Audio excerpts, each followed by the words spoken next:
Blowfish by Kyung-Ran Jo. Translated by Chi-Young Kim. I have wrestled with death. It is the most unexciting contest you can imagine. It takes place in an impalpable grayness, with nothing underfoot, with nothing around, without spectators, without clamor, without glory, without the great desire of victory, without the great fear of defeat, in a sickly atmosphere of tepid skepticism, without much belief in your own right, and still less in that of your adversary. Joseph Conrad, Heart of Darkness. Part 1. 1. If she had to leave a color behind. The city was the color of oxidized blood. She was standing before the sliding doors, which opened and closed and opened. She didn't step outside, nor did she retreat back inside. It was almost sunset. She thought she'd heard something.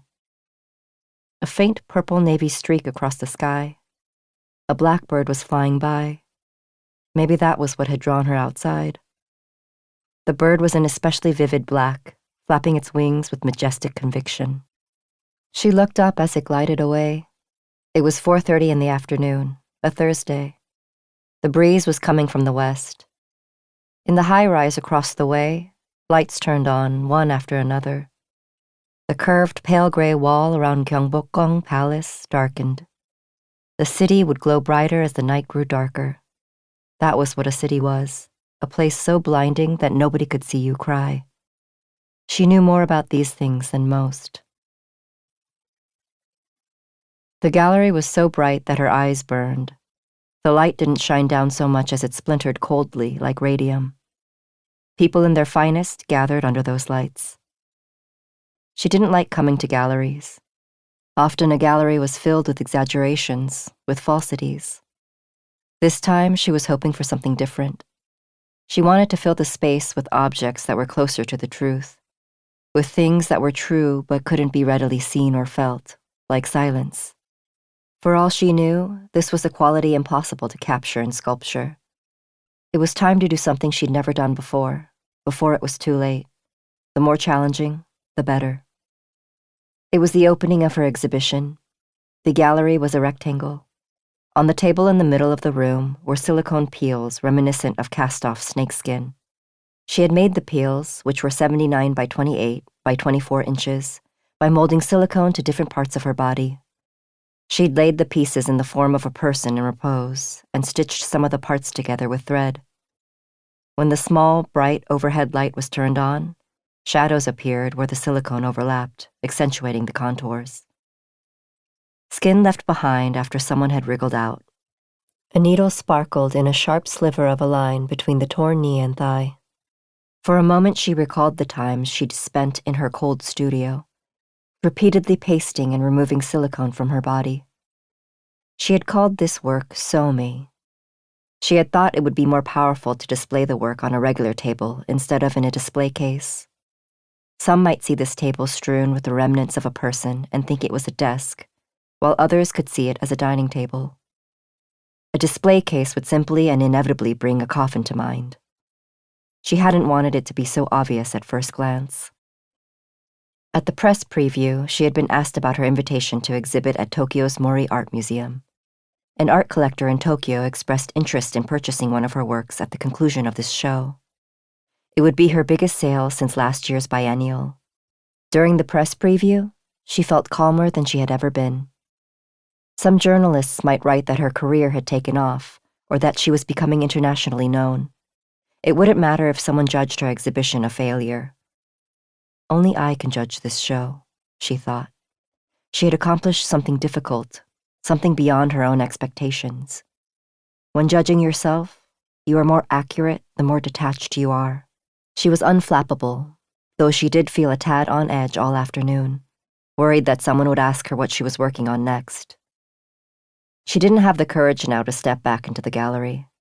Wine glasses and champagne bottles glittering like crystals, subdued praises and smiles, lights shining down. The only thing missing was her. The curator came up to ask if she was waiting for someone. She shook her head and said she was fine. The curator held out the master key for the elevator that led to the gallery director's top-floor office. The curator suggested she take a moment for herself in Director Hyun's office and have a cup of tea. Director Hyun's office was filled with art, a small gallery in itself. She liked sitting at the walnut George Nakashima dining table and looking out at the gentle slope of Inwon-san. She nodded at Director Hyun, who was inside the gallery greeting guests. She wanted to stay where she was, even though it was cold. Right now, she wanted to stand here, just outside the doors. Or was it just inside the doors? A gust of wind. Tears fell from her eyes, surprising her. She swiped them away with her palm. It was odd to cry at a happy moment. Her emotions flared. She was tense. She thought about it again. "I'm ready now," she murmured. "I'm done thinking. Thinking isn't acting. Right now should be the beginning of the best, most beautiful story. A story so short that it might end as soon as it begins." Her tears grew hotter, then stopped. Director Hyun was beckoning her over. She smoothed her clothes. She wasn't often the star of the show, but today would be the most spectacular of such times. She had made the right choice to wear a fitted white shirt without any jewelry. Her white shirt would gleam like chrome under the metallic lights, the most beautiful of all colors, if she had to leave a color behind. 2. You couldn't leave certain openings you entered. The window was closed tight. Even the curtains were drawn shut. What did people see the moment they opened their eyes in the morning?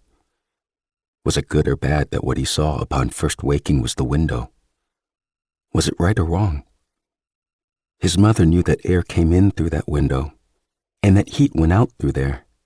In fact, she might have known more about windows than he had. Every night she crept in while he was asleep to close it, though she knew he could not fall asleep without it open. He would wait for her in the dark, feigning sleep. Sometimes he would actually fall asleep. Once he had opened his eyes to see her standing in the middle of his room in her baggy cotton pajamas and almost screamed. Not that she would have heard him. She would not have noticed, not even if he had grabbed her by her emaciated arms and shaken her. His mother stood marooned in a deep stillness. All she knew was that she was in her son's room and that he was still alive. The room brimmed with the faint rasp of his mother's breathing, his own breath quiet, as subdued as a crumpled sheet of paper unfurling on its own. It wasn't pleasant to suddenly see his mother's face in the middle of the night. At one time, he'd found windows alluring. Some years ago, he and Abe Kengo, who'd since become the CEO of the architecture firm, had accompanied the assistant director of TV Asahi to Konstantin Melnikov's house in Russia. It was for a documentary called The History of World Architecture. The house, which was in the heart of Moscow, resembled two white cylinders standing side by side. Melnikov was a key practitioner of Russian avant-garde architecture. The house was renowned for its orderly pattern of diamond-shaped windows. Even though sunlight was sparse in that northern country, light poured in from the third-floor windows. He'd had to lift a hand to shade his eyes. As with darkness, one needed time to get used to light. The dozens of hexagonal windows glittered like diamonds. They looked like doors through which wind and light and birds could come and go freely. They were what taught him about the beauty of architecture, not exteriors or large spaces, or furniture or gardens. Later he would remember those windows. They'd gone to Melnikov's house in the fall of 2005. Everything changed the following March. The icy January wind, the sunlight, the second-floor verandas on the building across the way, the black plastic bags that sometimes flew in by accident, the baby crows, the scent of incense. Their neighborhood was home to Tokyo's largest cemetery, as well as more than 70 temples of various sizes. The smell of incense wafted in at all times of the day. So many things entered and exited through his window. His mother would not acknowledge that light was one of the things that could. He wanted to visit Melnikov's house with her, holding her frail hand in his. His mother never went anywhere. When she finally left his room, he would get up, open the window again, and fall asleep. He braced himself against the windowsill, his toes curled. He gazed down at the children wearing backpacks, walking in a neat row, and at the bicycles whizzing down narrow alleys. The morning rush. He had to hurry if he didn't want to be late. What would people think if they saw him right now, in his pajamas and his face dark with stubble, hands gripping the windowsill, lips pressed into a thin line? He could see himself as if in a mirror. He'd stopped trying to convince his mother long ago. He couldn't refute the fact that this narrow rectangular window was an opening through which a man's life could leave. If one could enter an opening, one could leave through it too. But not always. Sometimes you couldn't leave certain openings you entered, and then you would live there forever. His neck was stiff. He could stand there all day long. He felt a chill, almost as if something small with veins and seeds, like a leaf or an apple, had lightly, cautiously grazed his forehead. He needed to figure out what it was, this restlessness that skittered through him. It was 8. He had a meeting at Tokyo University of the Arts at 9:30. He gripped the air to make a fist, then let go. 3. The many things Beck had given her. She didn't have all that much to prepare. She went over the list in her mind, but it was very short. She didn't have to notify or see anyone. She didn't have a cat or a dog or even a goldfish. Given how long she'd thought and gone back and forth about it, she was embarrassed by how ridiculously simple it had been in the end to make the decision. The opening was over, and there was nothing more she had to do for the show. She did have a magazine interview scheduled this afternoon at the gallery. She brewed a cup of coffee and headed outside up the stairs. She probably spent most of her time on the roof instead of in her half-basement studio. She had been shivering under her thick coat the first time Beck had shown her this place. The temperature had dropped below freezing. Beck had driven them past Tongin Market and climbed a winding alley so narrow that it barely fit a single car.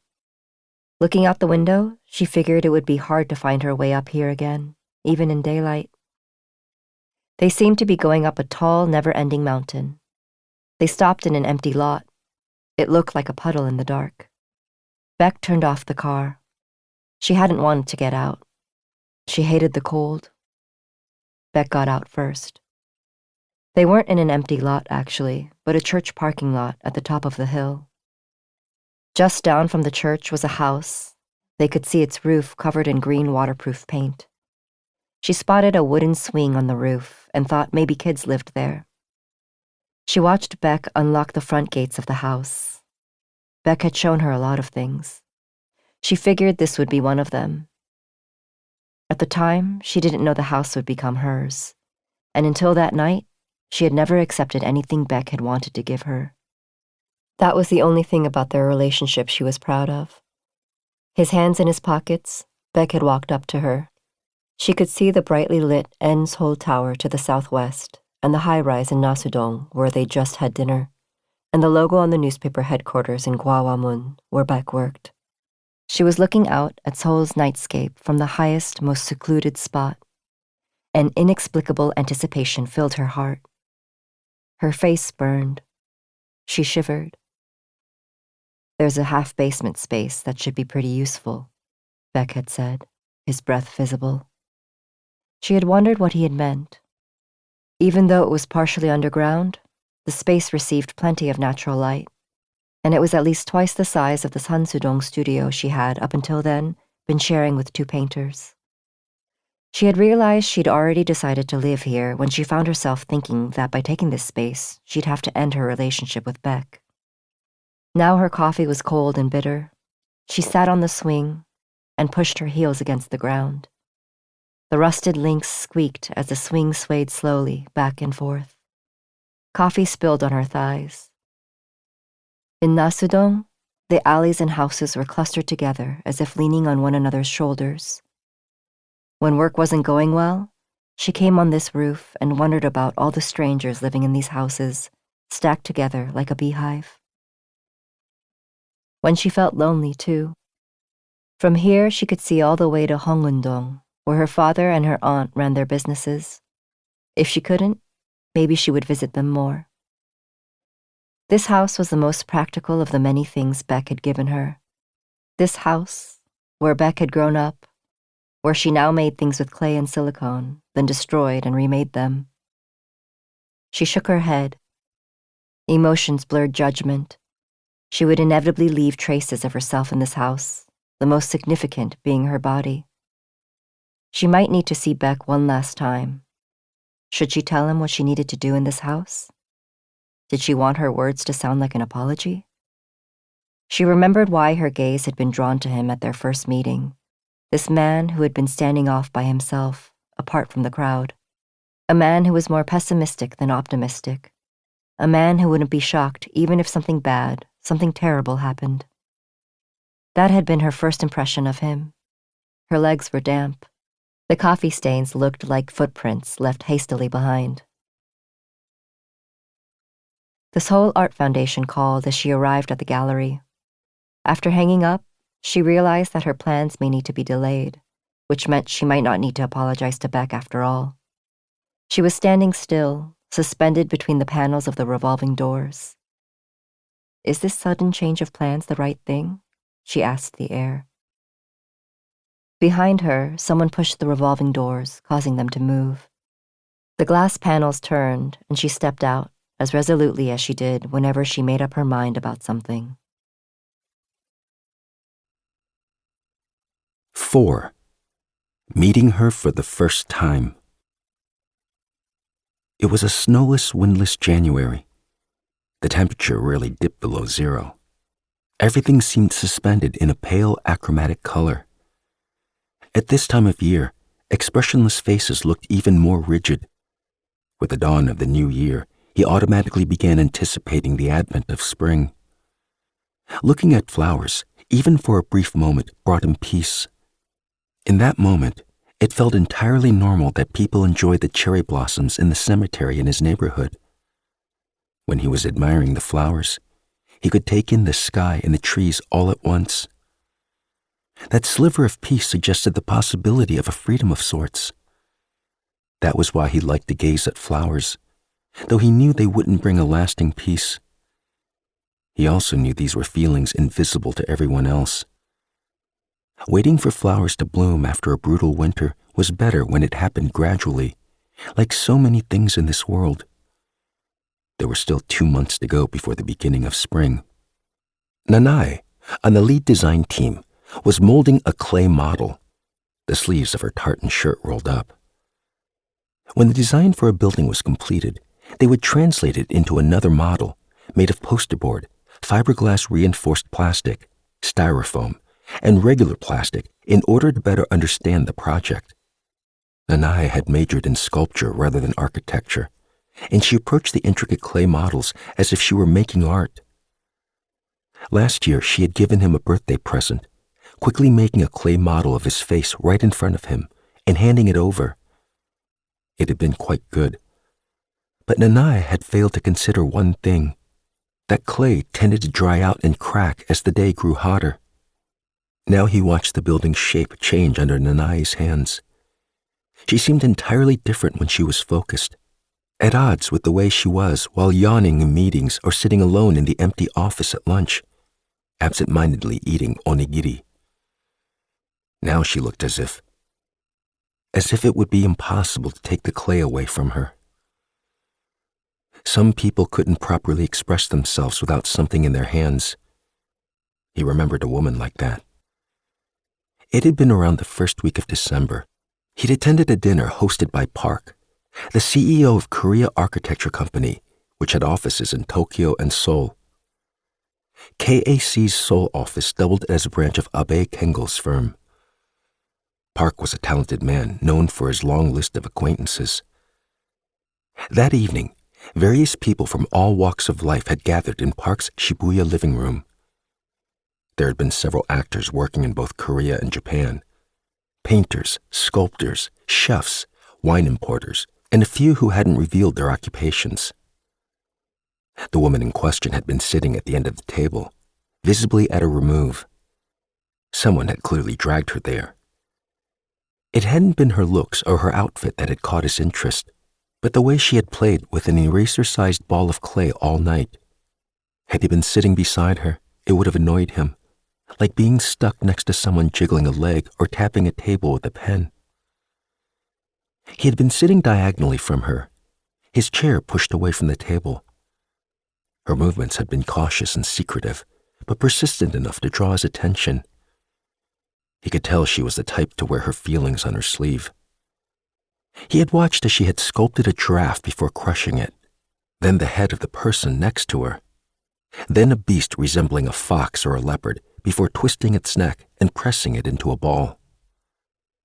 Next she had made a tiny hand, which had such intricate and delicate knuckles and nails that it had looked like the real thing. Their eyes had met once, maybe? He could have talked to her. Nobody had introduced her to anyone else or asked what she was making. The only person she had spoken with all night was the balding middle-aged man seated next to her. Bored, he had sniffed the heavy aroma of cigars perfuming the air and emptied his glass. He had taken in the night view of Shibuya through the window behind her. When he came to attention again, she was exchanging business cards with the balding man. He stood up. He wanted some fresh air. He was in a high-rise for the first time in a long while, and cold sweat was trickling down the back of his neck. She wasn't in her seat when he returned. Only after a good 10 minutes passed did he realize she had left. Now he got himself a fist-sized ball of clay from Nanai and returned to his desk. The clay was sticky and warm and hard, like a smooth, sun-warmed pebble.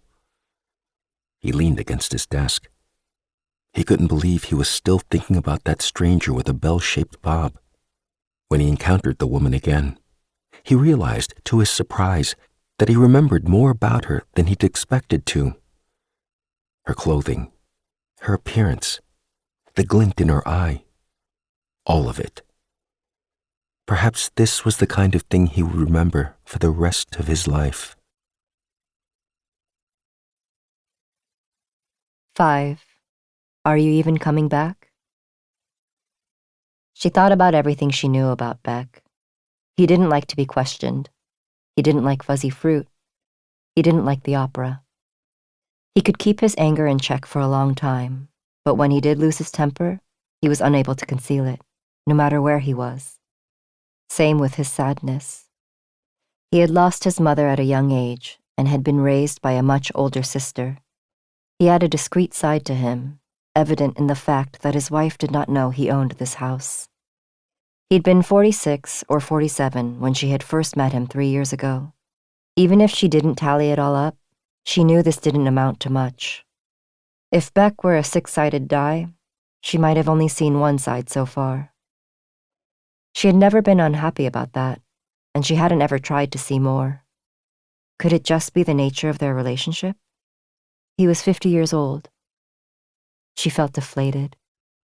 He was the kind of person who decided what they would do, where they would go. He would go a month or 2 without calling, then show up in the middle of the night, smelling like petroleum. Theirs was a relationship that didn't require any promises or demands. By the time it had occurred to her that this kind of relationship might have been what Beck had wanted from the beginning, she had already gotten used to its rhythm. 3 years. So much had happened in that time. She hadn't needed anyone else. She had to admit they'd had good times too. Now, she wanted to return the keys to his house. She waited until Beck sat up straight, then said, "I think I'm going to be moving out." Beck pushed a blanket off his knees. "Are you going somewhere?" "Yes." It was the kind of night when you could nod in agreement to anything. Sincerely to some things, not to others. But now, insincerity would no longer create any issues between them. "Where are you going?" "Tokyo." "Not far?" "No, not far." How long will you be there? She would be there for a 3-month residency. After she had been invited to exhibit at the Mori Art Museum last fall, she'd applied to a residency program co-sponsored by the Tokyo Art Center and the Seoul Art Foundation. She'd planned to stay a while in Tokyo while the show was up. Now she was in a different headspace from when she'd applied, but she thought a change in scenery might not be bad. Most importantly, she would avoid leaving Beck with a burden, and Tokyo wasn't entirely unfamiliar to her. She placed her keys on the table. The brass clacked against the glass top. Several more copies were scattered inside various drawers. Beck was perennially forgetful. She was handing over only one set of many. But formalities were needed in times like these. Beck stared at her as her hand shrank away. She regretted not having asked about Renata first. She was curious, but felt she couldn't ask. If she said another word, Beck might catch on and try to stop her. Or he might just observe her plans dispassionately, his eyes cold and serious to the end. Neither was what she wanted from Beck. What she wanted was a quiet dinner, a quiet farewell. She didn't want to see Beck with his sorrow undammed. Renata was a German reporter Beck had been close with back when he had been the Berlin correspondent. Her husband had attempted suicide with a gun, but the bullet had merely severed his optic nerve, rendering him blind. When Beck had told her that story, she had decided that had to be the worst possible scenario, more awful than dying. Renata could have divorced her husband and left him for good, but surprisingly, she had left Berlin to be with her newly blind husband. Privately, she was disappointed that Beck thought highly of Renata's actions. Maybe Beck considered Renata's choice to be a noble one. The Beck she knew would have dissuaded Renata, as hers was not a rational nor realistic choice. They seemed to be an occasional touch these days. Last she'd heard, Renata and her husband had moved to Irvine, California, a city near the coast blessed with good weather. Renata, moving with her old blind husband to the coast. Was that an expression of pity or compassion or understanding or love? Just keep them, he said. Even if I come back, I won't be coming back here. Why not? I just get that feeling. You're being ridiculous today. He sounded annoyed. Thanks for everything. Are you coming back? I'm pretty much all packed. You can get rid of whatever else is left. Are you saying we shouldn't see each other anymore? Something like that. Is everyone your age like this? Like what? It's always all about you. She was silent. Answer me. Are you even coming back? She couldn't breathe, as though she were wearing an unbearably tight outfit. Even if this was the end, she couldn't answer his question. A damp wind drifted in through the living room window. This is the first time you're telling me where you're going before you go, Beck said. Isn't it? 6. You with white stones and your opponent with black stones. He looked at the number floating on his cell phone screen. The call had come in 10 minutes ago. He had used to dial that number half asleep with his eyes closed. Now it was unfamiliar, a series of numbers his eyes happened to light upon by chance. 10 minutes ago. What had he been doing? He'd watched his phone ring and waited patiently until it stopped. He should have picked up. Maybe Shine was just calling to complain like she used to, her voice sleepy. I want to be alone, but the cat needs to be fed and it's so windy that the windows are rattling. Questioning it, ending it. These were the hardest things about love. Both good judgment and courage were required. Precisely the qualities he lacked. He should have come up with at least one decent reason for his decision. You're a coward, she had said, crying, and slapped him across the face. A coward. Right, he'd thought. I am a coward. He walked out of Omotesando Station and headed down the narrow street by Benetton. The street was now famous for the Omotesando Hills shopping mall. Designed by Tadao Ando, which had replaced old shabby apartment buildings. But before the mall had been built, it had been known for its many trees, perfect for a nice walk. Behind Omotesando Hills were a warren of alleys and a bevy of unique shops and restaurants without signs. Shine had liked this neighborhood even before Omotesando Hills had been built. He pushed open the door to Desert, an old deserted bar in a basement off the alley behind Tojukan Gallery. Not an establishment anyone would expect in a residential area. Moon, who owned the bar, threw him a welcoming look. Only one other customer was present, sitting before a go board in a corner and reading the paper, likely one of Moon's Japanese friends, who were the majority of those congregating at Desert. He would never have known Moon was Korean had Moon not gone out of his way to make that known. Moon's demeanor and accent were entirely Japanese. He perched on a bar stool. The lights were too dim. Images flashed by on the TV hanging from the ceiling, casting ever-changing shadows and smudges across his face. Shine used to stare at him as they sat there, giggling. He shouldn't have come here. Moon handed him a glass of vodka garnished with a slice of lime. Once he stopped bringing Shine to Desert, Moon had said to him, "Look, don't sit there looking all depressed, like something terrible has happened. Love is like sitting across a go board with someone. Did you know that a go board isn't actually a perfect square? It's 16.5 inches wide, but it's longer by about an inch. So the board is deceptive. It's a rectangle. You know why? It's so that you can keep your distance from the person you're playing against. A psychological distance. Love is about maintaining that distance, building your own house on your own side. You with white stones and your opponent with black stones. And they can't ever be mixed together. When you start to understand how many variables there are in the world, you'll realize that you aren't going through anything special." He'd grimaced at that. Despite Moon's speech, he knew as well as any of Desert's regulars that Moon had lost his first love and spent the ensuing 20 years alone. It was because of that bit of personal history that Shine trusted Moon implicitly. Moon was stubborn, physically imposing, and drank a lot. But he also understood things innately and was a vault when it came to secrets. After they broke up, he and Shine had started coming to the bar separately. A majestic German requiem was playing. He was glad the volume was low. Moon tried his hands on a towel and glanced over at him to see if he needed anything else. He shook his head in response. Maybe wanting to be alone was a silly excuse. Every time the door opened behind him, he hoped Shine was walking in, as if by coincidence. But it went without saying that a chance encounter like that would only make things worse.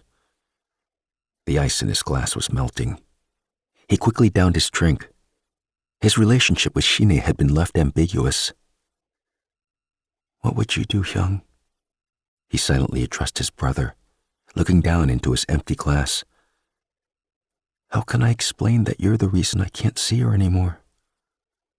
Moon approached with a bottle. He continued gazing into the bottom of his glass. He wanted to know what else it could hold. 7. Legacy.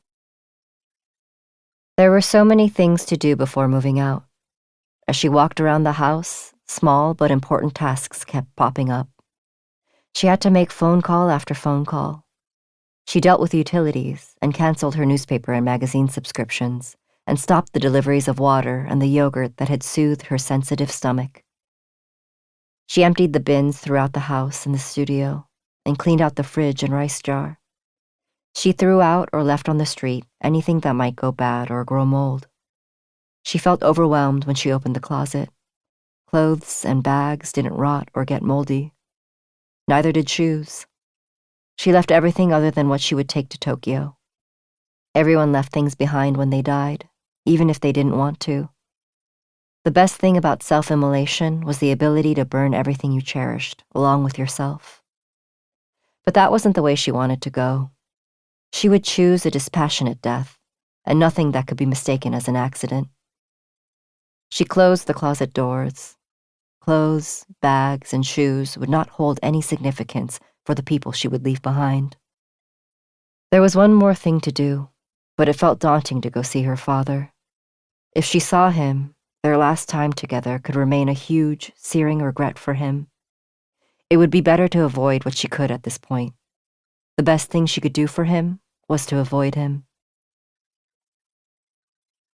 As she got out of the taxi, Aunt Seoki, who had been watching from inside the restaurant, came out to greet her. Her aunt used to run an antique store in Itaewon long before the row of antique shops settled there.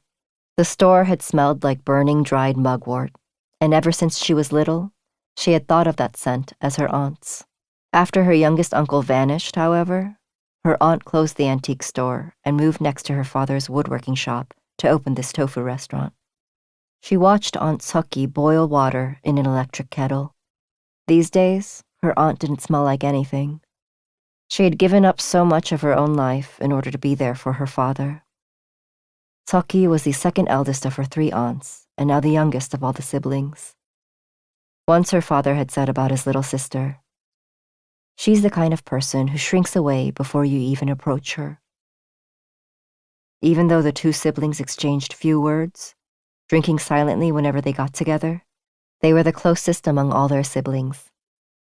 They were always headed in the same way, even if they were looking in different directions, as if pedaling on a tandem bicycle. So coming to see her aunt was the same thing as visiting her father, she reasoned, accepting a cup of tea from her aunt. In college, she had grown close to a girl she'd met in painting class called Saim, who had epilepsy.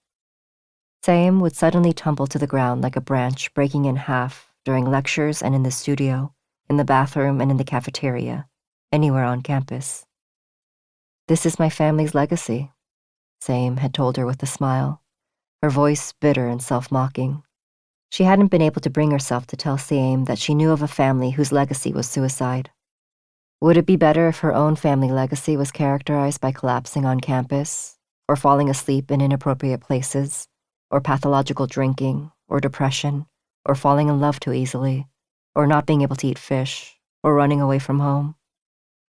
Her youngest uncle had been diagnosed with a mysterious, unidentifiable illness about a month after they buried her youngest aunt, who, before jumping into the ocean one night, had practically been his twin. Her father's siblings and half-siblings had gathered to discuss next steps. Though her eldest aunt and her father disagreed, the consensus was to admit her youngest uncle into a psychiatric ward. The siblings argued over the decision, but it seemed to be the only option. To end the bickering, her father had broken a bottle and rammed a shard of glass straight into his left hand. Her father, the carpenter. Blood soaked his pants and the floor. The blood quieted the siblings, who finally came to their senses. But the night before he was to be committed, her youngest uncle left home, a knapsack on his back. Legacy. For her, there was always something following her around, making her think about death, persistently, the way emotions tended to burst out the more you tried to suppress them.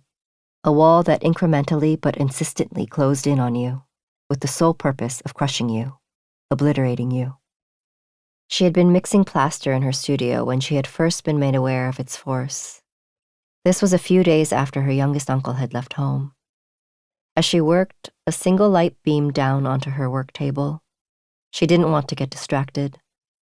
But heavy air brushed damply across her face and neck like numerous feelers.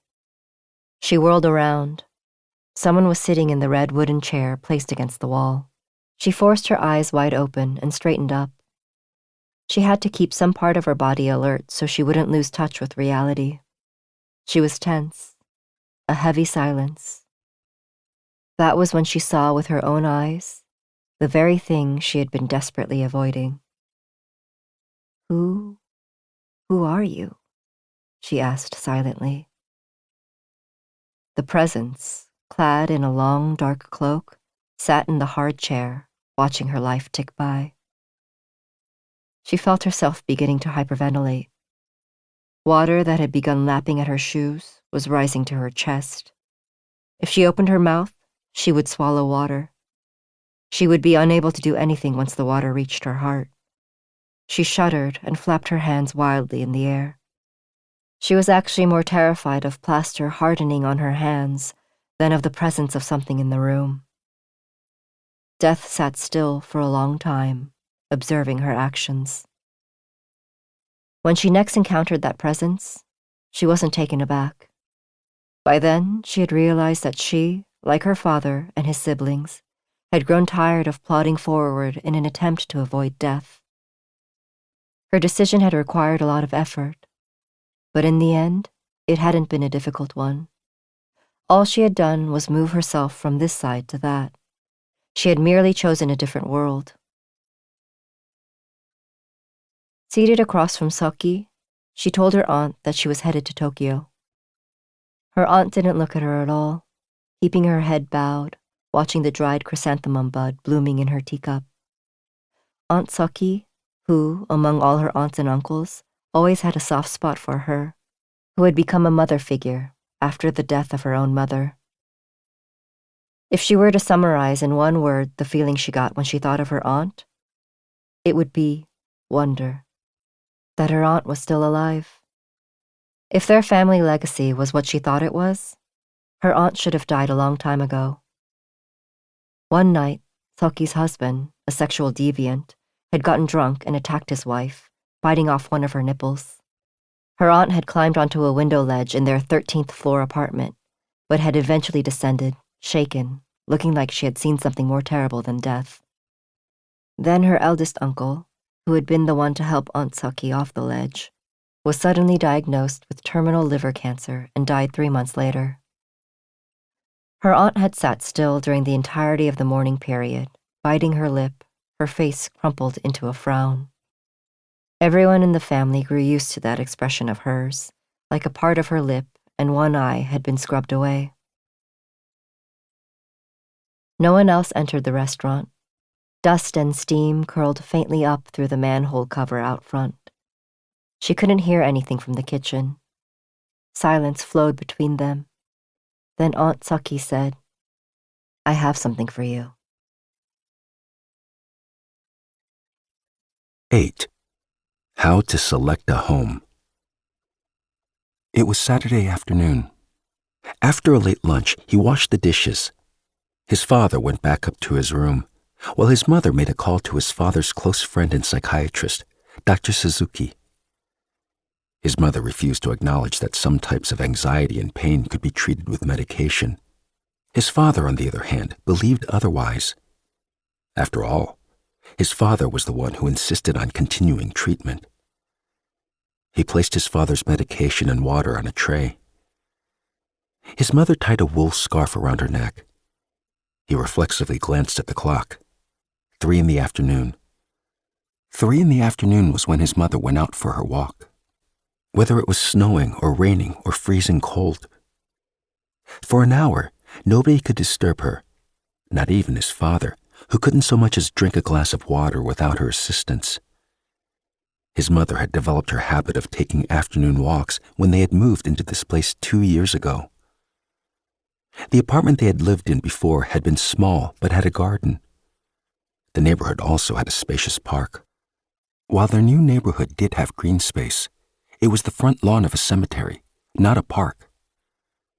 This was the only neighborhood that had managed to escape intact from both the Great Earthquake of 1923 and World War II bombings.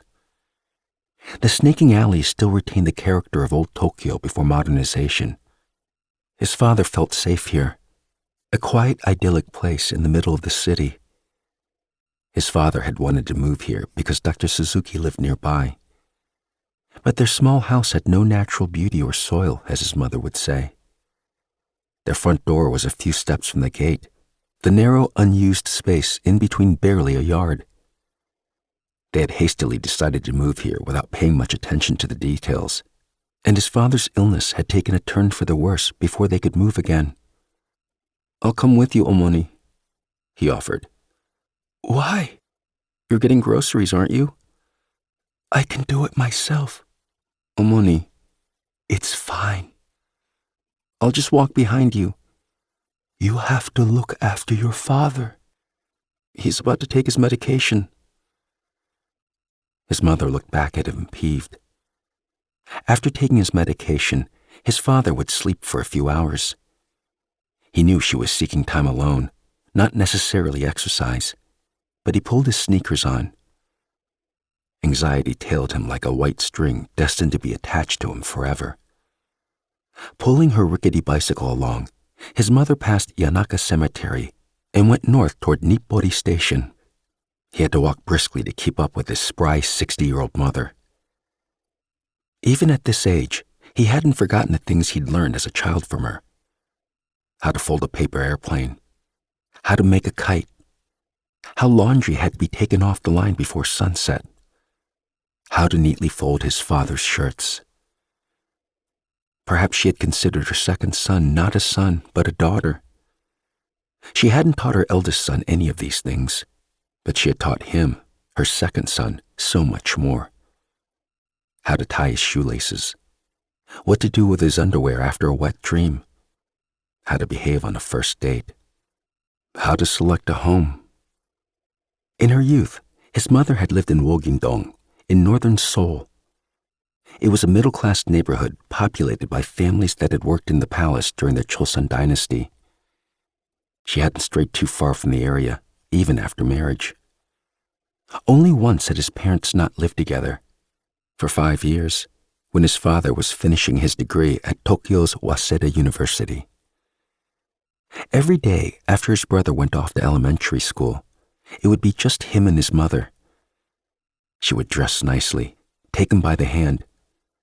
She usually went to viewings organized by the neighborhood realty office, but she knew that real estate agents had a cache of houses they didn't show to people who appeared ordinary. From the age of 5, he went with his mother to view those hidden houses in Songbuk-dong and Cheongnu. He never knew if she was really looking for a house to move into. She would merely sit for a moment in someone else's living room or in a chair in the garden, then come back out. With a single glance, she could discern the pros and cons of any house. A house would be disqualified at once if the hills weren't visible from it, or if the yard didn't have a single decent tree. If there was a yard, she would squat and feel the dirt with her hands. She said stag beetles and other insects could not inhabit dirt that wasn't dark and lustrous. It was her belief that the resident of a house that couldn't sustain life would never be able to relax. Without nature, they would become vulgar. From that young age, he understood that his mother wished to live in a place surrounded by nature. Like some kind of imprinting phenomenon, his mind was engraved with that idea. He and his mother continued to roam and view houses until his father returned to Seoul. That was how his mother had made it through the years her husband had been away. His mother suddenly stopped and turned to look at him. "What is it?" he asked. "Stop following me. Let's go together, Omoni. I want to be alone." He didn't answer.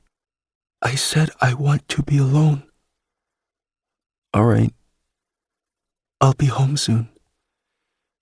It's icy in the shade. Be careful." He caught her eyes darkening with bitterness and resignation. A damp breeze rolled in like fog. She was someone who could look despondent even while looking at beautiful flowers.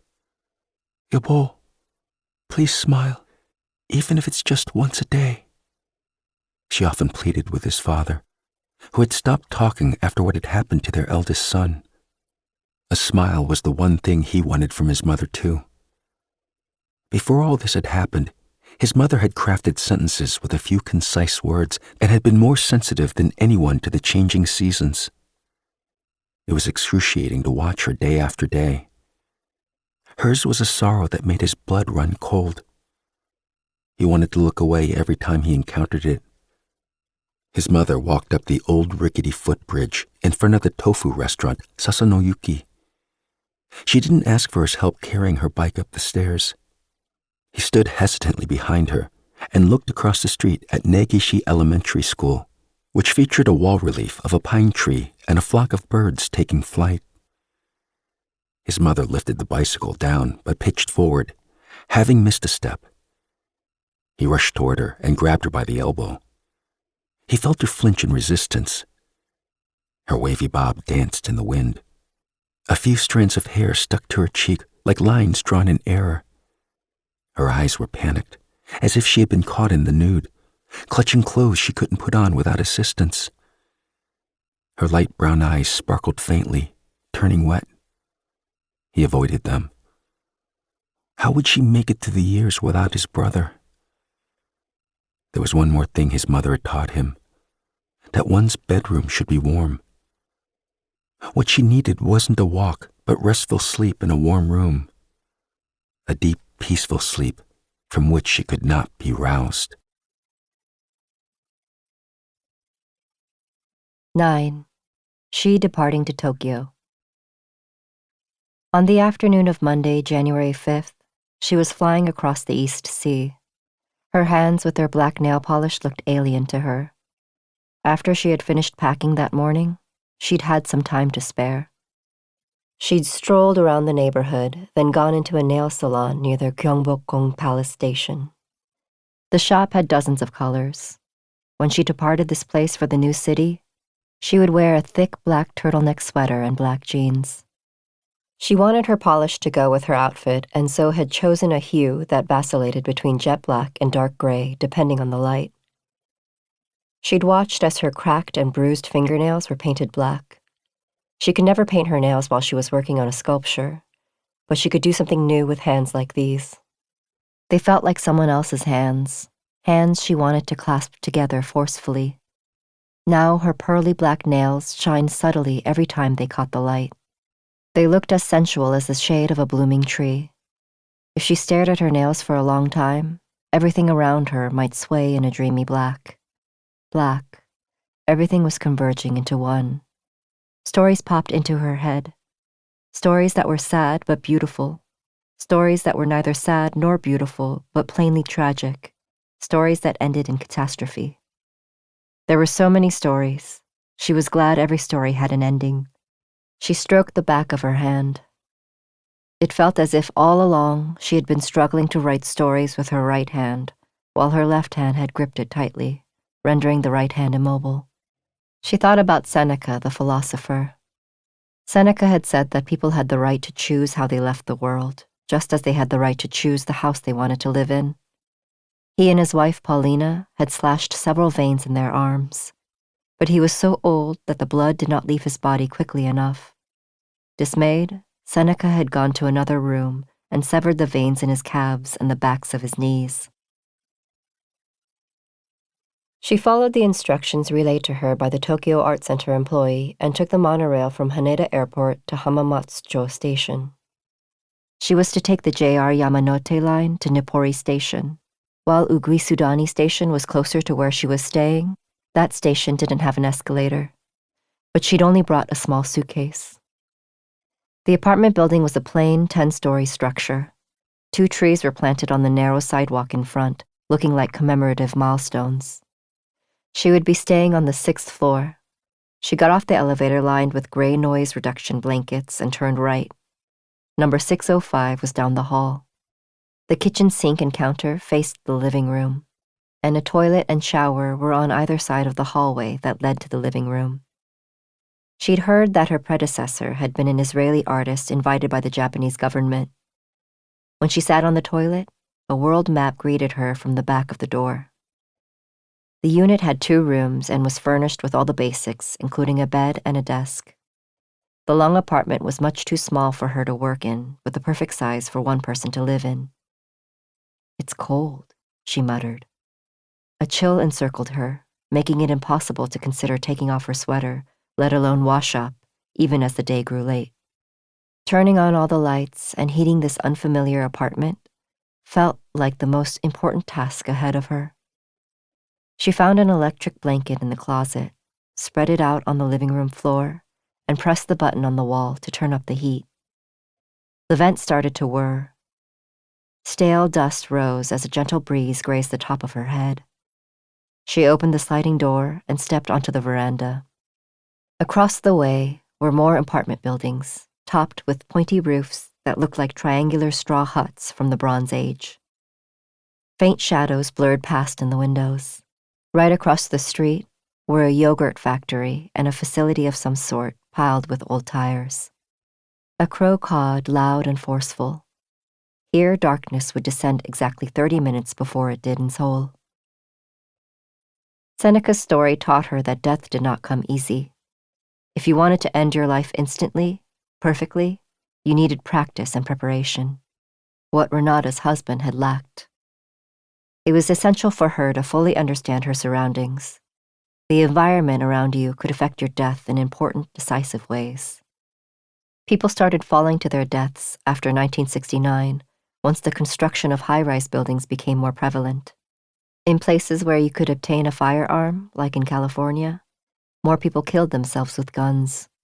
In a city of forests, people hanged themselves from trees. Understanding her environment would give her an idea of how to approach the end. Holding on to the windowsill, she looked down, her eyes serious. The 6th floor was too high. Falling to your death wasn't an ideal method. She didn't want to be eviscerated. She didn't want to leave behind any misunderstanding. She needed to find a purposeful, flawless method. She thought about Beck's house, the house where she'd prepared and planned everything. That would have been the way to end it, sitting with dignity. Now that she was here, she would have to come up with something else. The westward sky became deeply saturated with color, as if a condensed ball of light had burst open. She felt a wrenching pain tear through her body whenever she looked up at the sunset. "There aren't that many sunsets left," she whispered, to the deathly presence embracing her shoulders with a hot, powerful force. Number 605, 3-5-19, Negishi, Taitoku, Tokyo. Her final address on this planet. 10. He at Maronier Park. His suit tightened around him each time he took a deep breath. It was a black suit with a 2-button jacket, a simple garment with clean lines, one that radiated alertness even as it hung limp in his closet. Every time he went to Seoul for work, his mother would place a matching shirt, tie, and trench coat on a hanger. Of course, she selected a suit before picking out these other components. Her styling was always impeccable. A few years ago, he would go on business trips wearing a baggy jacket, cotton pants, and beige sneakers. He went into meetings like that, and sometimes hopped in a rental car afterward to go sightsee at Busaksa Temple or Gyeongju before returning to Tokyo. But nowadays, his mother wanted him to go to Seoul wearing nice clothes. He didn't want to know what that signified. If he were to build a house, he would design one that privileged comfort over style. If he were a clothing designer, he would make garments that became more beautiful and comfortable when worn. He loosened his tie. His next meeting at KAC was in the morning. He was staying in the guest quarters on the 5th floor of the KAC offices in Nonhyungdong. Park was hosting dinner there for the project team working on the remodeling of W Bank's corporate headquarters and the photographer documenting the work. These types of evening gatherings happened frequently, with Park cooking for everyone. He had to return to Nonhyungdong by 7. He usually stayed in the guest quarters when he came to Seoul for KAC business. Park boasted that Daniel Libeskind, who designed the World Trade Center buildings in New York after September 11th, had stayed there when visiting Seoul. But when his brother had lived in Seoul, he had stayed with his brother. Work trips were at most a week, more often a few days. Sometimes he would arrive on a morning flight and take the last flight out at 9. But he always tried to find some time for himself, even if it was only 30 minutes. It was astounding to him that he no longer knew anyone in Seoul. Now he wouldn't have anyone to see or anywhere to go, even with 3 or 4 hours of free time. Pigeons pecked the park grounds, making coo-coo-coo noises. Dappled light filtered through thin, overlapping sycamore branches. 4 college-aged women sat on a curved bench and took pictures of one another, and an old woman in a woolen sack-like outfit sat on a slide, talking incessantly to herself, a fake red flower tucked behind her ear. Sanitation workers came by regularly to clear away trash. People walked by with briefcases or guitars slung over their shoulders, and women in short skirts passed through. The ground was littered with bits of crushed food and cigarette butts and flyers. Most city parks would look like this in the afternoon, he thought. It wasn't too cold. He stuffed his hands in his trench coat pockets. He needed to kill some time. 10 minutes from here was the university that had employed his brother. If he had enough time, he could even go down to Andong to see the gentle curves of the pavilions at Byungsun Sowon. He recalled the slice of the Nakdong River visible beyond the pavilions of the Confucian Academy. His brother had visited that place often after moving to Seoul. It had been the perfect place for his brother, spiritual and austere at the same time. He began walking toward Arco Art Center. A stranger might think he was an ascetic because of his stiff expression. Suddenly, light poured down in front of him. A red glow seemed to be seeping toward him in an almost tactile way. He shaded his eyes and raised his head. The red bricks that protruded from the facade of the art gallery created dark shadows in the sunlight, resembling ivy snaking up a building. Vibrant light moved against shadow as if alive in a blaze. He was gazing at a red brick building in the sun, standing with an immense beauty. Using brick to build was different from using glass or steel or concrete. With those other materials, it was hard to feel you were building something with your hands, layer upon layer, one at a time, creating shallow lines of space between the bricks. To him, bricks were the most humanistic material to build with. Not many materials gave off warmth and solidity and majesty and trust all at the same time. Brick didn't reflect or absorb sunlight, but rather highlighted shadows. As the angle of sunlight shifted, so too did the ratio of light to shadow. If he were to build a house to live in for the rest of his life, he would use red bricks. A house that would be beautiful to look at and comfortable to live in. If he were to move back to Seoul, it might be to build a brick house. You couldn't use brick in San Francisco or Tokyo, in earthquake-prone cities. An outer wall couldn't be finished with broken glass or marred cement, but with bricks, such a thing was possible. Forget about perfectly straight red bricks. When morning light fell on buildings built with warped or damaged bricks, it was almost overwhelming to witness their powerful beauty and dynamic character. A house whose bent, cracked, missing, twisted, and protruding parts looked all the more striking and glorious in the sun. Standing there in his brother's suit, he stacked red bricks in his mind, one by one. 11. Why did the drowned man have balled fists? A dark object bobbed in the river. The object was not an object, but a drowned man in his 40s.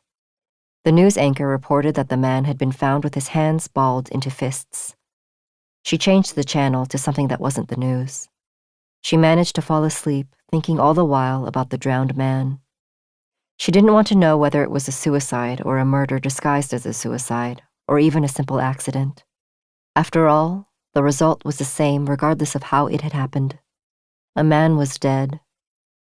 She was curious about one thing and one thing only. Why did the drowned man have balled fists? She bolted up in bed. She was soaked in sweat, as was her bedding. Her own hands were balled into fists. She flapped her hands in the air, shaking off the ominous feeling. Her nails had dug into her palms and left 4 deep red marks on each. Death in and of itself didn't terrify her, but dying in her sleep, without being aware of it, did. Dying without any preparation, dying without leaving behind a will. The blood-red nail marks on her palms gradually returned to a pinkish color. She slipped on a heavy windbreaker that came down to her knees and a pair of rectangular sunglasses. There were a few routes to Ueno Park from the apartment. She could take the Hibiya line from Minoa Station and get off at the second stop, Ueno Station, or she could pass Ugui-Sudani Station and walk up the hill, or she could take the JR Yamanote line from Ueno Station and get off after one stop. The quickest route would be to take the Hibiya line from Minoa Station. The park was 20 minutes away by bike and 40 minutes on foot. She headed southwest toward Nippori Station. Today, she would walk all the way to the park instead of riding her bicycle. She wouldn't be able to take the chair if she biked. The only option was to walk. A few more practice runs might be necessary. After all, she might encounter unexpected obstacles. Cool sunlight cascaded over everything. Water-filled plastic bottles stationed in doorways to shoo away feral cats reflected the sunlight and glowed like squat silvery fences. This neighborhood had a remarkable number of facilities processing discarded goods. Recyclable papers, plastics and cans, and black tires were piled in tall mounds before her eyes. The stacks of hard, round black tires looked like enormous sturdy balls on the verge of collapse, as though they would careen wildly through the narrow streets. She was standing in the exact place she should be. Isolated. Nobody knew where she was, and nobody would unless she reached out first. She liked that she was staying near Ueno Park, which was her favorite place to visit whenever she was in Tokyo. If she was bored, she could look out the window and watch how old tires and recyclable papers were broken down. 10 minutes northeast from the apartment was a large traditional market, and if she went over the hill by Nippori Station, she found herself in a neighborhood rich with temples and cemeteries. She and Saim had once stayed in that area for Saim's show at a gallery in a renovated bathhouse called Sky, the Bathhouse. Some of the streets were so narrow that they didn't seem habitable. As she walked, she swung her arms, the rustling against her windbreaker sounding upbeat. People were out exercising. Stick-skinny young men whose sole purpose seemed to be walking from dawn to dusk stalked by. She wasn't walking meditatively. Rather, she had a clear purpose for walking, and she was headed toward that purpose. Whenever she had to make a decision or felt confused, she split herself in two. Now she asked herself, why should you choose death? Or why shouldn't you choose death? Though these two questions seemed to be at odds with each other, death was a given. That the question had solidified into conviction meant death was a given. Humans rationalize their own convictions rather skillfully, even if they were wrong. Nobody had told her that an ingrained desire for death was wrong, this conviction that tugged at her. Even if she realized it was wrong, she wouldn't have given up on it. After all, a conviction had to be rationalized. She had restrained her other self so many times, when a relationship went awry, when she was in a lethargic slump, when her artistic pride was injured, when nobody acknowledged her, when she lost all confidence in her work, when she felt stuck in her art practice. She told her other self it wasn't the right time, that dying in a state of failure, dying without ever having accomplished anything, was an act of discarding life, not actively choosing death. She wanted to be someone who didn't throw life away, but voluntarily opted for death. So she had continued to work, desperately, with the whisper of hope that if she could achieve something in her art, she would be able to extricate herself from the ups and downs. But happiness? This was a door forever closed to an artist. She would never be able to transcend her limits. A repetitive life, a life that would continue forever if she didn't give up. She was exhausted to the bone. She was relieved that her most recent show had been a success. Now was the time to sever whatever chains tethered her to this world. Now was the ideal time. She and her other self agreed on that point. Now, only death remained. Death, she chose herself, which meant she wouldn't be on the receiving end of anyone's sympathy, anyone's tears or words of consolation, none of which she wanted. Embarrassment, however, might remain to the end. The embarrassment that came from opting to lean into her conviction. People didn't kill themselves for no reason. An emotion existed beneath every death, whether it was hate or rage or sorrow or resentment or shame or love. Embarrassment. This was hers, and sometimes this emotion made her feel a stabbing pain. But everyone died within their own particular pain. The hill sloped up once she passed the footbridge. At 3 or 4 in the afternoon, middle school students in shorts ran practice races. Dozens of them in white gym uniforms ran in formation, brimming with vitality and energy. At night, the street became deserted, other than a handful of people biking home. She started feeling more settled once she realized that her favorite park in Tokyo was nearby. The Tokyo Metropolitan Art Museum, Ueno Royal Museum, the National Museum of Western Art, Tokyo National Museum, University Art Museum at Tokyo University of the Arts, Shinobazu Pond, and the Ueno Zoo were all in or near the park. Lugging a wooden chair felt like she was carrying an armful of books. It wasn't too heavy, nor was it too cumbersome to hold it by its back and walk along with it. After her trial run, she planned to walk all the way to Ueno Park with the chair. She would pass the zoo and turn right at the fountain to head into the forest, where cherry trees would be in full bloom in 2 months' time.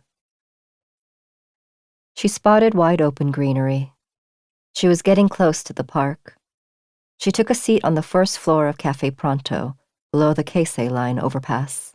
From here, she had a clear vantage of the stairs to the park entrance. Though obscured by the door, the crosswalk was just to the right of the cafe. Pedestrians, hunched against the cold, crossed the street and went up the stairs into the park. She ordered toast and coffee. The cafe was ridiculously tiny.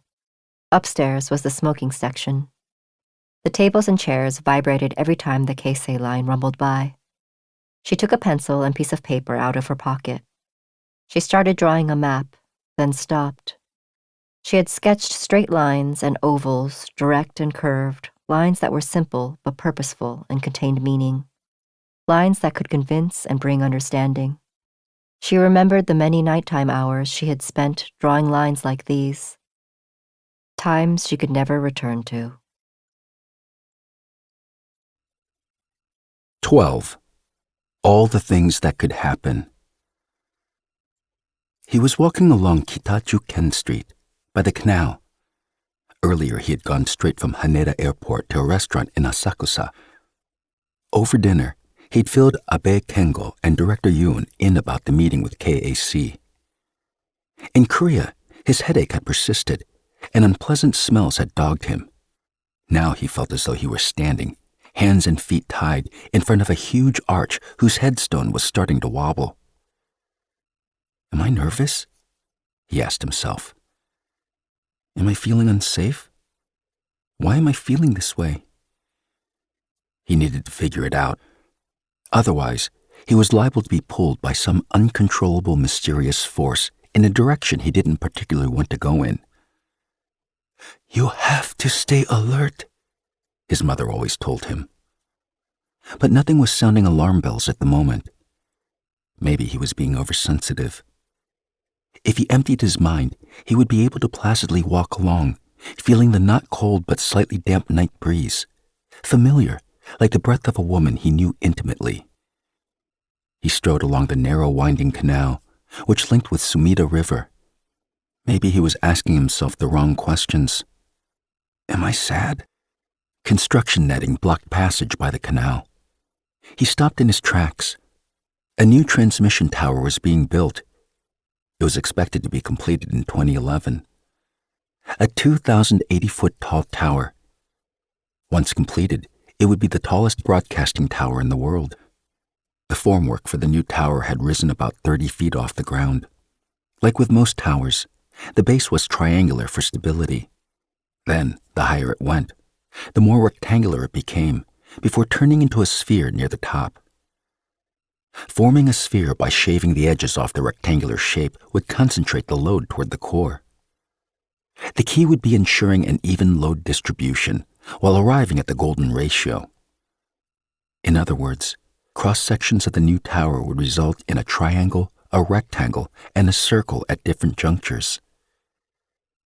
The tower was designed to resemble a long, sleek, curved nihonto, the Japanese knife.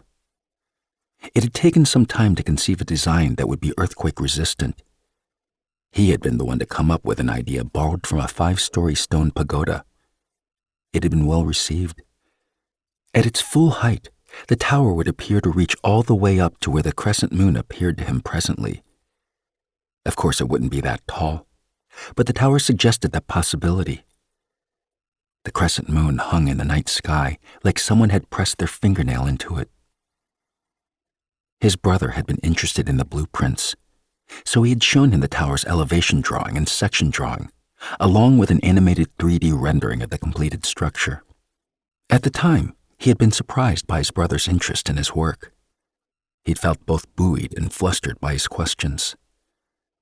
That was right after his brother had suddenly quit his university job and returned home to Tokyo, had stopped going out or wanting to see anyone.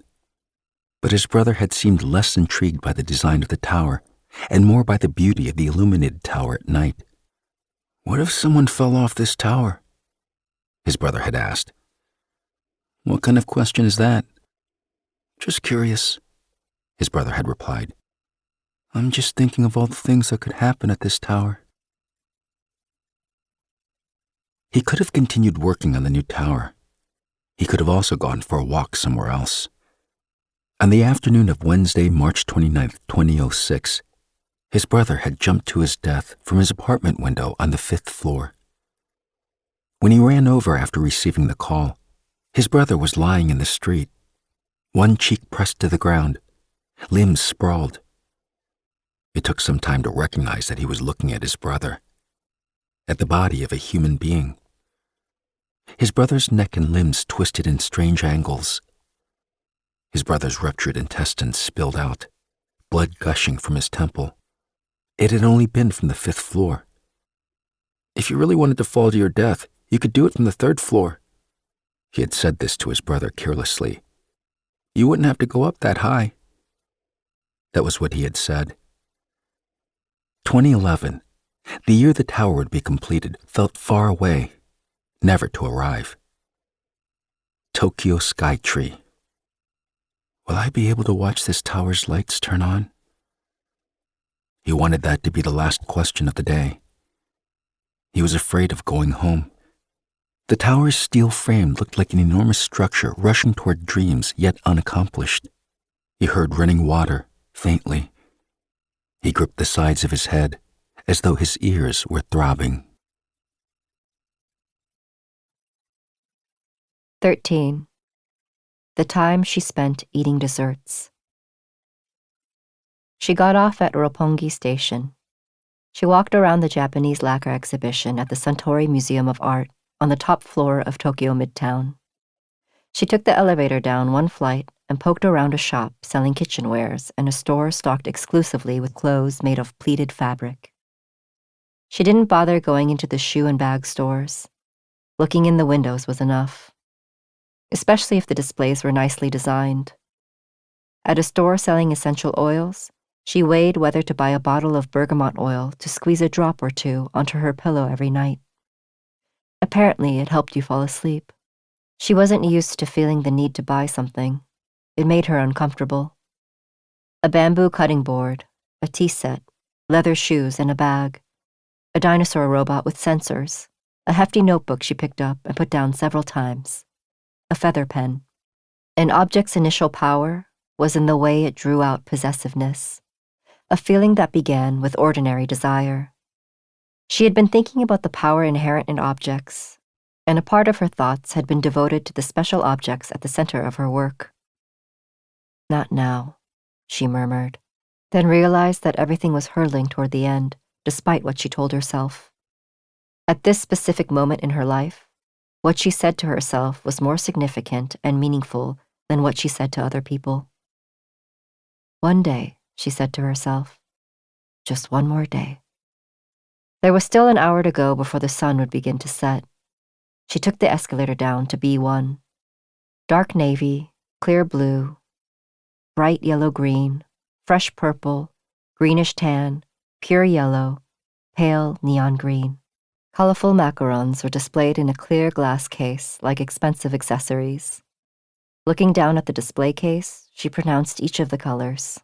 It felt like an eternity ago that she'd mixed such vibrant colors and used them with abandon.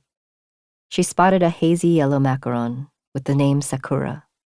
She ordered a double espresso, a neutral gray macaron, and a white macaron that reminded her of scallion blooms. Macarons went well with tea, but drinking hot black coffee brought out their sweetness. She toyed with the 2 macarons delivered to her on a silver tray, then plopped the white one whole in her mouth. An intense sweetness overtook her, practically numbing the tip of her tongue.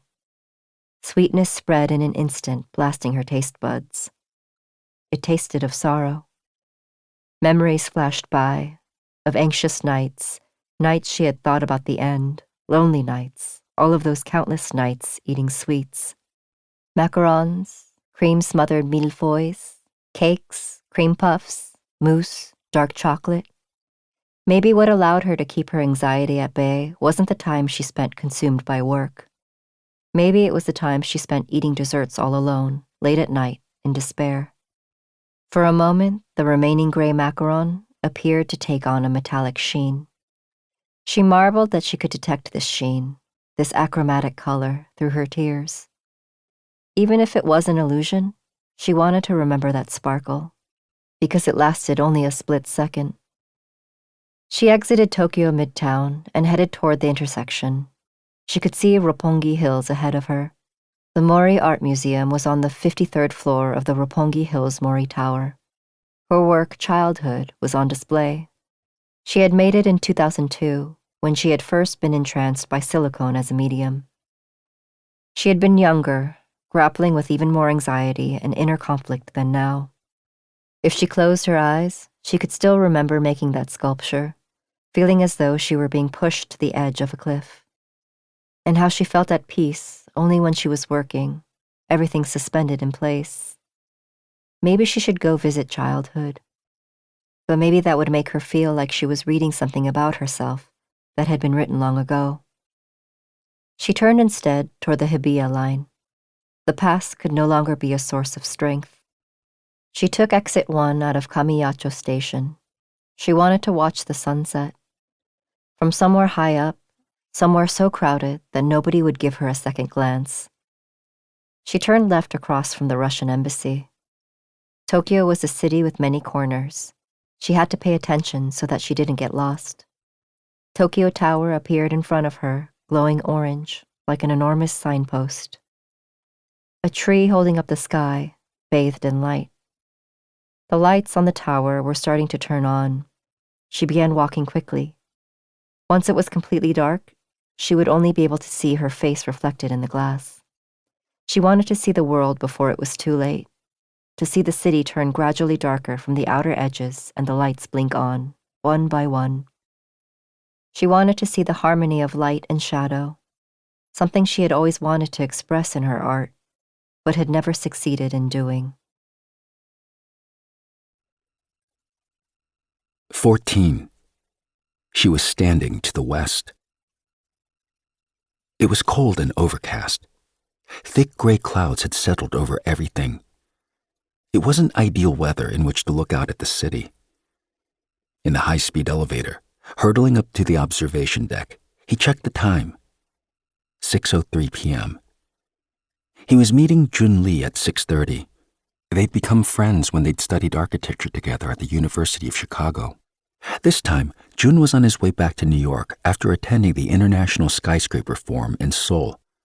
Jun, born to a Korean father and a Vietnamese mother, knew hardly anything about Korea. When they were roommates, he had taught Jun a few words of Korean.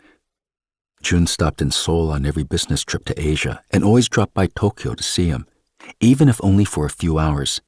"I have 2 hours," Jun had exclaimed over the phone before leaving Seoul. "We can hang out for 2 whole hours." They hadn't seen each other in 2 years. He bought a few t-shirts for Jun at the gift shop on the main observation deck, then went down a flight of stairs and settled in at Cafe 333. From his seat, he could see the panorama of the south. He could have seen the peak of Mount Fuji if the weather had been good. People began gathering around the stage inside the cafe. Indie bands played on Wednesday and Thursday nights, the busiest nights for the cafe. He'd completely forgotten about that. He was sitting too close to the stage. It would be too loud to carry on a conversation. He picked up his coffee and got up, looking around. She was standing to the west. He spotted her from behind. Her profile was reflected faintly on the glass of the observation deck. Without thinking, he sat down at a random table. He had somehow picked the most secluded spot in the cafe, half hidden by the protruding metal staircase to the main observation deck. He placed his coffee down. His ears burned. She was staring out, lost in thought, so close to the glass that she might have been pressing her forehead against it. His eyes followed her gaze. She was looking out toward Roppongi Hills and Shibuya, where you could normally see all the way to the snow-capped summit of Mount Fuji, spreading out on the horizon. Now only its outline was faintly visible. If you didn't know it was Mount Fuji, you might not even realize a mountain was there. Concertgoers settled near him. A man circled the observation deck, holding his elderly mother's elbow. Several middle-aged women clacked by in their geta. She looked up at the sky painted with big gray clouds and crossed her arms. Her profile cut a sharp line, perhaps because her mouth was closed, and a shadow was cast on the glass. Still, there was something about her that looked deflated, like she was a rag doll with a stitch undone. As if she knew something was leaking out of her body, but wasn't doing anything to stop it. His last sight of her, that night at the gathering, her blank face and her indifferent eyes sweeping over him. He had just stood up from his seat. It must have been the lighting that turned her eyebrows so dark. It had only been the first week of December, but Park had wanted things to feel festive. Candles inside cubes of recycled paper lined the middle of the table. Pine cones were strewn around the candles. Certainly a wintry scene, but the flickering light warped and distorted everyone's faces.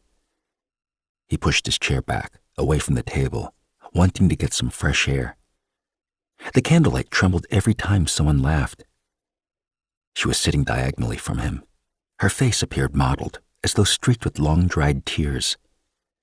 When he returned to the table, she was nowhere to be seen. Behind her now empty seat were the living room windows, blinds thrown open. Seated there, she could have looked down 10 stories over the night streets of Shibuya, but she had sat with her back to the windows. He had sensed that she was conscious of the location of the doors, sitting in a way that allowed her to observe whoever was approaching, protected from at least one side. That was the year he turned 35, when he was often dizzy and felt clammy, even when the blankets pulled over his head were crisp and dry. Now she was looking out the glass on the observation deck. Her cheeks turned white and then orange, as if penetrated by light. Jun should be arriving at any moment. He was about to turn his head toward the entrance when she glanced back. The lights of the metro snaked slowly between the buildings behind her, writing out the kanji for big in red. Their eyes met, and she cocked her head slightly. She didn't seem to recognize him. She seemed not to know where she was, as if she were preoccupied by a single thought. That face. Her vacant face. He'd seen that expression before. The expression worn by someone who had voluntarily let go of something they had long been struggling against. Hyung. Something sparked in his head. He sprang from his seat and took a step toward her. 15. That means, from now on, you're free to do anything you want. She had not expected the man to recognize her voice.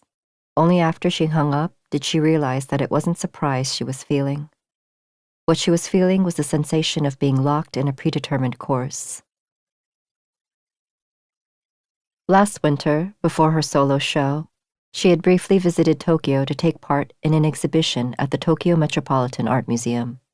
Along with her gallerist and a few other artists, she had attended a gathering at the apartment of the head of an architecture firm, who was also an art collector. That was where she'd met this man, an average, middle-aged man, ordinary in every way. She usually didn't know most of the people at these types of gatherings and often found herself bored. She wouldn't have been able to stand it for even an hour if she hadn't been playing with a ball of oil-based clay. Seated next to her, this man had studied her as she had made objects in miniature.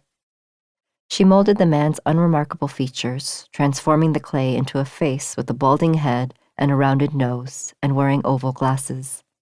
She showed it to him.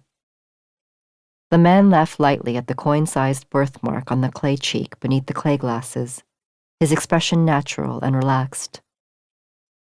He seemed to be the kind of person who could complete any and all tasks discreetly, like a shadow. She spoke to him to stave off boredom. When she took his business card, she thought she misunderstood his occupation, which was printed in Japanese next to his name. For a moment, she kept her head bowed. "You must be well versed in this line of work," she said. "I guess you could say that," the man replied offhandedly. "I've been doing it for a while." She slid his business card into her pocket and left once the room became a little livelier. That had been a few months ago. Somehow the man remembered her. It was 7 a.m. Through the phone, she heard the clattering of the subway. She invited him to her place the following morning. He asked her what was going on. She didn't answer, but instead told him her address, quickly, in case he declined. She couldn't tell if he was writing it down. "I'll leave your fee on the table," she said. "Wait," he said. "Yes, go ahead." "So, is it a suicide?" the man asked courteously. She didn't respond. She hung up after about 10 seconds. There wasn't much she would leave behind anyway, but she would still need someone to clean the apartment and remove the traces of her brief stay, which was what the man did for a living. The man was a death cleaner. 10 hours later, she brushed her hair and pulled a padded vest with pockets over her windbreaker. She coiled her leather belt and slipped it into the topmost pocket. She tucked in a handkerchief in case she drooled at the very end. The night before, she had slid her passport into the top pocket to aid in identification. As she did that, her thoughts had flitted briefly to Same. Same always wore a pendant with her name and contact information around her neck, so passers-by wouldn't rummage through her bag when she collapsed in public. Same would never forgive her for this. Same wouldn't even try to understand her decision. She left the apartment, chair in hand. She locked the door behind her and slipped the key into one of her bulging pockets. 40 minutes by foot to Ueno Park. The sun would set gradually as she walked. She headed toward Ugui-Sudani Station. Would the death cleaner come closer to the evening? Maybe he wouldn't come at all. No, she was certain he would. He might be relieved that there wouldn't be much to handle. He would call the residency program director at the Seoul Art Foundation and then her aunt Seoki, following the directions she had written out. Not that it mattered in what order he made the phone calls. She had already emptied the fridge and the garbage and the drawers. She might not have needed to call the man. She shook off that thought. Her chosen spot in the park wasn't an obvious one. She had to be discovered no later than 3 or 4 hours after drawing her last breath. Even 5 minutes after death, the body, formed of trillions of cells, would slowly, but then terribly quickly, start to decompose. It would disintegrate from the innermost part, turning her into a mass of mush. She shuddered. She couldn't forget what the death cleaner had said to her at the party. "Do you know what a body looks like at the very end?" Quietly, avoiding her eyes. "It turns into liquid, a terrible, stinky, sticky liquid." At the very least, she wanted to be discovered before the branch broke and dumped her body onto the ground. At the party, people had enjoyed the French wines specially brought out by the host. Bing Crosby was crooning White Christmas in the background. She remembered the lyrics. The man had glanced at her tense face and then said with finality, "Actually, Liquid is not the final state. It eventually becomes vapor. She hurried along. She was hungry. All she'd had was coffee and the 2 macarons at Tokyo Midtown the day before, as well as a few sips of water. There had been so many things to work out once she decided to hang herself from a tree. She had to figure out how to get up the tree, what kind of strap to use, how she would position herself, the timing, and a plan for what to do if her resolve faltered at the last minute. You had to weigh your pockets down with stones, or tie heavy rocks around your waist and wade into a river like Virginia Woolf. If she was too heavy, the branch wouldn't be able to support her weight, and she might tumble to the ground before she was dead. She had emptied her body for a week as if emptying and cleaning a glass bottle.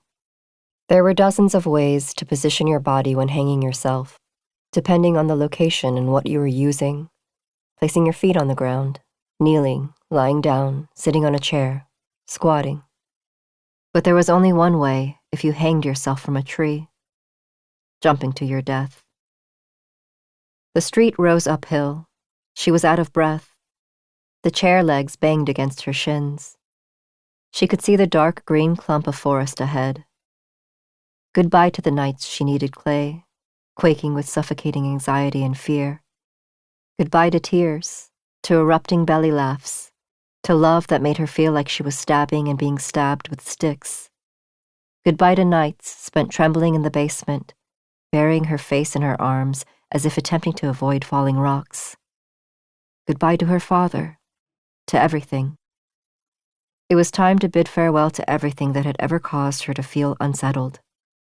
She looked up at the dark trees and squeaked, "Goodbye."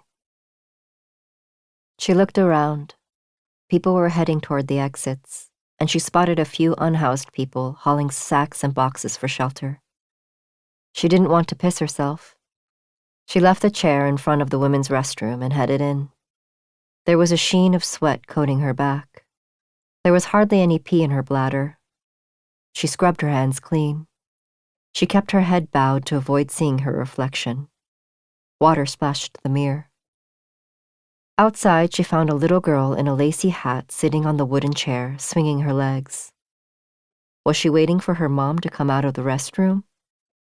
Feeling chased by time, she frowned at the girl and said, "This isn't a chair you can sit on." Maybe she should have said, "This isn't a chair." Her armpits got damp. "Don't get anxious," she told herself. Maybe she doesn't understand my Japanese.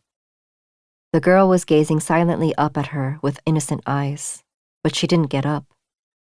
A woman came out of the restroom and looked at the girl on the chair and then at her, standing by it with her arms crossed, then pulled the girl to her feet. "Mushiwaki gozaimasen," the woman apologized several times, clutching the girl. Now she and her chair were alone in front of the restroom. What if someone else came by to sit on the chair? She picked the chair up again. She was on the path leading to the Tokyo National Museum. Nearby was a guard post that was usually vacant, and to the right was a small but dense grove of trees.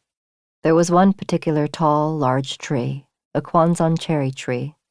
She'd chosen this tree after a long search through the park, a tree she'd selected as carefully as choosing good paper, studying it in the bright sun and in shifting light. The death cleaner had been in his line of work for 20 years. He would know she wouldn't take her life in the apartment. She left a short note next to the envelope containing his fee. Ueno Park, to the right of the fountain, beyond the zoo, at the cluster of cherry trees near the Tokyo National Museum. She'd figured out that few people headed down this path in the evenings, that the Tokyo National Museum closed at 5. The cherry trees looked strong and sturdy. A part of her wanted to try slamming her body into them. These trees in the interior of the park were especially pretty. Their trunks shone in a lustrous black, like healthy soil, as if they were yet undiscovered. The cold air curled around her shoulders. If you think of the chair as death, she thought as she approached the tree, the only thing left to do is to put the chair down. She tightened the legs carefully to ensure the chair wouldn't tip. Everything else would be handled by professionals afterward. She took a deep breath. She felt a chill on the nape of her neck. She craved a hot cup of tea. She glanced at the sky, now a dark navy purple. She climbed onto the chair and looked up at the dark tree she would be dangling from in a minute. She realized something. A person who was about to hang themselves from a tree did one last involuntary act, as natural as breathing. They lifted their chin, because they had to find a place to secure the strap. With her head tilted back, her eyes scanned the branches, a tangle of thick and thin lines. At the very top, on the highest, thickest branch, sat a tiny person. She rubbed her eyes. She wasn't dreaming. It was quiet, an absolute quiet. "Halmoni?" she asked, shoving her hands into her pockets. "How do you know who I am?" asked the tiny person atop the tree. "Hello. You've never met me. I know you're Halmoni." "What are you doing here?" "What you think I'm doing. I can help you, if you want. If you're going to lecture me about hope or life, I can move this somewhere else. I don't know enough about things like that to tell you anything." "You didn't even live that long." "I didn't." "I'm 7 years older than you were when you died." "When did I die? I forget." "In 1951, in the winter. You were 30. "I'm sure you're right." "You were wearing a long chestnut skirt printed with half moons." "Was I?" "On that day, I mean. And your black hair was in a neat, ear-length bob." "That was a long time ago." "It was winter." "February." 2 days before the Lunar New Year." "That's right." "It was so cold that you thought your eyes and nose and lips would be raked off your face." "You're talking about it as if you saw it with your own eyes." "I lived with Abuji for a long time." "I see." "What you did wasn't right." "What wasn't?" "You ruined his life." "You shouldn't talk about your father that way." "Just admit it. You were selfish." "Aren't you also thinking only about yourself right now?" "Yes. I was even younger than you, don't you see?" "But you had a family." "It didn't matter." "It did." "So does that mean you wouldn't do this if you had a family?" "I'm choosing this for me." "I did too." "I chose how to live my life, and this right here is my choice too." "I know, and I'm not going to try to stop you." "Is it cold there?" "It's the kind of place that makes you forget about being cold." "What else?" "It's the kind of place where you don't need things like conviction." "But then, why are you here?" "I wanted to see my son's daughter just once before you die." "You don't have the right to call him your son." "I bore him." "No, you abandoned him." "You did too." "I didn't. I grew up and moved out." "You shut your father out of your life." "You're a strange person, Halmoni." "So are you." "What do you mean?" "You could have done this in Seoul, at home." "It just happened this way." "No, you came to meet me." "You've been following me around all my life. Admit it." "I don't live in your world anymore. There's no reason for me to follow you around." "Aren't you the one trying to pull me into your world?" "Depends how you look at it." "You must have seen your children die, my aunts and uncles." "I did." "It's all your fault." "That's what they chose. That's what you said." "What?" "That you chose this." "Some things influence choices." "Not me." "You're a coward." "How so?" "Hurry, the guards will come by soon." "I'm not scared." "You're not?"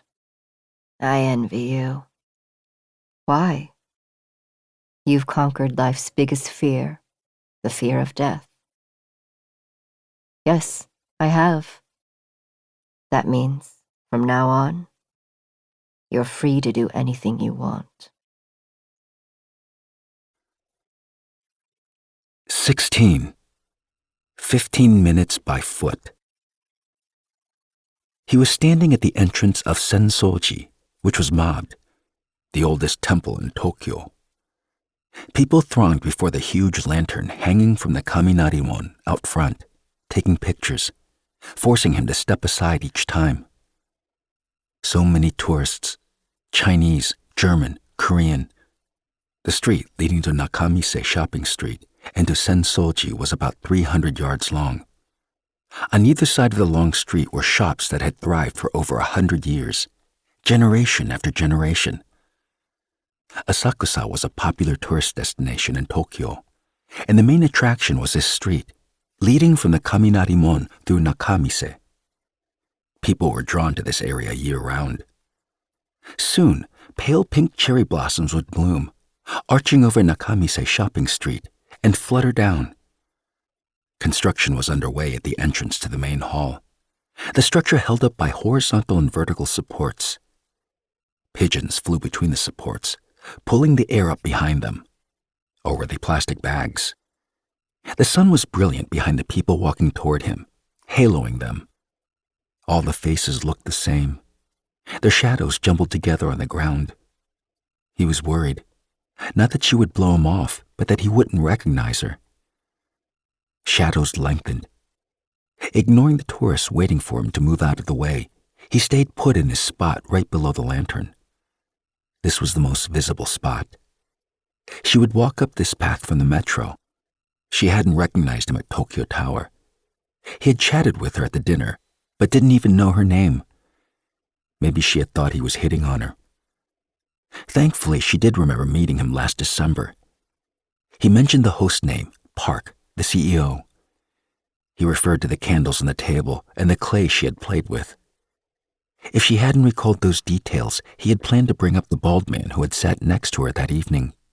Lowering her guard, she'd pushed the section of her bob off her forehead. Her black nail polish was chipping and peeling. She seemed inattentive to everything. He had hoped he was drawn to her because she was unlike anyone else, because she had nothing in common with any other human, because she projected a lack of interest in nearly every kind of relationship, like the many skeptics in the world. But as she looked at him after pushing her hair off her face, he realized her gaze had changed.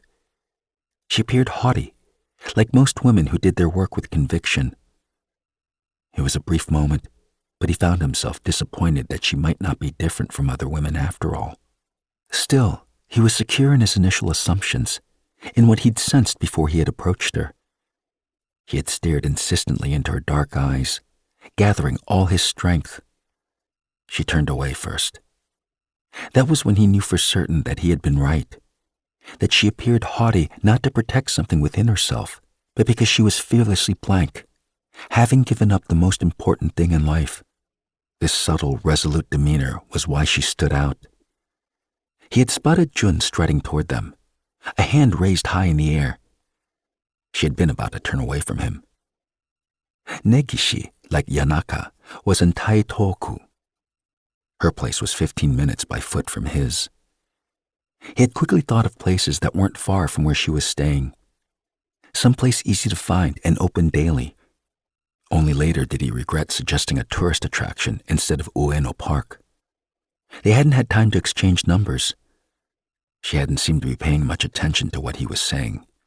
Now he would have no recourse if she didn't show up. It was 30 minutes past the time he'd suggested. He didn't budge. He stood there, the anxiety that he might not recognize her in the crowd dissipating. Maybe she wasn't coming.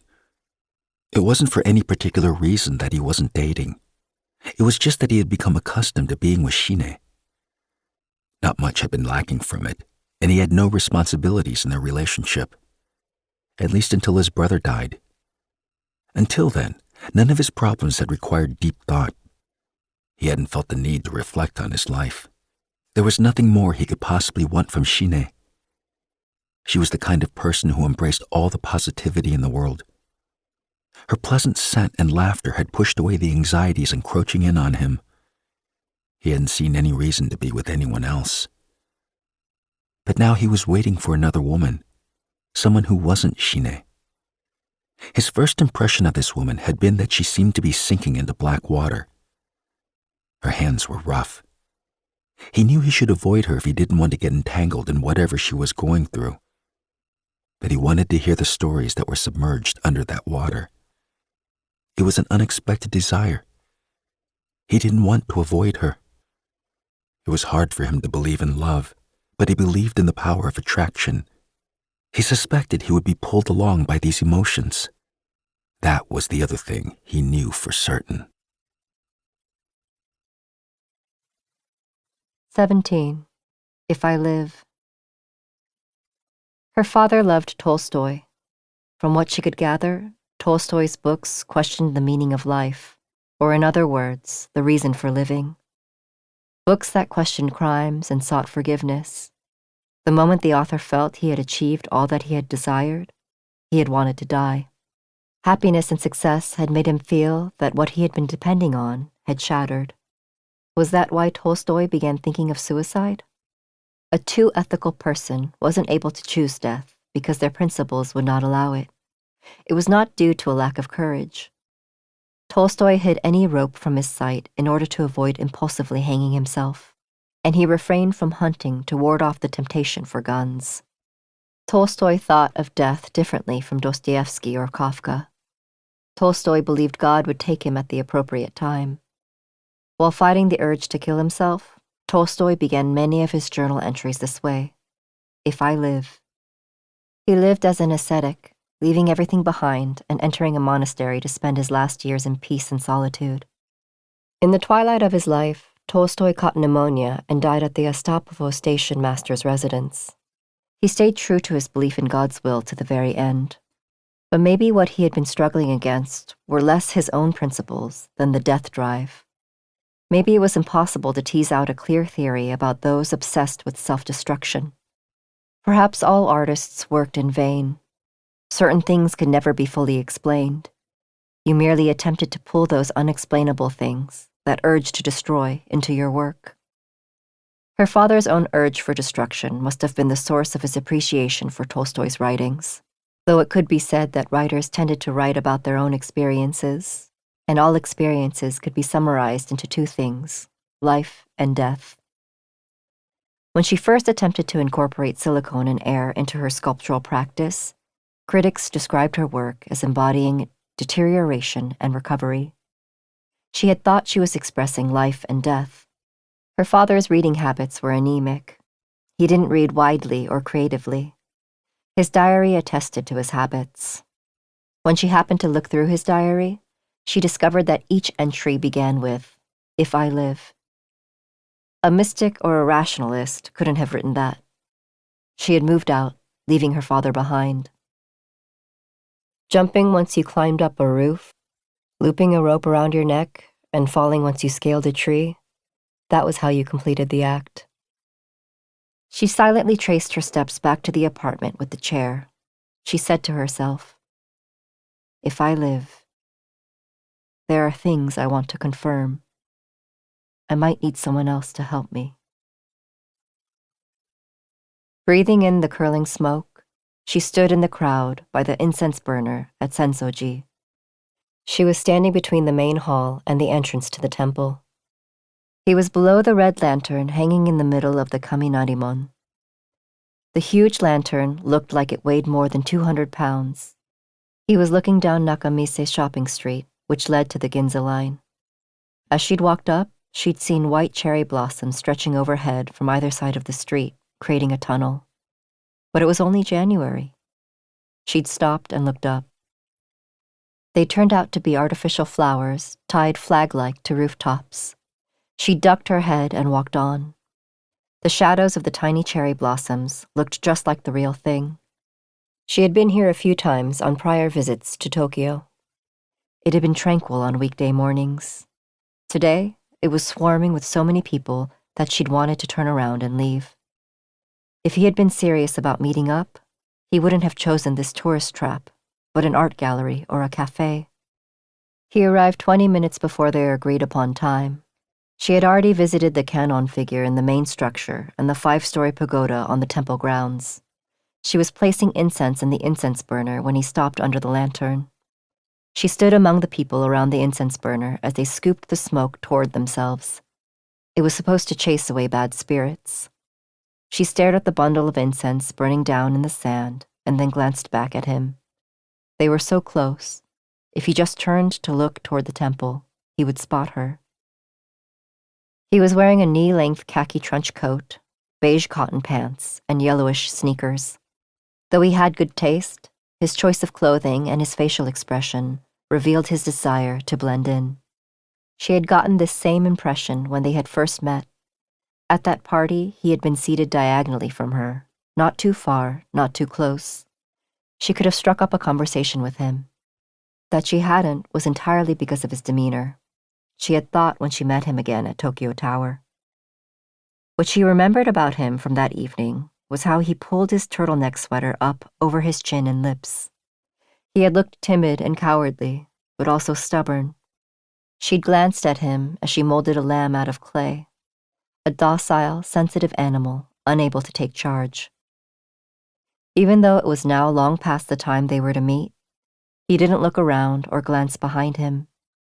He seemed certain she would walk up from the far end of the street. There was no point in disappointing him, nor was there a way for her to exit the temple without passing him by. As she walked toward him, she waved off the smoke that clung to her. Part 2. 18. There's only fish there. She approached him on the platform in head-to-toe black, the same as always. He stood up from the bench. 4:30 in the morning. She was right on time. She must have taken a taxi from her apartment. It was too dark to walk. She had been the one to suggest taking the first train at 4:40. Her gait was uneven, as though she were wearing ill-fitting shoes, as though she might totter right onto the tracks. Anyone would think that upon seeing her, and there were no railings or other safety features at Ogui Sudani Station. She swung her arms irregularly as she walked toward him, but then stopped short a yard. No, a yard and a half. This was the ideal distance between them. She nodded without saying anything. She looked like she hadn't slept at all. 5 minutes until the train pulled in. He perched on the end of the bench so she could take a seat. She remained standing. He looked straight ahead but could see all of her. A wide wool scarf was coiled tightly around her shoulders and neck, making it impossible to worm a finger in. She had managed to get herself black plastic boots like he'd suggested. They would be sloshing around in the wet all morning. He wouldn't want to roam around in a place like that if not for her request. If it got colder, the constant drizzle would turn into sleet. She didn't seem to care about the weather. There was something striking about her. Her black bob, her thick eyebrows, her dark eyes. But on the day they had met at Sensoji and walked towards Sumida River, he thought her face was hollowed out. She was neither beautiful nor alluring. She seemed melancholy and gloomy, much like his first impression of her. Maybe he had been staring too intently at her. Maybe he had been staring not at her, but at another face, at someone barely clinging to life. As they'd passed the water bus stop, he'd wondered if he could come up with an excuse to see her again. That was when she asked if he could take her somewhere. Her offhanded tone suggested it didn't matter to her either way. That had bothered him. The train pulled in. They would board the JR Yamanote line and get off at Shimbashi Station, where they would take a taxi to Tsukiji Market. They weren't taking the Hibiya line, which went directly from Minowa Station to Tsukiji Station, because the first train was at a later time. The market opened at 6. There were quite a few passengers despite the hour. Their expressions the same, stiff. She held the train strap, looking out the window.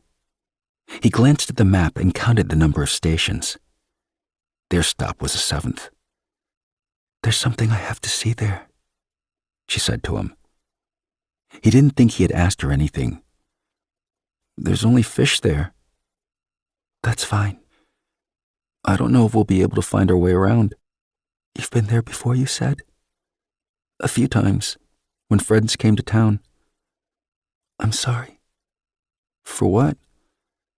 It's so early in the morning. I guess so. It is. Then this is what we'll do. What?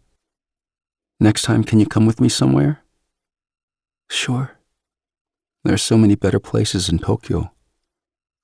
All right, we'll do that. The weather's pretty bad today. It's still winter. She smiled. He grabbed the strap so he wouldn't teeter. It seemed she would agree to anything he proposed. He felt oddly rejected. She looked as though she wouldn't resist, even if he grabbed her by her stick-like neck and shoved a hand down her top, her body swaying while he groped her as she blinked slowly, indifferently. In the hazy, brightening sunlight, her face glowed with a sudden vitality. It was the first time he'd seen this expression on her, though of course he hadn't known her very long. Was he wrong about everything he thought he knew about her? Maybe she was more tenacious, more persistent than he had realized. She wanted to visit the largest fish market in Tokyo. He wanted to know what she was seeking. She was concealing something. She could not see how tense she appeared. The train halted at Shimbashi Station. We're here, he said brusquely. 19. What she saw at Tsukiji Market. Some things were difficult to classify, like abstraction and materiality, regularity and irregularity, the gradually lightening early morning sky, now a crimson glow ribboned up between buildings as if pulled from deep underground. Dark pink and light blue bled over dawn, and above that, a blue tinged with yellow spread out like pigment in water. Standing at the entrance to the fish market, she watched and felt deeply the many layers of colors stacked below a sky that was still mostly gray. It wouldn't be possible to depict what she was seeing. What the colors connected to might not even be part of this world. There was something else she couldn't easily classify. When he asked her why she wanted to visit Tsukiji Market, she wondered, am I drawn here because of Halmoni or me? If neither, who? How many people drew me here? But she could not ponder those questions here. She was shivering too much. The market floor was damp, and her feet were already frozen solid. The smell of the fish was precise and vivid. He was walking with her. She kept forgetting she was with someone else. She could not even remember this man's name. She followed him deeper into the market, to the auction. Bells began ringing at 6. Cold air swirled in the tuna auction area, the size of a large gym. She felt she were standing in front of an open freezer. White light glared down from tubular fixtures on the ceiling. Tourists hustled from one end of the room to the other to nab good spots. If what he had told her was accurate, once an auction ended on one side, another would begin on the other.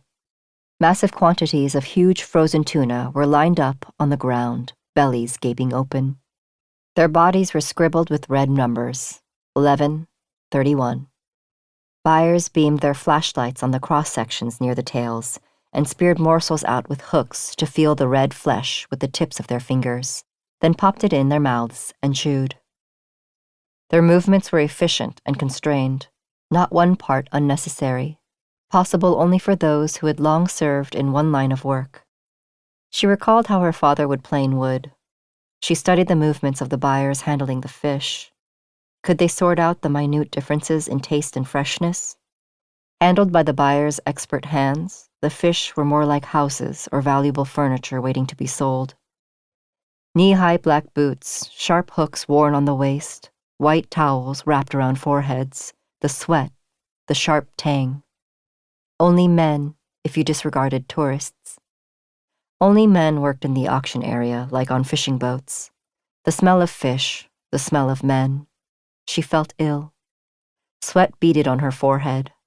She rifled through her pockets. She didn't have paper or a pencil. He asked if she needed something. She said no. Her hands moved swiftly inside her pockets, sketching. The auction began. The most commanding man, who had been handling tuna and carefully writing in a record book, flipped the box over, got on top, and rang his bell. His speech sounded like a fast song or a language from the opposite end of Asia. People sold and bought tuna, hands snatching at the air. She suddenly felt hot. Tourists' cameras clicked, and the auctioneer raised his voice, and tuna were dragged out one by one, hooks through their open gills. The air buzzed with bells and voices.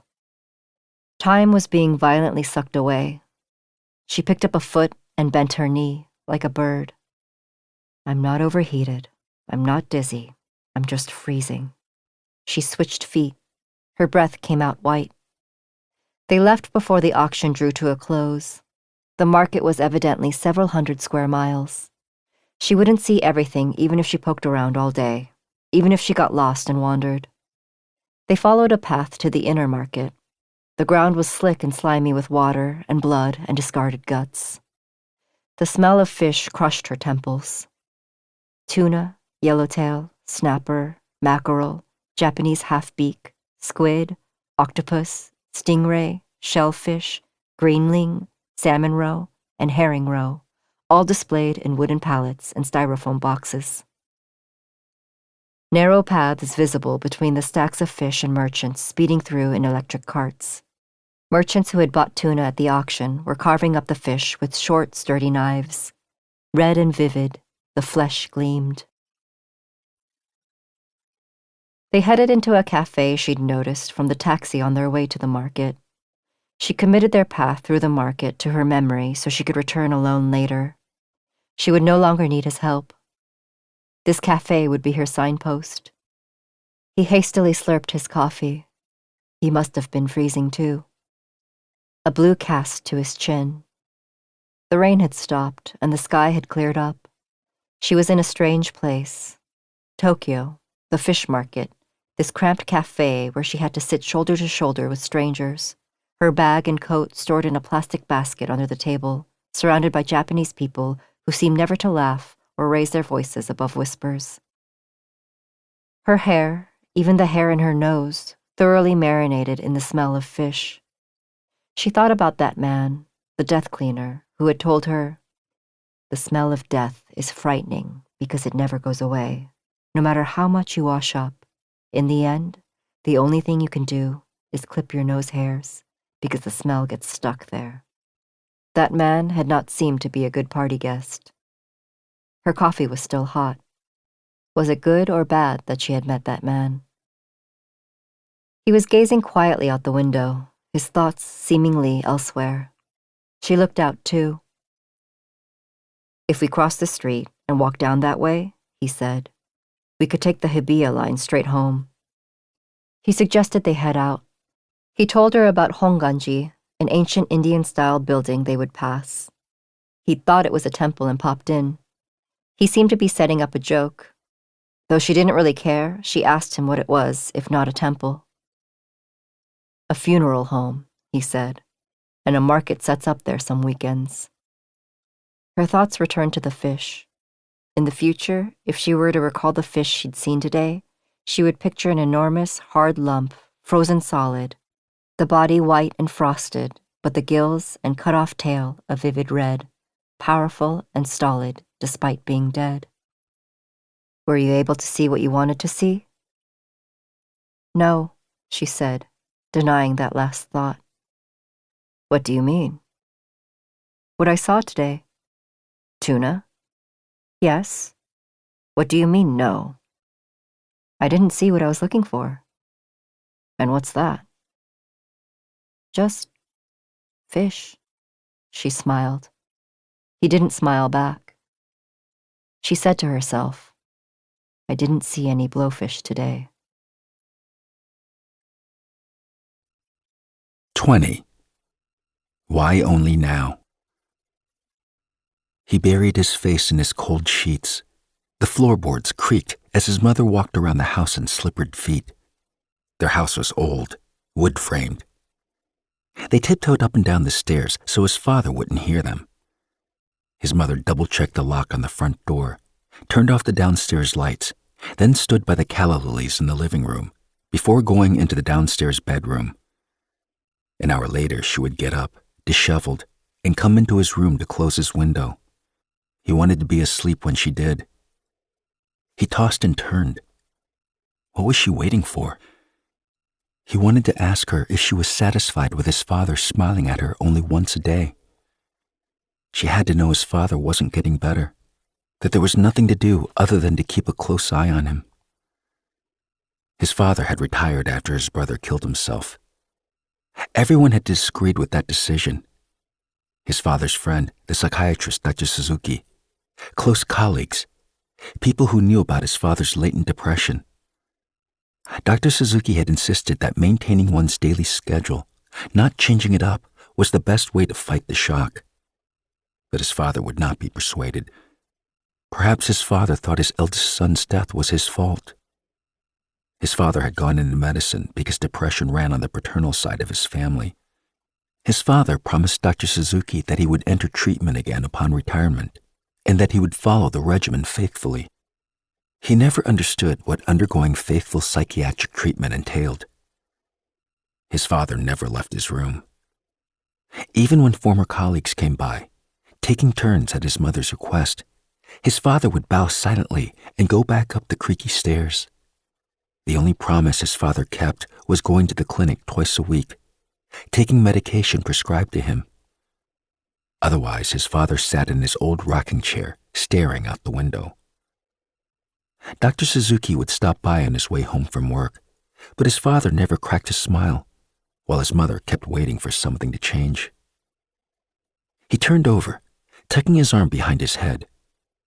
He wanted to fall asleep, but he felt jittery, as if he might spring up and slap his mother across the face if she walked into his room.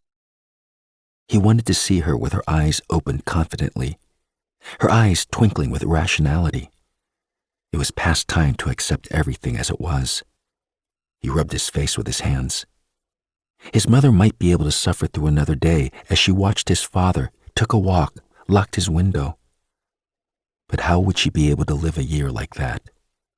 Or 3 years? His curtains billowed in the breeze. He needed to find a way to fall asleep, his mind wiped clean. He didn't want to think about his brother, about Shine, about his father dying. His mind wandered. Three-dimensionality, something that had length, width, and depth. Love was like that. Hadn't his parents taught him that long ago? An overwhelming sorrow shouldered past him. He had to see Shine again. Shine, who believed he would return to her. He would tell her about his foolishness, about what he'd realized when his brother died. He was foolish to believe he could understand and accept and fulfill Shine. He shook his head. He had been seeing her for 10 years, from before she'd had her child. Still, he needed to say what he felt. He needed to tell her that love was three-dimensional, that the volume of this three-dimensional thing was difficult to figure out. He heard creaking at the bottom of the stairs. Why did he only now feel the need to tell Shine these things? Quiet footsteps crossed the hallway. He remembered her silhouette, the woman who had seemed to limp with every step. He heard his door open. He squeezed his eyes shut. He began thinking about the 18 ways of calculating the volume of a three-dimensional object. 21. His gaze anxious. She dropped the knife. The phone was ringing. She lowered the flame and emerged from the kitchen to look around the apartment. The phone was on the side table by the sofa. Who would call this number? She had asked the staff at the Seoul Art Foundation and the Tokyo Art Center to reach out by email. She had told them she wouldn't be turning on international roaming. In fact, she disconnected her cell phone before leaving Seoul. The phone rang louder and louder. She sat on the sofa, her wet hands on her knees, palms up. It was evening. She had gone into the kitchen to make something to eat for the first time since she had moved in. This puzzling hunger was hard to sate. Food like convenience store onigiri or beef hash over rice from a restaurant didn't do anything to chip away at it. Her hunger had suddenly resurfaced after a long hibernation. It demanded food that wasn't too sweet or salty or spicy. What kind of food could that be? When the phone rang, she'd been dicing carrots, onions, and shiitake mushrooms, boiling broth, and soaking rice to make mushroom juk. Thinking that this pang had to be something else if the juk didn't satisfy it. Water dripped from her hands. She could feel the caller staring at her as she sat still next to the phone, which rang and rang with irritation. Was it Same? But she was too far away to be of use even if Same had collapsed. Maybe it was Beck. It wouldn't have been difficult for him to figure out how to reach her. She had only been away for about 2 weeks, but it wasn't like Beck to call. She waited for the phone to stop ringing. Emotions swirled inside her. She felt contrite.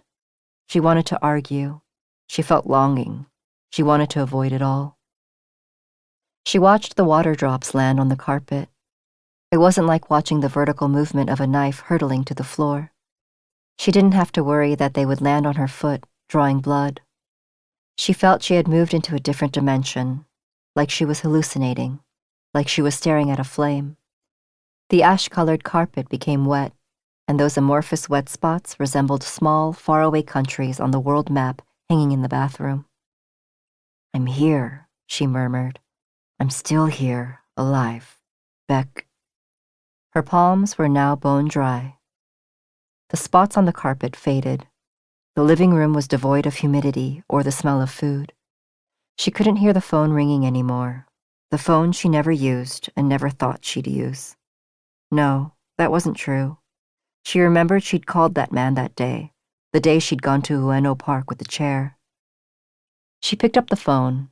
She heard the dial tone. Her heart pounded. In her head, she went over what she would say. She wanted to talk about dinner or the weather, just chit-chat. She wanted to have a conversation that lasted less than 2 minutes, a conversation whose rhythm was off by half a beat. Her father didn't pick up. 6:30. He would still be in the shop. Maybe he didn't hear the phone ringing over the machinery. She tried again. He didn't pick up. She could practically hear his rattling scooter. She pressed the phone to her ear. She had not been able to figure out her father when she had been beside him. Even if she had lived with him forever, she would never have understood him. She moved out the year she turned 31, not long after she found out about the existence of his birth mother. She had even worried over what to say if her father asked her why she was leaving. She needed an excuse. It wasn't enough that she was already 30, because they'd lived together her whole life, just the two of them, peacefully, like flowing water, in sometimes intimate, powerful coexistence. 2 stones becoming smooth. This was what she wanted to say to him. "Abuji, I couldn't stand listening to you talk in your sleep anymore. I was sick of everything. How you sob and flail in your sleep. How I had to shake you awake from your nightmares. You'd feel the same if you were me. You'd know how awful it is to hear someone over 60 shouting, 'Omma, Omma,' begging and sobbing. You have to understand." And it was like that every night, every single night. We all get over disturbing incidents and painful experiences, but you never have. The way you talk in your sleep hasn't changed. Not in all the time we lived together. I didn't want to hear that anymore. To see you sweaty, your hands grasping at the air. I wanted to start over by myself in a new place. Somewhere brand new, without you, or Halmoni, or your siblings around. One could say something like this only once, carefully, never to be repeated. She put the phone down and buried her face in her hands. 9-year-old Abuji, the boy who watched his young mother, his gaze anxious. The child who tugged on his mother's long, half-moon patterned skirt when she lifted a bowl with 2 hands. His mother drank down the entire bowl in front of him and his father, then collapsed. 9-year-old Abuji saw everything, every single moment. his mother drinking toxic blowfish soup and dying by her own hand. He would always remember that his mother had prepared the blowfish in the morning and simmered the soup for a long time, sitting in front of the kitchen fire. 9-year-old Abaji saw everything. His mother collapsing, his mother twitching, his mother stiffening, his mother vomiting blood, his mother's eyes bulging, and finally, his mother's eyes closing halfway, his mother lying still, his mother who had died. Her father became 9 years old again every night in his dreams. Not a single night was spared. Alcohol did not help. She could not stand her father anymore. This 9-year-old desperately calling for his mother. That was the only reason why she had left. She couldn't think of a more terrible reason than that. 22. This person, is she a woman? The interiority encouraged by space. He referred to that special quality as the thinking space. This feeling was elusive above ground, most especially in a skyscraper. You had to be in a basement like this, in an appropriately dim space, populated with succulents, scented with cigarettes and alcohol. When he agreed to take on the renovation of Desert, Mun had asked him to turn the bar into a space one could think in. That was more complicated than being asked to squeeze in a set of stairs or a window in an impossible layout. He remembered studying the scruffy, rotund bar owner. Then or now, he could not claim to understand Mun, but he could imagine the space Mun wanted. It was Mun's idea to hang black and white photographs on the brick walls, while his was to hang a heavy steel door at the entrance. A heavy, massive door that took effort to push open, giving you the sense that time had been reversed every time you walked in. That door opened, and in walked Shine, wearing a green skirt and a beige trench coat. Which way will I end up going? He wondered, as he wiped a finger across his sweating lowball glass. As Shine sat down next to him, he detected a light scent. Dried lavender, perhaps rubbed gently along the lining of her clothes. Shine's scent, which he knew well. Lavender was what she smelled like, both on top and below. The air inside, which had been flowing in an orderly fashion, scattered, as if a breeze had barreled through. He was watching a glass bottle that had accidentally drifted over, bobbing and being pushed around before finally floating away. He sat up straight. He would try not to feel so uncomfortable, because then he would get anxious, and that would open the floodgates for all the feelings that accompanied anxiety. He had buried his face in Shine's chest whenever he'd felt that way, and somehow 10 years had gone by. He pulled his stretched-out turtleneck over his chin. Shine sipped her mojito. Hemingway's presumed choice of cocktail, made with muddled mint. He glanced at the photo of Hemingway hanging to his left. The shirtless writer was wearing boxing gloves, looking into a mirror. Once, Shine had told him Hemingway had believed that a truly funny book could be written only by someone who had experienced countless ordeals. Overgrown beard and mischievous eyes. Something about the author reminded him of Mun. Next to Hemingway was a picture of John Steinbeck in his later years, sitting under a large tree with a woolly dog. He had noted that the two authors were an odd pairing, and Mun had responded apathetically. There's no real reason behind it. It's just that they both like dogs, and they both love the desert. Mun had 3 dogs of different breeds. Rover, a mountain goat of a dog, lived in the bar. If Mun couldn't come to the bar for some reason, Rover would end up locked inside all day. What are you thinking about? Shine asked. Dogs. That's random. Is it? He smiled. It's really strong today. Should we ask for more ice? No.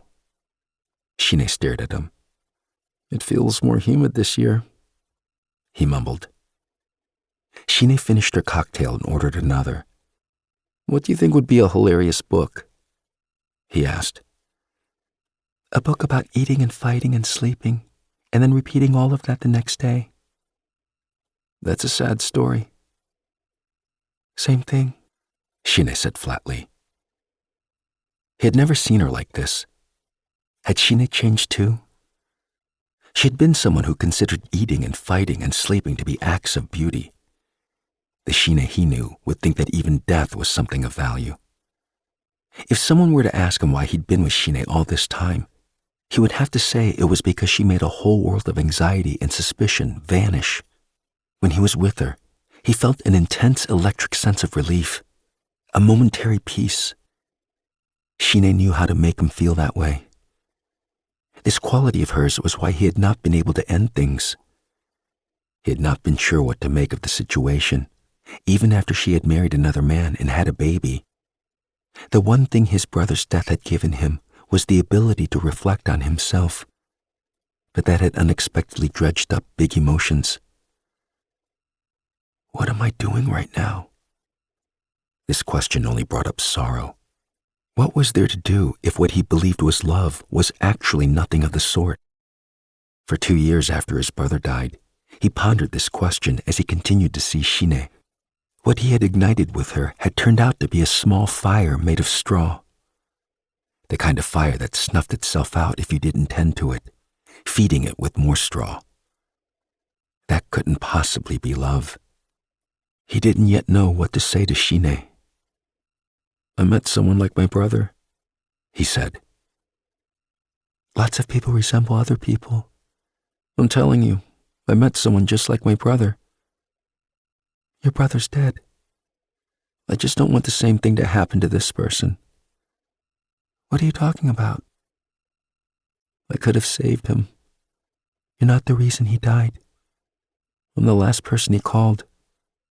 There was nothing you could have done. No. It wouldn't have happened if I'd been there. You're being too sensitive. I want to save. Who? This person I met. This person? Is she a woman? Or, I don't know. I just don't know. 23. Fabric Town. A bike rack for residents was installed next to the building entrance. It was a double-decker rack, perhaps to accommodate the many households with more than one bike. She had heard that the designated spots changed once a year by lottery. This year, the spot assigned to her unit, number 605, was on the second level. Her shoulders cracked every time she raised her arms to pick up and pull down her bicycle. Her body had been gradually shrinking since she came here. Maybe it was her brain that was withering, not her body. Her brain, clean and soft when she was born, with hardly any wrinkles. But a yearning for death had taken root before blood began pumping through it. Now she observed herself skeptically as she struggled to take her bicycle down. Dozens of bicycles, lined up in a neat row, glinted under the morning sun. In certain moments, she veered off track, forgetting about death. Like when she noticed something drawing light toward it. Maybe she'd first picked up a pencil when she'd realized that such a moment lasted a mere split second. She walked her bicycle around the right side of the building. 2 trees wore signs that said Zelkova tree. The trees appeared ancient, and their branches had been trimmed short. Perhaps they would be unable to grow leaves when spring came around. If she continued straight and took a right at the 3-way intersection, she would end up at the south exit of Nipori Station. People referred to this street as Fabric Town, 20 minutes round trip from her apartment. In Seoul, it was freezing.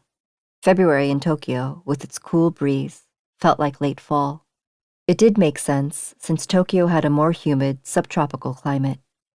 Seasons did not fit neatly in a box, as vague as the concepts of abstraction and materiality. Right now, it was neither winter nor spring. It was part winter, part spring. A subdued olive light bathed the street, tinting everything around her. If a cool color exuded dissipation and a warm color suggested progression, a subdued olive might be perched right on that boundary. Why did I choose form, not color? She looked up at the sky and clattered her bicycle loudly on purpose. Colors and sounds entangled, and streets led to other streets. It was a straight shot to Nopori Station.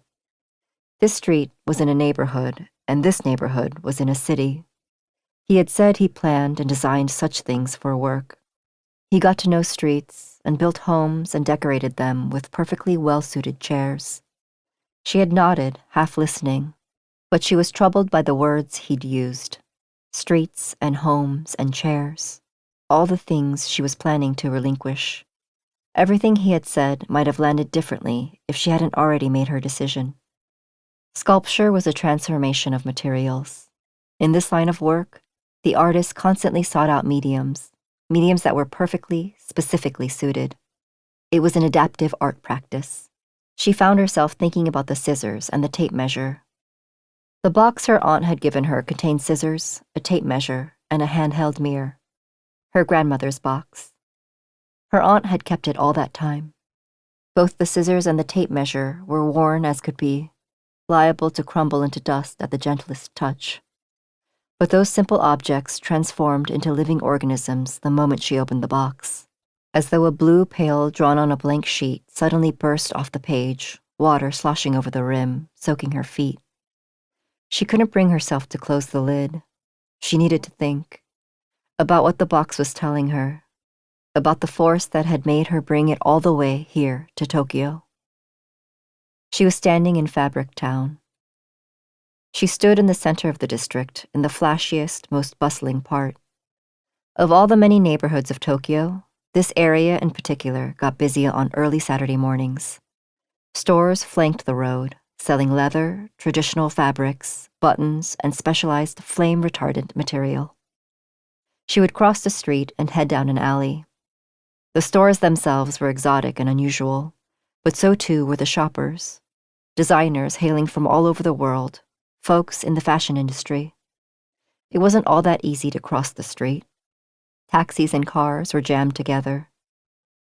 On a stand in front of a lace store, a wide length of white lace printed with red polka dots flapped like an awning.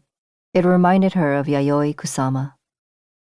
An hour later, when the sun would rise 15 degrees higher in the sky, everything would glow brighter, in pure white.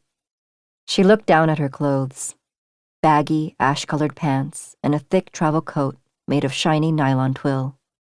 She was dressed in such a way that if she covered her face, nobody would know whether she was a man or a woman. Ever since she'd begun to think earnestly about dying, she had felt she no longer had a gender. But as she stood there, she felt her dormant gender reawakening. This made her feel wretchedly embarrassed, a sharper mortification than what she felt when she was hungry. She stepped off the curb in front of a family restaurant called Jonathan's, ringing her bicycle bell as she hurried down the street. 24. A neighborhood with so many graves. He looked back at her. She lagged a few paces behind. Maybe because of the cold, her face was bloodless, pale. The sun felt warm on his skin, but the wind was chilly. He wondered if they should forget about taking a walk. An anime character made of stone stood at the entrance of the temple, which ran a daycare center in a separate one-story structure. She peeked in. He invited her to push the gate open and enter. The yard was empty, except for a few colorful umbrellas on the far side. Perhaps the children had already gone home. He followed her lead and perched awkwardly on the edge of the daycare's raised wooden floor. In the mornings, he could see from his window a single line of kids in knee-high socks and yellow hats walking past, swinging their arms. Did they know this was a temple? Did they know it had been built over 100 years ago? He had not planned to sit with her in this remote temple. He had wanted to show her an empty lot called Kasuharapa Ondi. The lot held a few egg-sized planters and a single sign indicating its availability for rent. Some people held a flea market or a bazaar, and others played music. Anyone could rent and use the space. He thought she would be fascinated by that empty lot. Had it been an error to think that a sculptor would be drawn to spaces? She didn't show a flicker of interest in that empty lot, or in Sky, the bathhouse, an art gallery housed in a former bathhouse. She seemed interested in nothing. They had met at Nippori Station. From her apartment, the station was less than 10 minutes by bike. She had walked over. At least she seemed to enjoy walking. They walked past wood-frame residential buildings and small side streets, the public cemetery, a bagel shop. She had an even unexpectedly long stride, 24 inches wide. She walked confidently, appearing to know exactly where to go. A crow flew low across the sky into the silence of the Saturday afternoon. A minute passed so quietly that he thought he could hear moss growing in the shade. Anyone unfamiliar with the neighborhood would have a difficult time finding the temple and its daycare center. He liked its simple, symmetrical design. It radiated permanence and conviction. Outside the temple gates was an open space as large as a playing field, dotted only with a few long benches. An earthquake evacuation spot. When he had first come here and sat on a bench, he'd felt relaxed as he watched people exercise or walk their dogs past the cones of light cast on the ground by street lamps. But then, not even a week in, he had begun thinking that it had been a mistake to move here. In the afternoon, after the daycare closed, all he saw were cemetery caretakers or elderly couples strolling slowly by, as though they had just relearned how to walk. Anyone would think his mother was one of them. They could have moved to a busier, livelier neighborhood, but he would have to wait until he could live on his own. It remained a question whether he would ever be able to. He had wanted to show her the static design, where stolid conviction hung in the air. He had thought about her even when he had been at Desert, sitting beside Shine. Why did he want to tell her these things? Show her these things? He needed to interrogate himself. He didn't know when it had all started. When he thought about her, he was overwhelmed with the sensation that he was thinking about himself. He felt stymied, challenged. He drew a box in his mind, the way he did when he faced a complex, hard-to-solve problem.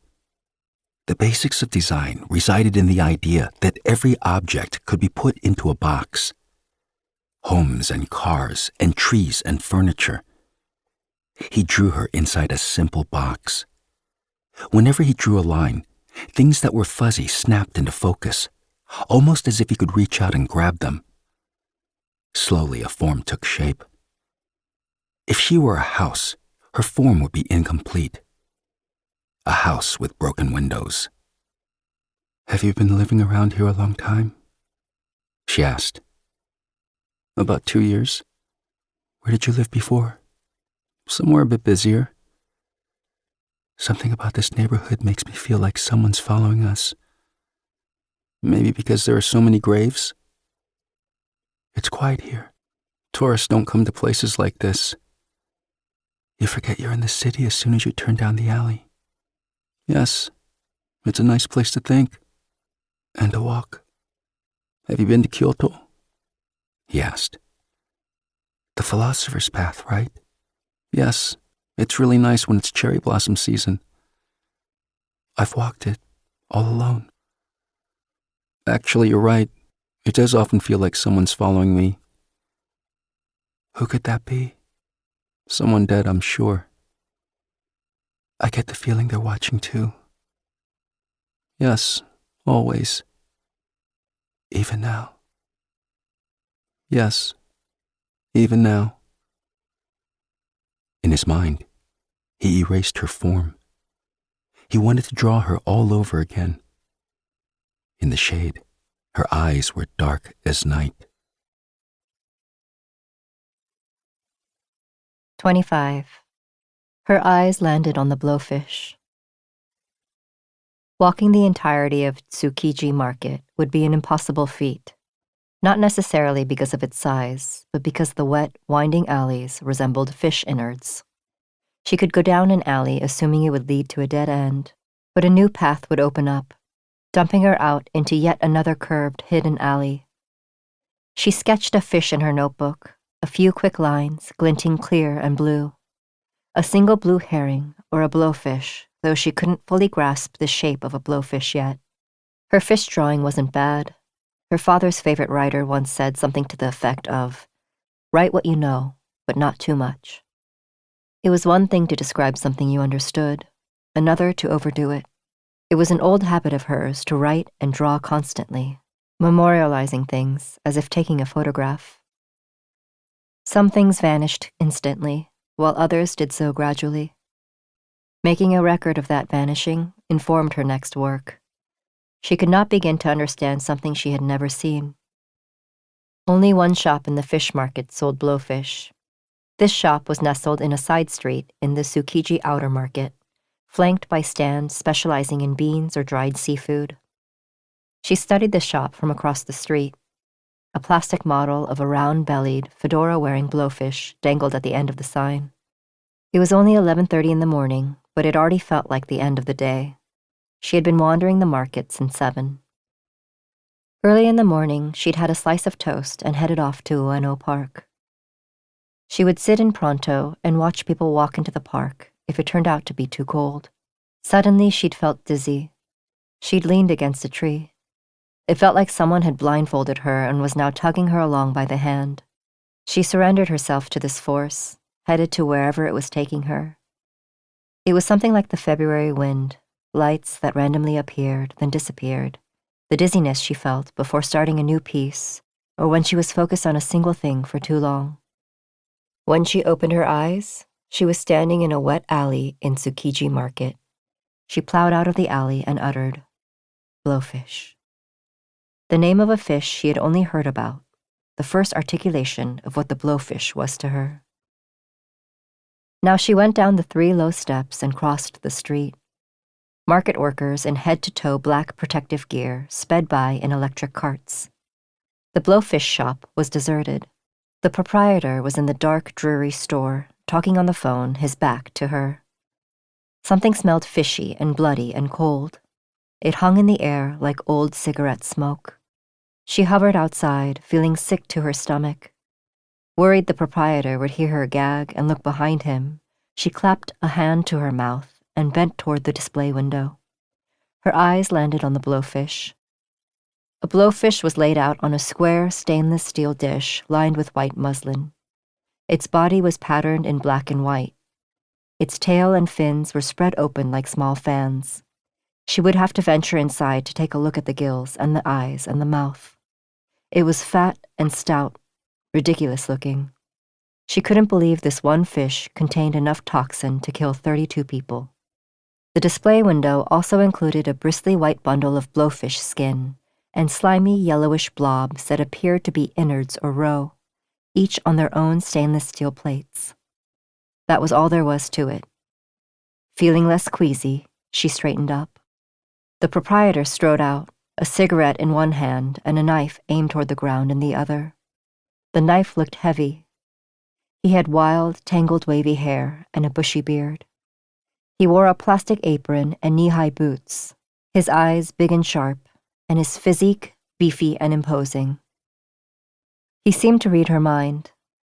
Would he sell her anything? Still, she didn't avoid his gaze. She looked straight at him, as if she weren't there to buy blowfish. Standing a few steps above her, he tossed his cigarette butt over her shoulder and opened his mouth. "Arashimase." 26. If only he wasn't afraid. Nanae would be transferring to KAC's Seoul office.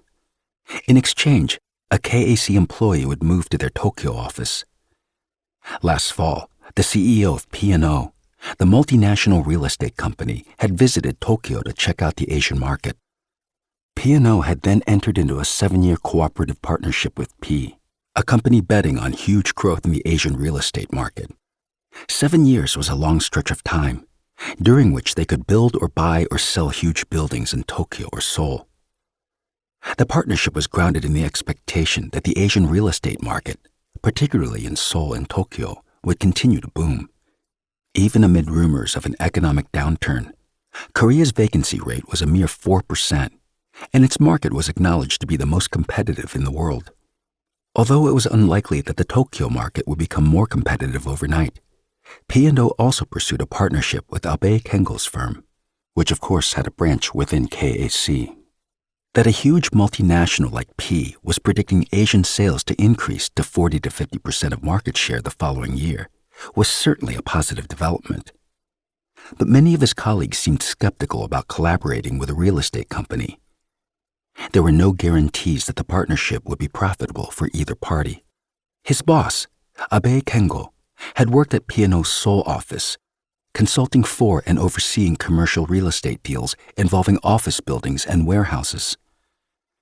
As everything in that company was linked to real estate interests, he wasn't sure how this development would affect him.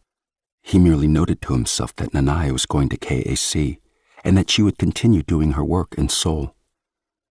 He didn't care about buying or selling buildings, but knocking something down was different. If you didn't control for speed and scale, it took only a split second for a city full of potential to decline. But he trusted Abe's business mindset. At Abe's firm, they lacked as many things as they had perks, like working late at night, busy work, layoffs. Abe was the type of businessman who believed that clients would be unhappy if the staff was unhappy. His staff could flex their time within their 33-hour work week. Personally, that was his favorite benefit. He didn't need access to a cafeteria where you could dine while listening to classical music, or a massage room, or a gym. Most significantly, Abe had given him the opportunity to work in architecture again. When he had to take his father to the doctor, he went to work around 7 in the morning and left at 2 or 3 in the afternoon. He could probably have found a firm offering even better perks, but what he wanted was simple: to build something he'd drawn. A building that was a few stories tall or a residential home with trees and windows and chairs. He did not wish for anything more.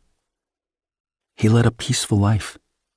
He wasn't living in disguise, but sometimes he would be overwhelmed by the feeling that he was crouching at the bottom of a glass bottle that didn't let in much light, his eyes covered. Would I have continued working on the tower if that hadn't happened to Hyung? He asked himself in the lively izakaya, where they were throwing a goodbye party for Nanae. He took in all of Ginza below the floor-to-ceiling 10th-story windows. With glaring outdoor signs and neon lights that kept the night at bay, Ginza seemed to be constantly flashing and glowing, without a moment of respite. The streets were teeming with stores that each held at least 100 years of history, no matter how tiny the establishment. In Ginza, the streets were a grid, making it impossible to get lost. And there were as many traditional buildings as there were modern ones, which was why his mother liked this neighborhood. In the springs and summers, you could see women her age walking leisurely under flowery parasols.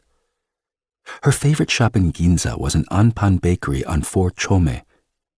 The clock on the face of Ginza Wako indicated 9 p.m.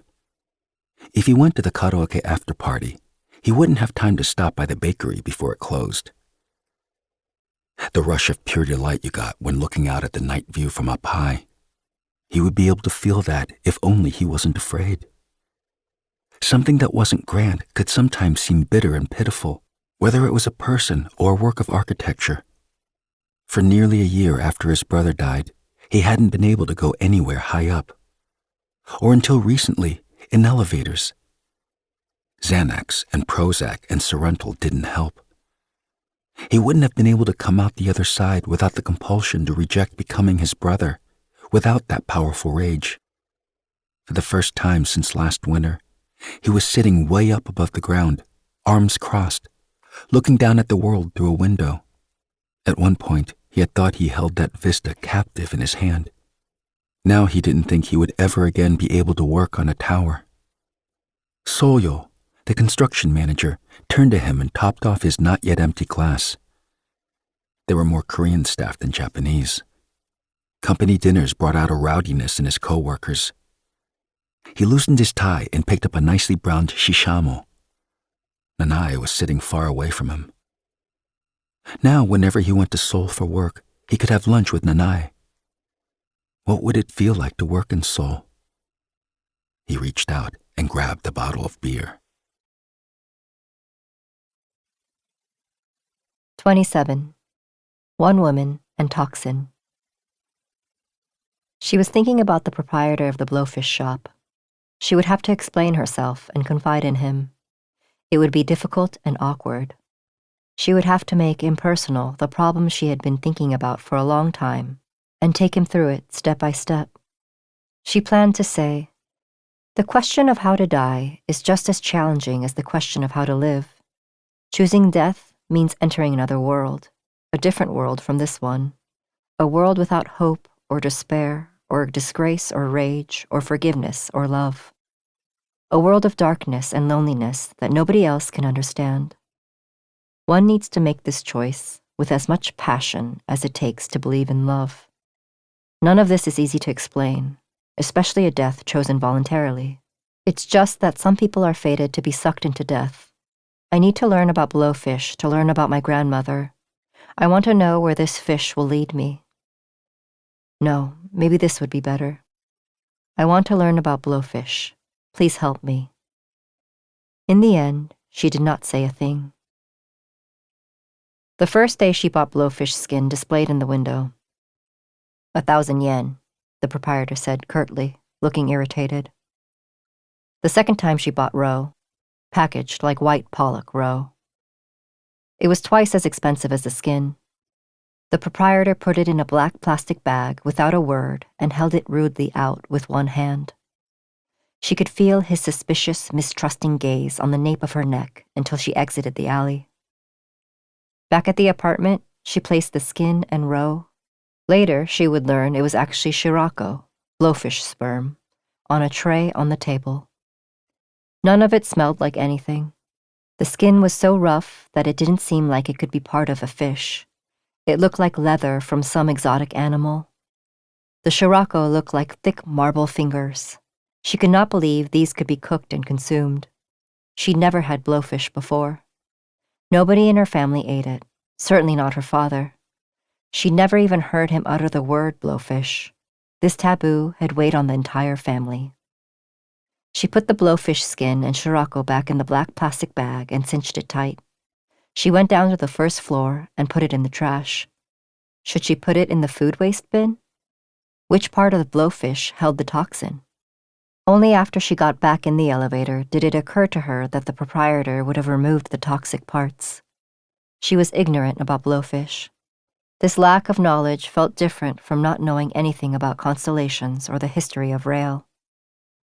On her third trip, she bought a plastic-wrapped tray holding paper-thin slices of blowfish. The proprietor grimaced. He didn't answer her when she asked how she should cook it. She didn't even realize that she'd purchased sashimi, which she could simply dab in soy sauce. With her fingers, she picked up a slice of sashimi so thin that she could see through the flesh, the flower pattern on the black container. It tangled like thin cloth. She couldn't tear it. It was tough like mulberry paper. Despite the sashimi's chewy texture and thinness, she could tell it would taste sensual. Not a single part of the fish she'd bought contained the toxin, but she still felt as though she'd stepped just that much closer to the toxin. She slipped the sashimi, plain, into her mouth without any soy sauce. It didn't taste all that unusual. A bland, leathery sensation remained in her mouth. It was close to having no smell or taste. She was deflated. She slid the whole thing into the plastic bag it came in and threw it out. Still, she felt light, unlike when she threw out the skin and the shirako, which had felt weighty in her palm. As though she'd completed a difficult task without realizing it. On her fourth visit, she bought dried fins. The proprietor refused to even look at her. He took her money automatically and made change, gazing pointedly away.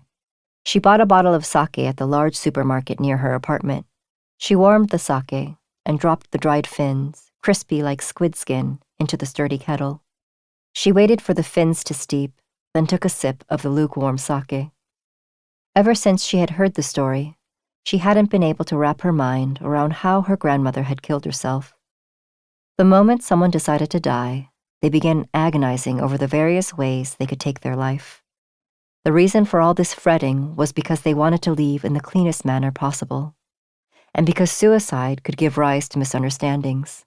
They had to be thoughtful in choosing the death they wanted. A mistake could bring forth something unwanted. It had to be finished in one go. This last act required meticulous planning and attention to detail. Her grandmother could have used a knife or a rope, or she could have leaped into the well in the front yard or into the waters off the coast of Yosu. She could have set herself on fire or swallowed pesticides or gulped down all manner of sharp objects. These possibilities had occurred to her when she'd opened her grandmother's box. Her grandmother could have used the scissors or the tape measure. She could have shattered the mirror and slashed her wrists. She hadn't needed to drink an entire bowl of blowfish soup she'd cooked herself in front of her 9-year-old son.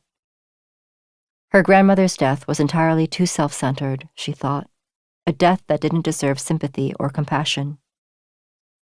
One fact she didn't want to acknowledge was that her grandfather, a boat captain, had caught that very blowfish.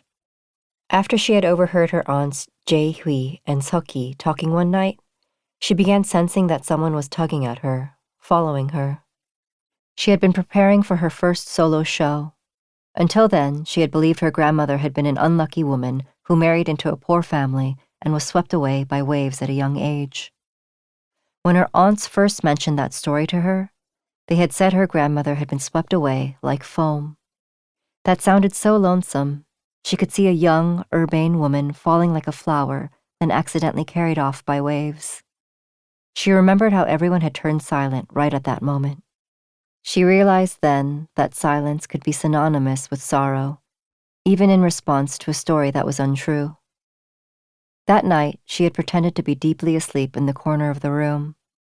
Her aunts were talking about her grandmother, the one whose story they'd concealed from her, about her grandmother and Blowfish, about one woman and toxin.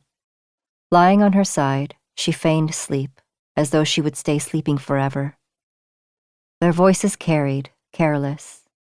She had understood her father in that instant. Finally, she understood why he talked in his sleep, which she had to hear until she left home at age 30. One of her aunts said, "Kunappa told me once that his own daughter looks and acts just like his mom." She turned. Her father. What had Abaji seen in me? The hirazake was cold by now. It reeked of fish. Then, on the 3rd Saturday morning of February, she went to the shop for the 5th time. She didn't buy anything. There was nothing left to buy. The proprietor would never sell her blowfish guts or the toxin he removed from the innards. No matter how often she came by, he would never sell her a whole blowfish. She stood stubbornly in the entrance of the shop while the proprietor yelled, "You, what's your deal? Why do you keep poking around?" He sounded angry. He spat on the floor and threw his cigarette by her feet. She grew more composed, calmer. She didn't want to know what about her made him act this way. She hadn't done anything yet. Customers who came in looked at the two of them, then turned and left. They must not have realized that this was the only blowfish shop in the market. When another customer came by, she took a big step into the store to get out of the way. While the proprietor helped the customer, she sat on a blue plastic chair facing a huge, blood-soaked wooden chopping block. The chopping block, scored by countless blades, was worn, the middle indented. A few blowfish squirmed in the fish tanks that spanned one wall. They didn't look all that lively or energetic. The customer left, and the proprietor strode toward her, as if he were about to strike her across the face. She stood up and placed her bag down on the wet floor. He stood close to her. Blood vessels had burst in his bulging eyes, and his breath was awful. She bowed her head briefly, her hands clasped together. He paused. They didn't speak as they stared into each other's eyes. The truth, a metaphor, a lie. She could choose one of the three. She felt she could say this now. Blowfish has become a new baseline for my senses. It wasn't a metaphor or a lie. She wanted to speak the truth. 28. Who is beside a person? He was driving toward Wako University. He was careful to stay below 40 miles per hour. His father was sensitive to speed. His father was in the back seat, looking out the window, having not uttered a word since they'd left home. The appointment with Dr. Suzuki was at 3, and as always, his father wanted to arrive at the hospital half an hour early. While waiting for his appointment, his father would walk around the hospital grounds, lost in thought. This was the hospital his father checked into whenever he felt himself to be on the brink, before signing himself out again in a continuous, unending loop. He glanced at his side view mirrors and wondered if he should turn the radio on. His father was wearing a chestnut cashmere coat and a checkered scarf, along with a black fedora and thin tortoiseshell glasses. His brother had given their father those glasses for his birthday 3 years ago. Thanks to his mother, his father's silver hair was cut short, neat. His father looked like a university hospital doctor at the height of his career, or perhaps a dignified professor nearing retirement. But if you took a step closer, if to borrow Mun's expression, you crossed the 18-inch line, you would notice the shadow of abject helplessness and resignation on his face. His father tried his best to express how he felt. Dr. Suzuki explained that this tendency was why his father still remained himself despite his persistent illness. The courage to speak about what made him depressed, openly describing what made him sad, what weighed on him, what made him afraid. He didn't disagree. Dr. Suzuki was his father's friend and personal doctor, whom he had called Oji-san since childhood. But you weren't privy to certain things unless you were family, no matter how close you were to someone. Dr. Suzuki did not know how much his father's tendency for truth-telling hurt the rest of the family, especially his mother, who watched over every aspect of his father's life, day in and day out. Some things you knew in theory, others from experience. His mother was the receptacle for all of his father's feelings, isolated in a wordless house ringing with the midday cawing of crows. His mother, who had lived through his father being away by viewing possible future homes with good light, holding his little hand. Once he'd asked his mother if they should just let his father be. His father would never be well. Like Dr. Suzuki had said, depression like his father's wasn't a minor cold. It was a chronic illness, something without a miracle cure, something without the possibility of a full recovery. He would never forget how his mother had glared at him as she placed her teacup on the table. Her cold, blazing eyes had pierced his bones like an arrow. It had taken him a minute to comprehend what her gaze was saying.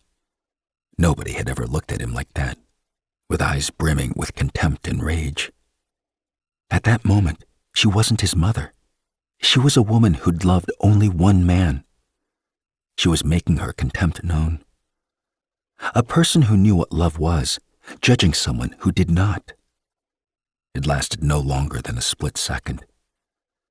The brief moment it took for her to move her hand away from her teacup, then pick it up again. Just that sliver of time. His mother's closed lips had twitched as she'd collected herself. Then she'd turned her head toward the living room windows. She'd said, "If I wanted to let him be and just have him be beside me, I could have had a dog." Her voice had been stern and cold. After that incident, he had found himself wary whenever he spoke about his father. In their 3-person household, his father was the only person who was honest about himself. His father's life without his wife. From a young age, he and his brother had understood it was best not to think about that scenario. But maybe his brother had shown other symptoms as a boy, and nobody had tried to understand them. It was a statistical fact that a parent with a heightened risk for suicide would have a child with a heightened risk for suicide. All his life, his father had been afraid of his own father's suicide, which had come at the end of a lifetime of significant depression. A never-ending illness whose most prominent characteristic was pulling the sufferer toward death. His father was therefore that much more on edge and sensitive. He had glanced at his mother again. Maybe she was afraid his father would detect that her love was changing. He had studied her with suspicion, wondering if that was why she tried so hard to prove to herself that her feelings toward his father were steady. Thankfully, she had avoided his gaze. Now the tires spun over still frozen patches on the road. His father didn't budge. His head turned to the side, as though he'd forgotten where he was. His father looked lymphatic, the severe angle of his once strong square jaw having softened, and his half-open lips and puffy cheeks appeared tilted against his nose. He parked in the hospital lot, It was best not to bother his father in that state, when he was staring silently in a fixed direction. His father wasn't staring at this world. He was weighing something outside of it. He turned the car off and sat still for a few minutes. He opened the back door and placed a hand lightly on his now dozing father. Quietly, he said, "Apoji." His father ran a palm down his face and got out of the car with his assistants. That Saturday afternoon, the hospital grounds were quiet. More people would be out taking walks in March and April, expressionless people floating slowly among blooming trees, looking surreal, absurd. The temperature wasn't all that low, but it still felt chilly. In March, his father would begin to take many, if short, walks. He climbed the stairs, a steady hand supporting his father's elbow. His father's arm, once taut and strong, was now gaunt, the bones nearly visible. Dr. Suzuki was in the hallway. He bowed to the doctor. He was planning to accompany his father all the way in today. He wanted to listen carefully to what Dr. Suzuki said to his father. He might need to tell her the same things at some point. He found himself relieved even as his father considered the world beyond this one. After all, his father had his wife and his old friend Dr. Suzuki in his corner. After his brother had died, Dr. Suzuki had said to him, "Wanting to die isn't the most critical thing. The better question is, who is beside a person thinking about taking their own life?" The doctor's comment had landed like a rebuke. His brother hadn't had anyone. His father and Dr. Suzuki chatted about the weather as they walked into the exam room. He wanted to know, did she have someone? He wanted to ask her. He stood in the corner of the room, his father's hat in his hands. When his mother had shut him up with that contemptuous look, he'd wanted to retort, "It's not that I don't know love. I've just never been able to ask for it, like I deserved it. Really, that's all there is to it." 29. She meets the death cleaner. They were to meet in an hour. Caricaturists sat by the entrance to Ueno Park, waiting for customers. One artist with long dreadlocks beckoned her over. "All you have to do is sit here." He grabbed a pencil before she could respond. What would my face look like when someone else drew it? What would they notice first? What would they draw first? She had the kind of face nobody would notice in a crowd. Bland, lacking remarkable beauty or any sort of characteristic. Other than her black bob and round forehead, she had the kind of face in which a caricaturist would struggle to find a notable feature. But maybe it was different now. Maybe her eyes were hollow, like two holes drilled into her face. She had made a self-portrait once. Looking straight at herself in the mirror required more courage than she'd expected. For her, a self-portrait wasn't about confrontation with the self or an awareness of who she was. It was meaningless beyond the act of drawing. She had no idea why so many artists were absorbed by self-portraits, particularly at the ends of their lives. She found them uninteresting, even if they explained something about the artist's background or origins. Dry twigs drifted gently to the ground from above her head. On the back of her bathroom door hung a calendar with all the days of the month printed on a single page, above the world map. She had to crane her neck while sitting on the toilet to see the tiny dates. Ipchon must have come and gone the first week of February. Usu was on the 18th, and after that would be Gyeongchip. Then it would be March, which brought the anticipation of spring. In March, these wide walking paths would be mobbed by people coming out in droves to see the cherry blossoms. Not much time was left for her to stroll through the park in peace.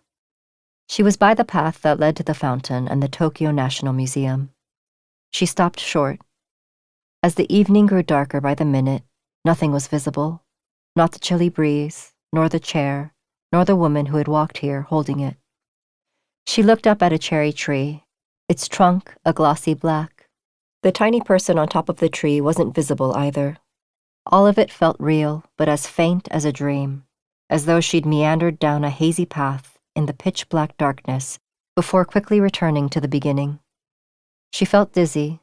She detected the slight metallic reek of raw egg. This would be the image of this day for her. At 3 a.m. on Friday, February 13th. She wanted to remember everything, record everything. A crowd was gathered around the open space by the trees, exactly where she'd paced with the chair the other night. Her eyes were drawn to a man and a woman dressed as a clown, standing on a white sheet, holding a huge yellow balloon. Throughout the park, people were playing ocarinas, and street performers were unpacking their saxophones. She stood at the very back, watching the balloon swell like an advertising balloon. The man inflated the balloon with all his might, urged on by applause from the clown. The man paused for a second and smiled mischievously at the audience. He shoved his head into the mouth of the balloon. Now he had a balloon head, his arms and legs still human. The crowd grew loud. As the clown pretended to pinch and hit the man's limbs, his body went deeper into the balloon. Arms, torso, then legs. The balloon had fully sucked him in. He was now a balloon. She could not breathe, as if a plastic bag were over her head. She took a step back. The man sat down, as quiet as could be. Silence. The audience and the crows and the wind hushed. She reached out and grabbed at the air. Maybe that ridiculous round yellow balloon felt to him like an unbreachable wall. The man seemed to be shrinking. Air was slowly leaking from the balloon. "Daijobu?" people murmured. The balloon man began bouncing around like a ball. Everyone clapped. The clown yelled, "Hup!" at the balloon. The balloon man stood up at attention. The air had all leaked out, and the yellow balloon was now plastered against his body. He looked like a giant penis in a yellow condom. The man pulled the balloon off, sweat drenching his hair and face. He looked spent. The applause grew, and the clown began to work the audience, holding out an empty hat. As the crowd disbanded, she saw a man walking up the straight path. 2 crows and half a dozen pigeons sat pecking in his way. The crows seemed to be eyeing the pigeons. The pale light gray ground was wet. 3 months had passed since she'd met him, but she instantly recognized him. He looked like an office worker, a flat file folder tucked under his arm. She could have brushed past him without a word. If she had not wanted to be noticed, she should have worn something other than black. Black overpowered and absorbed all other colors. The death cleaner recognized her, she thought. He was walking toward her, his gait sure. She glanced at her watch. It was 30 minutes before their meeting time. 30. Accommodation and reinforcement. She was glowing gold-orange, like the setting sun. He almost tripped, walking as he was with his head turned toward her. The glow wasn't overpowering. It gently lit her and a wide area around her. If light had a demeanor, this would hesitate, waver. She was looking straight ahead as they walked into the airy second-floor cafe of the National Arts Center.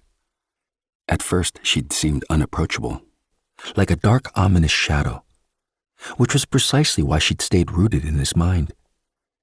He never imagined he would see her glow. His heart was pounding. Does she listen carefully to what I say? Does she look closely at what I'm wearing?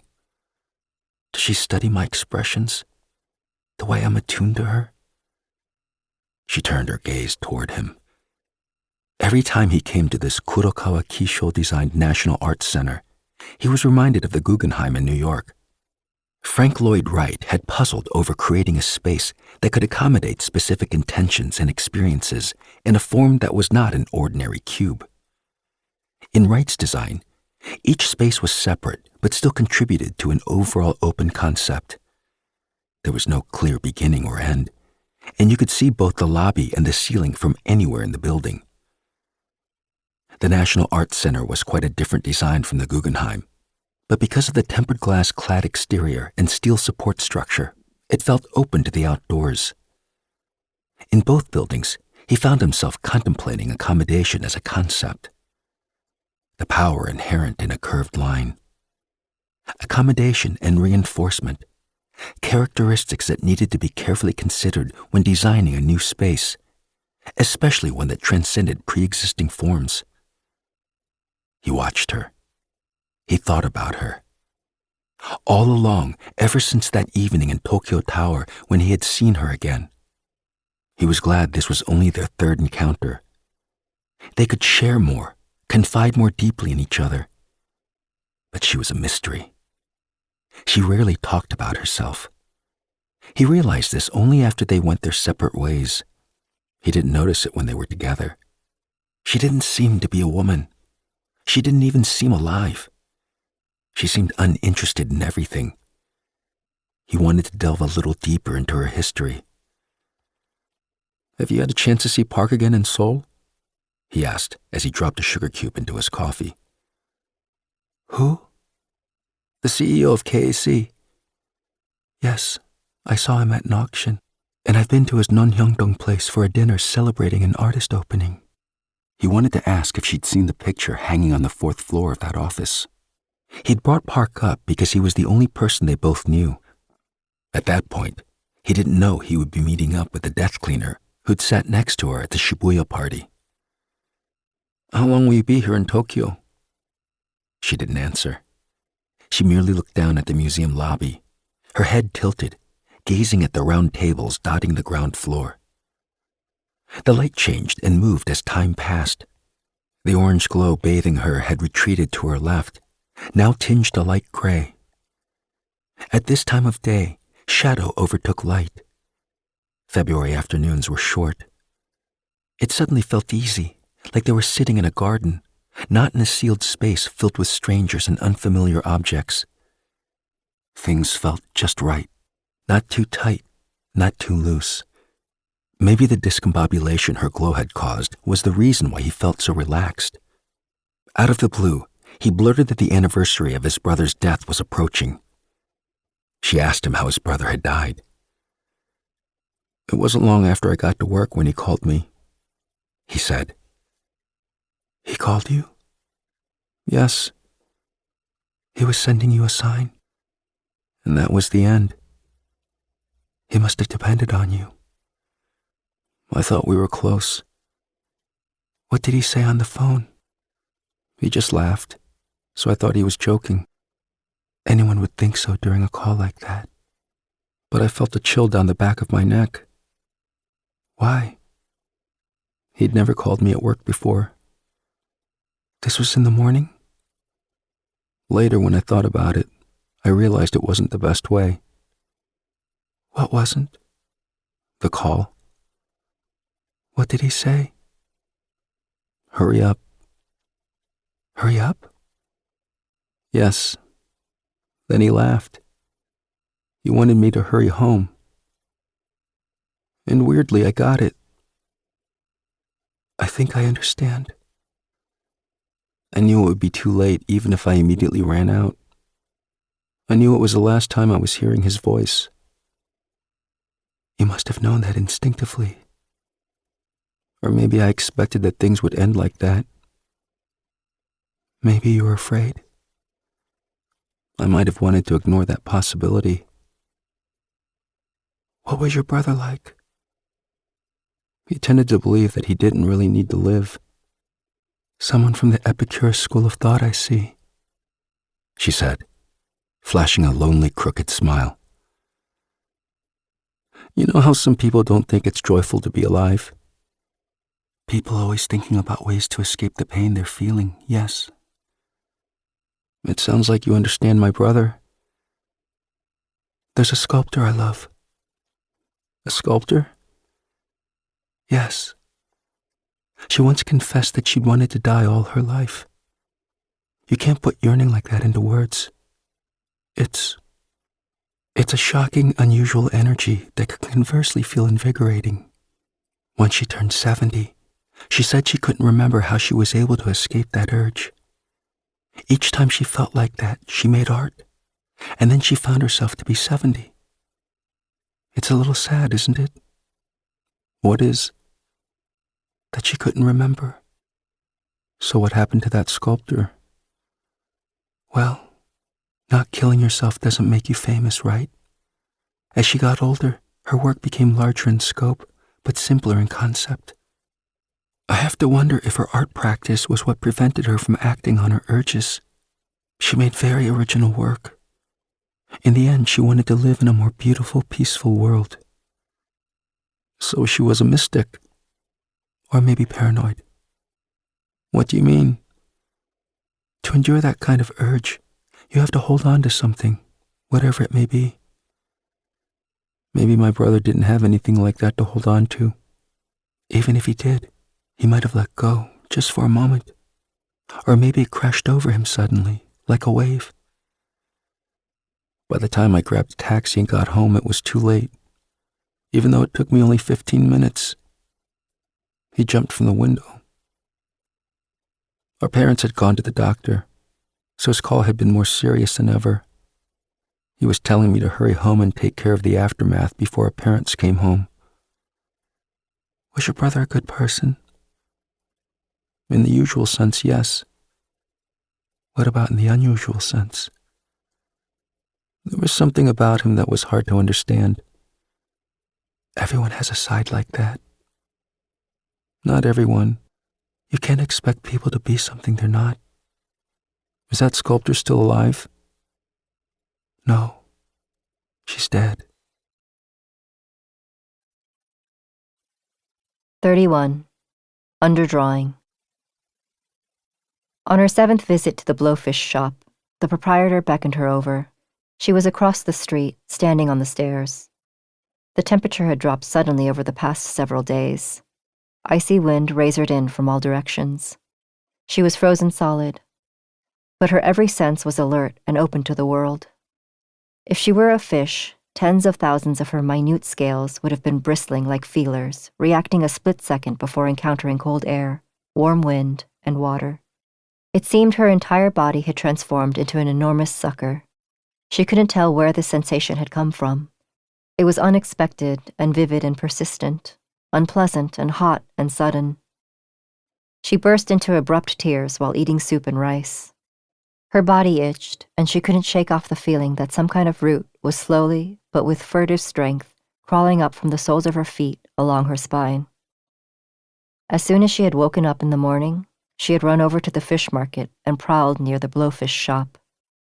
She watched the proprietor, and the proprietor watched her, this narrow street separating them. There was nothing else to do, except for one thing. But before that, she wanted to know. She wanted to understand deeply. She could not remember the last time she had felt such intense emotions. She had turned into someone unrecognizable. She mocked herself for how much she had changed, as she might have said to someone who had suddenly given up their blind faith in something. None of it was of any use. She came to Tsukiji Market, her face swollen.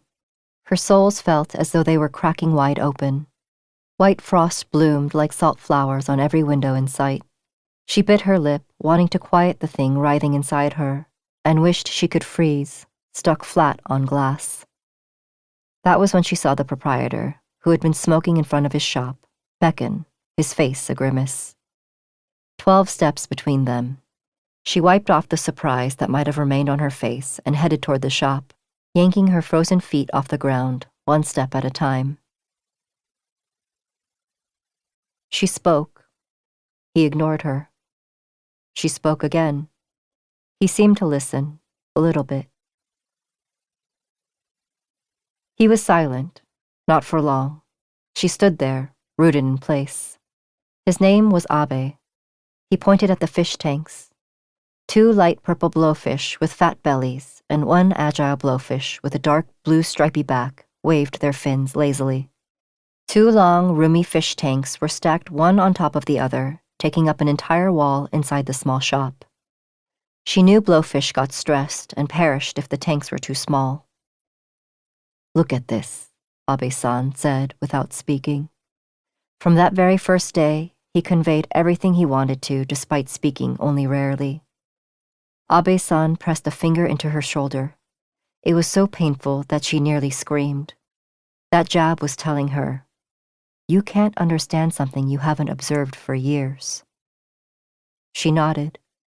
You understood some words only after hearing it many times. You saw some things only after looking at it many times. Most things were like that. especially things that remained for a long time in her heart. It was the same when she was looking for materials.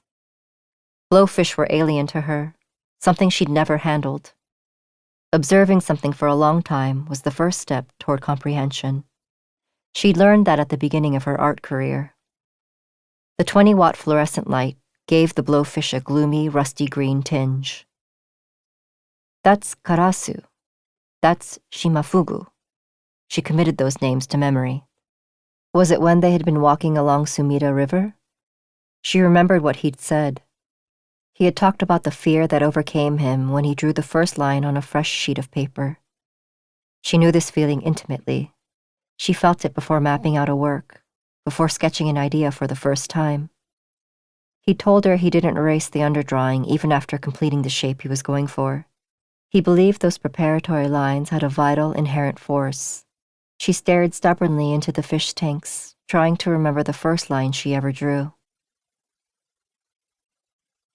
The next day, Abe-san dragged over a plastic folding chair. She sat. Abe-san opened a notebook.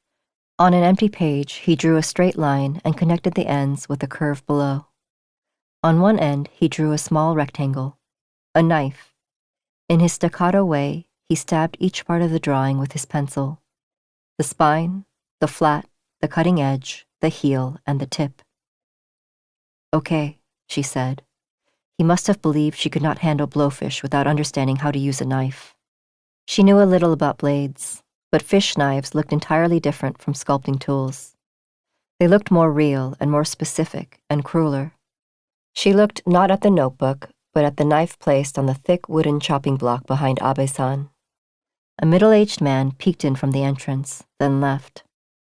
I can tell from a single whiff, Abe-san mumbled without turning to look at the customer, whether someone's going to buy blowfish or not. And me? She didn't ask. She wanted to plug her nostrils against the reek of fish. Abe-san blasted out a fishy stench just by sitting diagonally from her. The stench was pervasive, sticky. It melted out of his pores. She didn't turn away. The smell of unvarnished rawness softened his strident demeanor. Abe-san said, When the knife leaves the chopping block, the tip must always point down. It sounded to her like the law of the knife. He closed the notebook, as if to dismiss her for the day. 32. When all beauty vanished. His ribs cracked open in half, launching thousands of bee-like things into the air.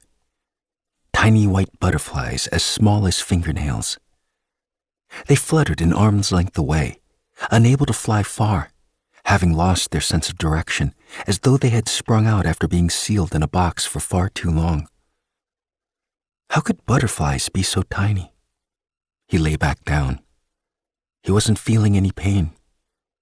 Even for a dream, it was a weird one. His eyes were open, but the dream continued. He stared at the flying creatures. Even though they weren't bees or some other kind of insect, there was something unnerving about white butterflies. His mother would turn away, looking sad, if she spotted a white butterfly. And there were so many of them. They were infinitesimal. They were like foam, like someone's tears. When he squinted at them, they looked like the words you saw when you flipped through a book, not yet linked together to form decipherable sentences. When would this dream end? He laced his fingers behind his head. Maybe they weren't butterflies. He tensed at that thought. He couldn't fall back asleep. The room turned foggy and bright. He felt like he had been living, fossilized in this state. The maybe butterfly sparkled like fish scales. Something chilly fell onto his forehead. He picked it up. It was damp and twinkled like a shard of glass. He opened his window. Icy air rushed in. He thought about what he'd just seen, what he'd felt. Maybe they had been nothing more than specks of dust. He glared out at the night streets. Somehow he'd become a different person, more sensitive, more cowardly since his brother had died. His hypersensitivity made him unable to sleep through the night. After a consultation, Dr. Suzuki diagnosed him with stress. He was on alert, even at the smallest noise or the faintest smell or the most modest of heights. It had gotten better for a spell, but then he had turned even more sensitive. His nerves honed to the point of a needle. What was his dream telling him? What he just hallucinated weren't butterflies about to fly far away, or peaceful foam, or dust falling in futility. They were unstable crystals gathering to build a house in the air. On the day he met her at the National Arts Center, he'd spotted in her bag a book in Japanese, Understanding Blowfish. Her Japanese wasn't perfect, but it was good enough that she didn't seem to have issues navigating daily life. Was reading a book about a fish a good way to improve your Japanese? He couldn't tell. Maybe she had esoteric interests. There was no better city than Tokyo if you wanted to find books about your unusual interests. After all, Japan was the country where you could find a book explaining the various ways you could kill yourself. He had noticed her bag on her camel-colored chair when she had gotten up from her seat. Her scarf fell off her bag and onto the floor, and the book revealed itself. Understanding Blowfish. He couldn't tear his eyes away from the title. It felt different from a book about the ocean or animals or gardening. He had been telling himself that he hadn't been drawn to her from the moment he'd seen her. But when he saw the book, he realized he had been fooling himself. His meeting her had pushed him into a confounding space filled with unanswerable questions. Like now. The latest clue he had about her was that she was reading a book about blowfish. He picked her scarf up from under the table and placed it back on top of her bag. Someone had once said that nighttime was when all beauty vanished. For him, nights were when he could sense the changes in light, when he was in a state of utmost sensitivity and purity. It required deep wells of patience, like keeping your eyes trained on a bird flying by. He didn't know much about sculpture, but he did know that understanding and interpreting light was critical to both architecture and sculpture. The two disciplines were related, the way music and language were related. Making architecture or sculptures without an understanding of light was as foolhardy as designing a 70-story building without planning for an elevator. At this very moment, he was standing in the night, taking in the cold, dark air. He could not put out of his mind the way she'd appeared in profile at Tokyo Tower, her face steeped in death. Blowfish? He gripped the windowsill. This fish contained toxins so fatal that it was dangerous to ingest a mere 2 grams of it. It was 10 times more lethal than cyanide. Was that why she had wanted him to show her around Tsukiji Market? He felt himself being snatched up, yanked aloft. Young, what is about to happen to her? His brother had been the one who'd said that nighttime was when all beauty vanished. That nighttime was when you couldn't truly be happy. He shook these thoughts away. It was late. Nighttime was merely when the rhythms of daily life shifted. 33. The Power of an Objet d'Art.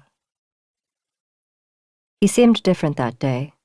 He didn't ask for her thoughts or pull the neck of his sweater over his chin. He wasn't hesitant or timid. He seemed to have planned the entire day from beginning to end, as if he'd sensed she no longer needed him. She followed him into the bar. He was like a boy wearing 2 large clothes, play-acting at being a grown-up with an older girl.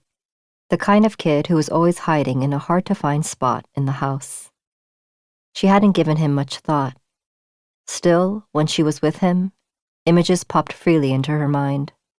She could have refused when he'd suggested going on a walk, invited her to dinner, and asked for her contact info. She now knew how to get to Tsukiji Market, and she had found the Blowfish shop on her own. She didn't need his help with anything. Just as they were about to go their separate ways outside Desert, she realized why she kept meeting up with him. She had immediately understood that this bar was a meaningful place for him. She noted how awkward he was when they said hello to the owner of the bar. She sensed the owner studying her, As they waited for their drinks, she found herself thinking about the woman who existed in the glances exchanged by these two men. Maybe she was the one who grew calla lilies. He'd mentioned her once. A calla lily was a beautifully tall perennial, an elegant virginal flower. He'd said that water dropped from the tips of the flower petals all day long, that they sometimes looked like tears. The woman crouched to tend to those flowers every day. He'd turned noticeably gloomy when he spoke about her. She couldn't bring herself to tell him that the bulb of the calla lily was toxic. Perhaps his careful movements made the big, tall owner of the bar seem discreet and reserved. She figured that was why he came here often. She took a sip of her gin and tonic. He was being circumspect, looking nervous. His nose, which appeared bent to the left, depending on the angle you looked at it, was sharp and sensitive. He had worn the same expression when he'd told her about his brother. Was it the night she'd heard about his brother? She'd pictured his dead brother, a man who would have looked like his twin. It would take quite some time for him to emerge from the shock of his brother's death. She'd slept fitfully that night.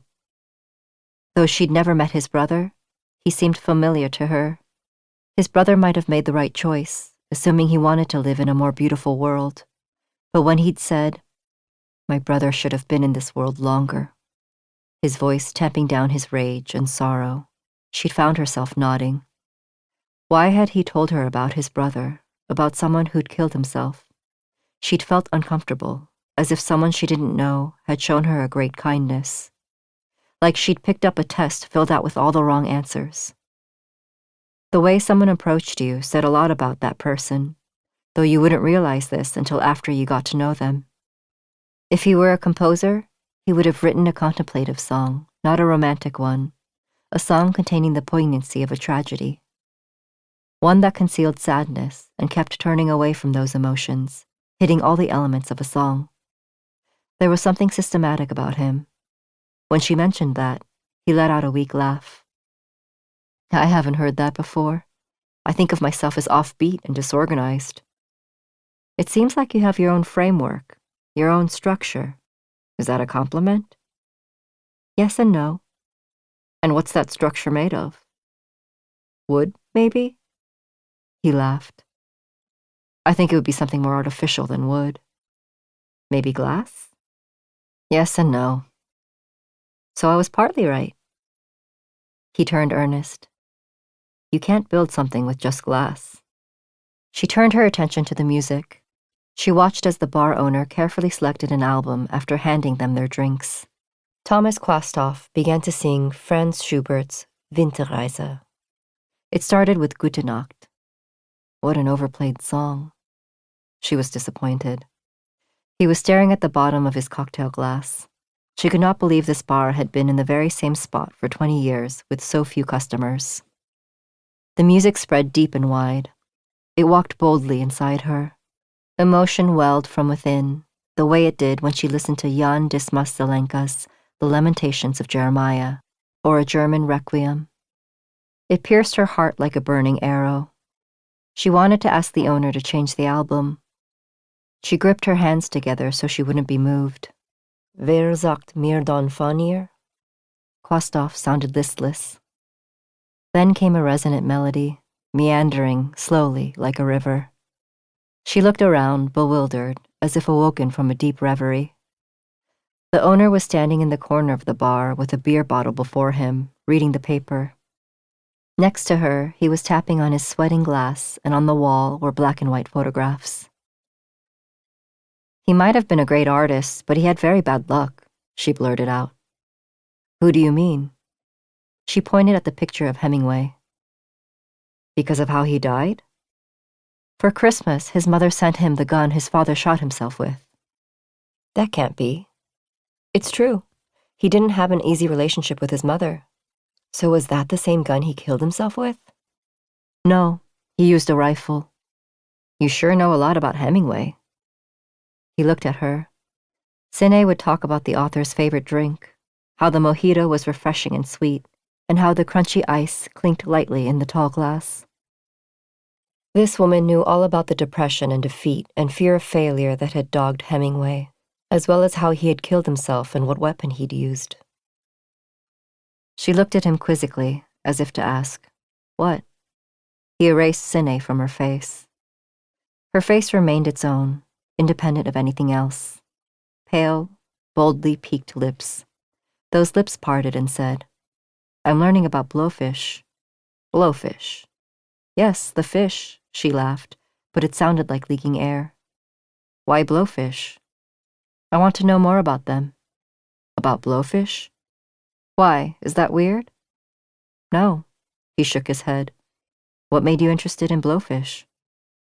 I was just drawn to them. Just naturally drawn to them. Something like that. Without any end goal?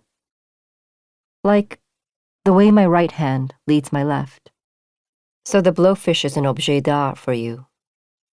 An objet d'art. Right.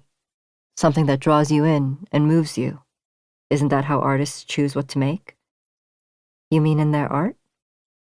Right. It's how you choose something with artistic value, isn't it? Something with artistic value. Right. Do you have this concept in architecture too? Yes, in architectural design. What you draw is the architectural form. In other words, the objet d'art. Then the remaining area must be white space. That's right. That's the same in art too. And that's the basis of architectural design. What interests me about an objet d'art is how it always makes me do something. In what way? I make it or reconstruct it. Sometimes I just look at it. That's still doing something. Right. It's exactly that force that catches your attention and makes you want to understand it and pushes you to discover it again, like it's fate. Like fate. Yes, that's the power of an objet d'art. That power, that's what the blowfish must be. What do you mean? It must be an objet d'art for you. 34. Artists don't make art to make people happy. He was scheduled to give a special lecture. What is an architect?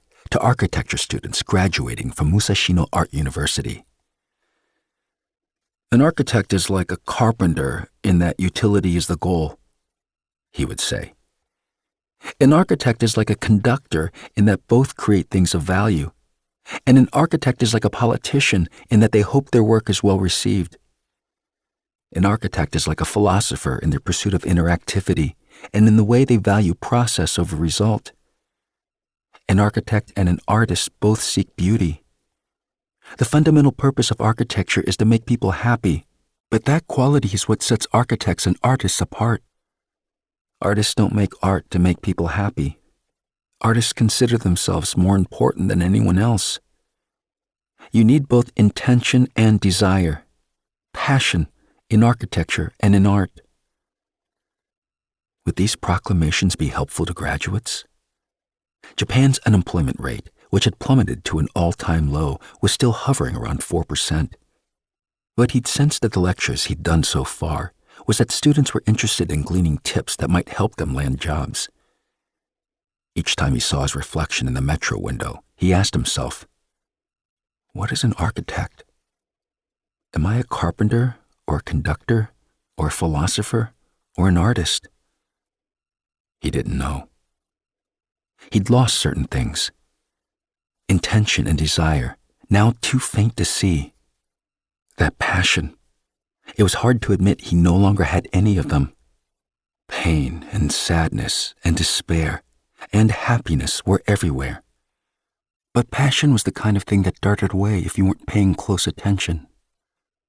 What if I had a cherry wood cane of my own? She had told him about her great-grandmother, her grandmother's mother. Whenever something valuable went missing, or when her great-grandfather was late coming home, her great-grandmother would stand in the yard, holding her cherry wood cane, and pray. Perhaps because she had been a little tipsy, when she told him this, she had stood up and acted it out, as if she'd watched her great-grandmother herself. She'd closed her eyes, grasped an invisible cane with both hands, and prayed, miming the tapping of the cane. He'd looked up at her silently. Moon, drinking beer in the corner, had glanced at her too. It had been late at night, the bar empty. Her forehead had grown damp. She had been sweating, even though she had just been acting it out. And then, she'd explained, the cherrywood cane would move in a certain direction. My great-grandmother would let the cane lead the way. That's how she found a clock a peddler had hidden in a pile of straw to later steal, and how she found my great-grandfather at another house or a bar in the neighborhood. As a young girl, my grandmother stayed hidden in the closet, terrified when her mother brought out her cherrywood cane. My great-grandmother always wore white, and her cherrywood cane looked just like a burning tree. He'd asked if her grandmother also had something like the cherrywood cane. He was more curious about her grandmother peeking out at her earnestly praying mother. She'd stayed silent. Maybe she was thinking about her great-grandmother's cherrywood cane. She'd stayed mum even as they parted ways outside Nippori Station after having managed to catch the last train. He was afraid that the things he had just recalled, those passions, would fall to the ground, hot like candle wax, and solidify in an instant. He wanted to bang on the ground and speak. He wanted to pray. He wanted to be led by the cherrywood cane, toward the things he'd lost, the things he wanted to recover. Sometimes you had to suffer through certain events without complaint, and sometimes you had to hide certain things, but find other things. He did know one truth, that a new interlude in his life had begun. He sweated as he walked along the long, dim corridors of Musashino Art University. Part 3. 35. The Mori Art Museum. From the 52nd floor, she took the elevator up a flight. Perhaps because of its location, the Mori Art Museum was sometimes referred to as the art museum closest to the sky. The ceilings were more than 20 feet tall. The exhibition space was around 4,000 square feet, the biggest contemporary art museum in Asia. The exhibition, Medicine and Art, Imagining a Future for Life and Love, was on view. The show explored the interplay of art and science in 6 thematic sections, featuring works that examined the human body. Childhood, 14 by 12 by 19 inches, 2002, was displayed near the end of the second gallery. Next to it was Gilles Barbier's Nursing Home, an installation that included a man with one freakishly elongated arm and leg sitting at a small white desk with an open paperback on it. Behind him was a nurse in a Wonder Woman costume, standing beside a patient on a stretcher. Childhood depicted a boy's head. At first, she had put it in a glass box. Visitors would touch and soil the white silicone sculpture as the air slowly leaked out of the boy's face, turning it into the gaunt face of an old man. But when she sent it here for this show, she'd removed the glass box and asked them to raise the platform about 20 inches. Sealing the head inside a box had always made her uneasy. She actually did want visitors to get the urge to come close and touch it. That needed to be part of the work. Not too many visitors were in the gallery. She watched an elderly Japanese couple and a white woman with a huge backpack pause in front of her work before moving on. Once no one was in front of Childhood, she went up to the platform. The boy glowed cool and blue under the lights, his pupilless eyes open listlessly. She had made this sculpture for her master's thesis exhibition. Her advisor and fellow students had wondered why she had made a boy, not a girl. For her, the question of gender seemed an unnecessary boundary between man and woman, self and other. At the time, she hadn't thought deeply about deterioration or transformation. She had wanted to try using inflation in her work. At that time, it had felt like a huge spinning ball hurtling toward her had been momentarily suspended in the air. She'd felt at peace, as though the ball's trajectory had been deleted. She'd worked on this sculpture night and day, taking full advantage of this unfamiliar sense of peace, and she'd completed it. In those years, she had struggled to find something that clicked. She could have decided to mold the face of an adult, but she'd found it difficult to represent the expectations and advantages of an era, of a society on a grown-up face. A boy retained things that were mostly lost by adulthood. Boyhood was a moment in time before peril hung over one's life. When she'd first started sketching, She'd figured he would be around 11, the age at which one was statistically least likely to die. By the time she'd made a plaster mold of the face, he looked older, but still at an age that hadn't yet faced much danger. With silicone, she'd made the old man's face, which would go inside the boy's. She'd connected the air hose. It took 3 minutes for the boy to turn into an old man.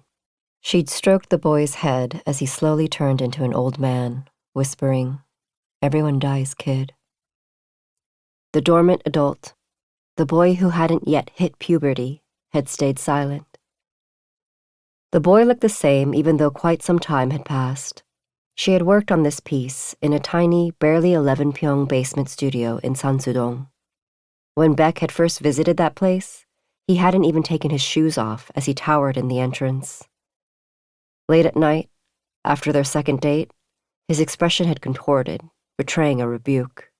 How can you possibly work in a place like this? She didn't think she was deserving of such disdain. Calmly, she'd taken off her coat and turned on the oil stove. Under her blithe refusal to acknowledge Beck's distaste had been a mixture of self-confidence — most poor young artist studios weren't as nice as this — and pride. She knew she was making her best work. Those years would have been difficult to survive if she hadn't felt that way. A few months later, Beck showed her the Nasudong house. Why was she thinking about Beck right now? She remembered what Beck had said one day. She still remembered that day clearly. Like always, Beck had shown up out of the blue as she needed clay in the studio. He'd caught her at a bad time. She hadn't wanted to stop working and have sex with him. Beck had leaned against her work table. "Why don't you take a break?" She'd asked him to give her 30 minutes, something she'd never requested before. Beck had muttered something, his tone curt. "What did you say?" she'd asked. "I said, do you have to keep doing that?" "What do you mean, that?" She'd straightened up and looked back at him. "What, you think you'll finish a masterpiece in 30 minutes? She had seen the shadows in Beck's eyes. She had seen his derision.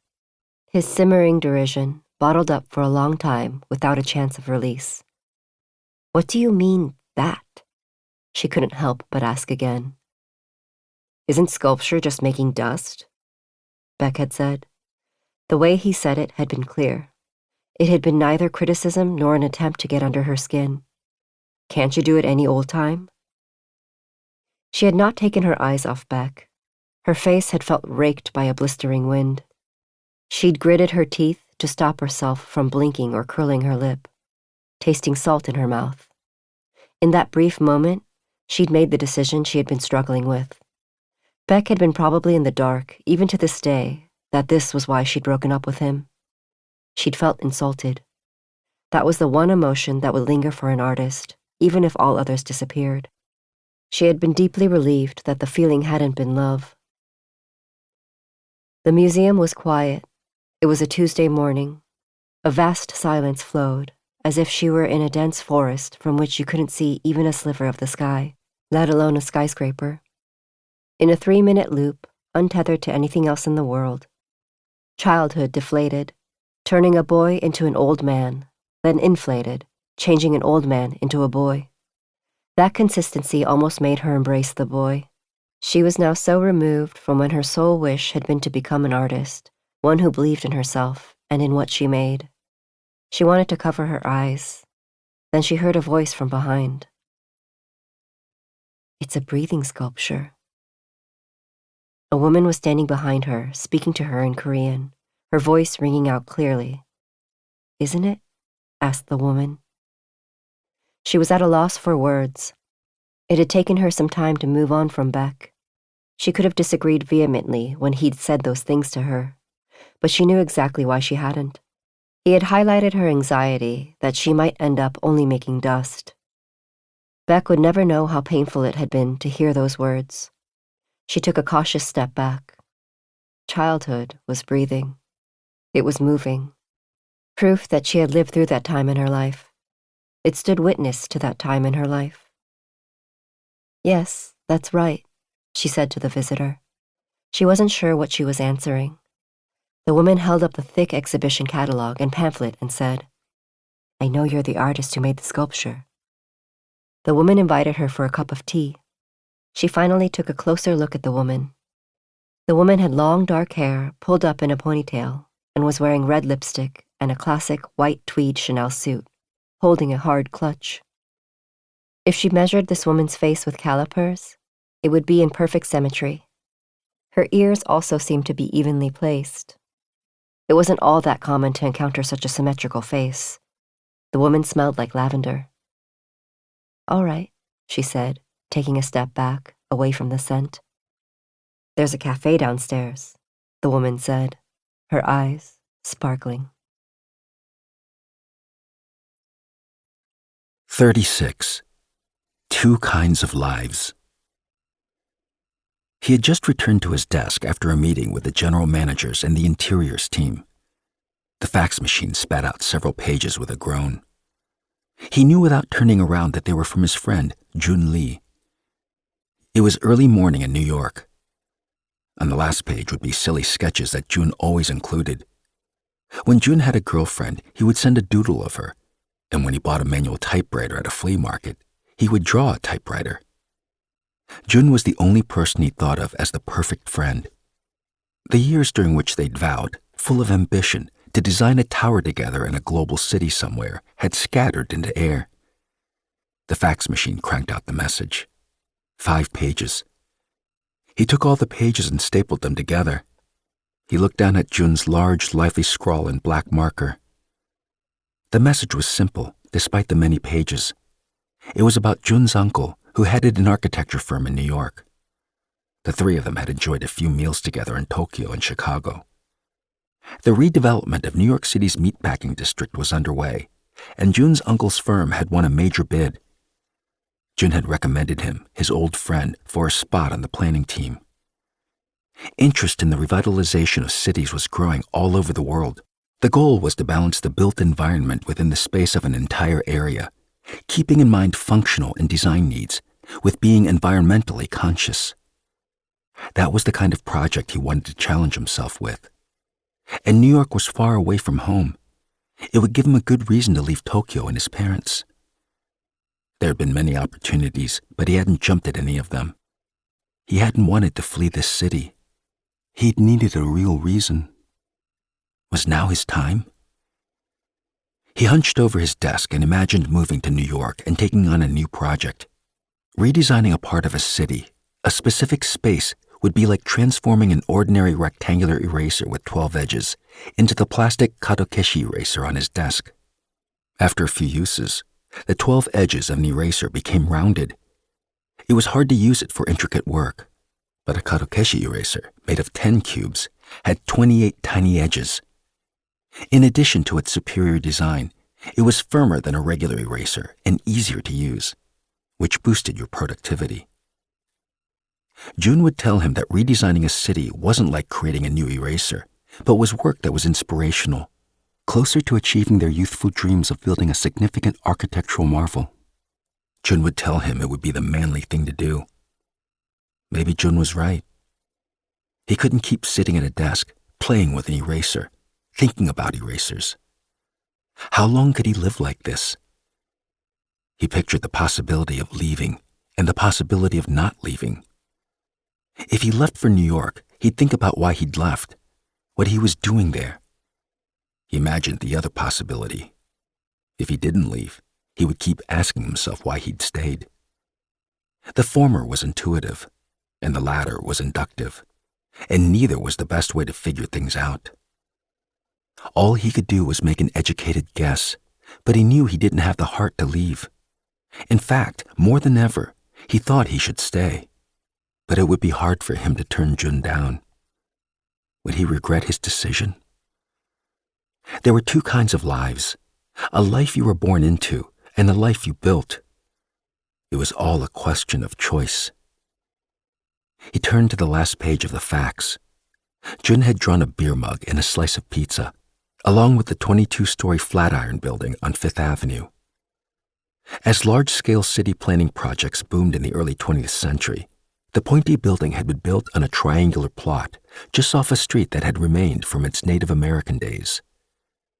Jun loved that building. Jun was telling him to hurry over to New York so they could have a drink there. He folded the pages neatly.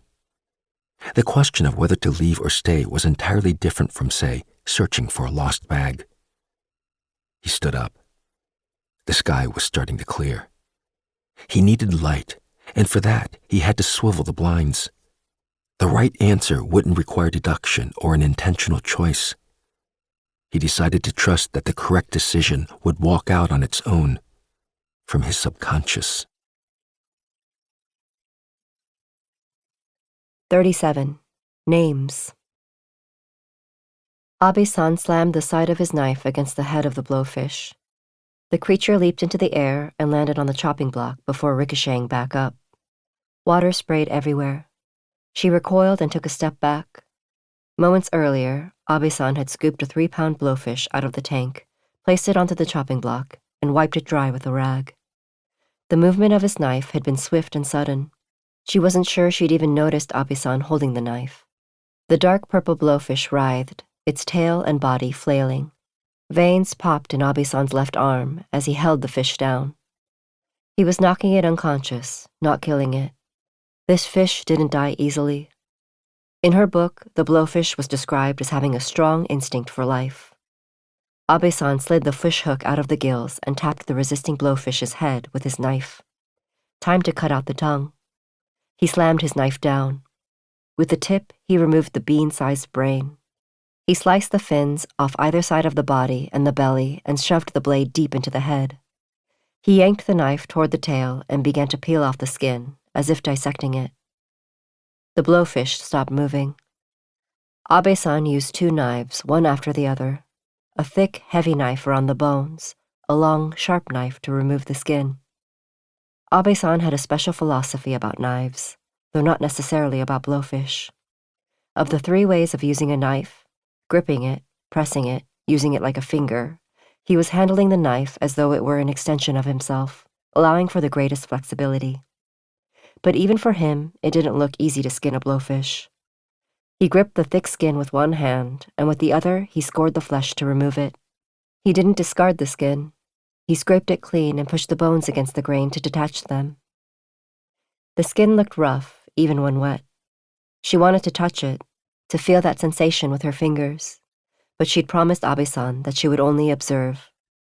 Instead, she felt through her eyes what her hands would have sensed. She sketched Abe-san's motions in her head. Slide the knife between the fresh red gills and cut off the flesh. Do the same on the opposite side. Press the head to remove the innards. Detach the flesh from the bones. All this was performed mechanically, without a single mistake. Perhaps still wanting to scare her, Abe-san held up the trailing innards he'd pulled out of the fish and shook them in front of her face. They were large and voluptuous, as if the fish were composed entirely of organs. The dark green gallbladder and the fingernail-sized heart, the spleen and the bladder. The gallbladder was the largest among them. It looked like a slippery pebble plucked from the water. Plump, too, as if it would pop pleasingly in your hand if you squeezed it, like a Chinese lantern flower. Abe-san shoved his knife into the cartilage of the spine and cut the fish into thirds. He wiped the blood away with a dry rag and trimmed off the bits of skin and fat remaining on the flesh. Only the organs and skin stayed on the chopping block, while the flesh was placed on a clean, dry rag, ready for sashimi. 7 minutes. That was how long it had taken him to prepare the blowfish he'd lifted out of the water tank. 2 knives, 1 wet chopping block, water, blood. Abe-san went outside for a smoke while she was thinking these thoughts. When he returned, he washed his hands, placed the sashimi on a disposable tray, and put it to the side. He wiped the chopping block with a rag and laid out the innards and the bone and the skin. Their lesson resumed. Abe-san pointed at each part with his knife and identified it. What she'd thought was the gallbladder was in fact the spleen, and what she'd guessed was the kidney was the heart. Abe-san pointed at something that looked like a couple of thumbs. Shirako, blowfish sperm. Is it poisonous? She finally asked her first question. Abe-san snapped his head around. Not Shirako, but the roe is. Is that the only poisonous part? He looked flabbergasted. Did you think the toxin was all in one place? She stayed quiet. A blowfish is more structurally complicated than you think. Here and here. Abe-san pressed the tip of his knife into the spine and the gills. He poked an eye with the knife. And here. The eyes. She gazed down at the blowfish's eyes. The most toxic part is the ovaries. This one's a male, so I can't show you the ovaries, sadly. Abe-san laughed. He seemed to be laughing at her. He listed the names of the blowfish that one could not eat.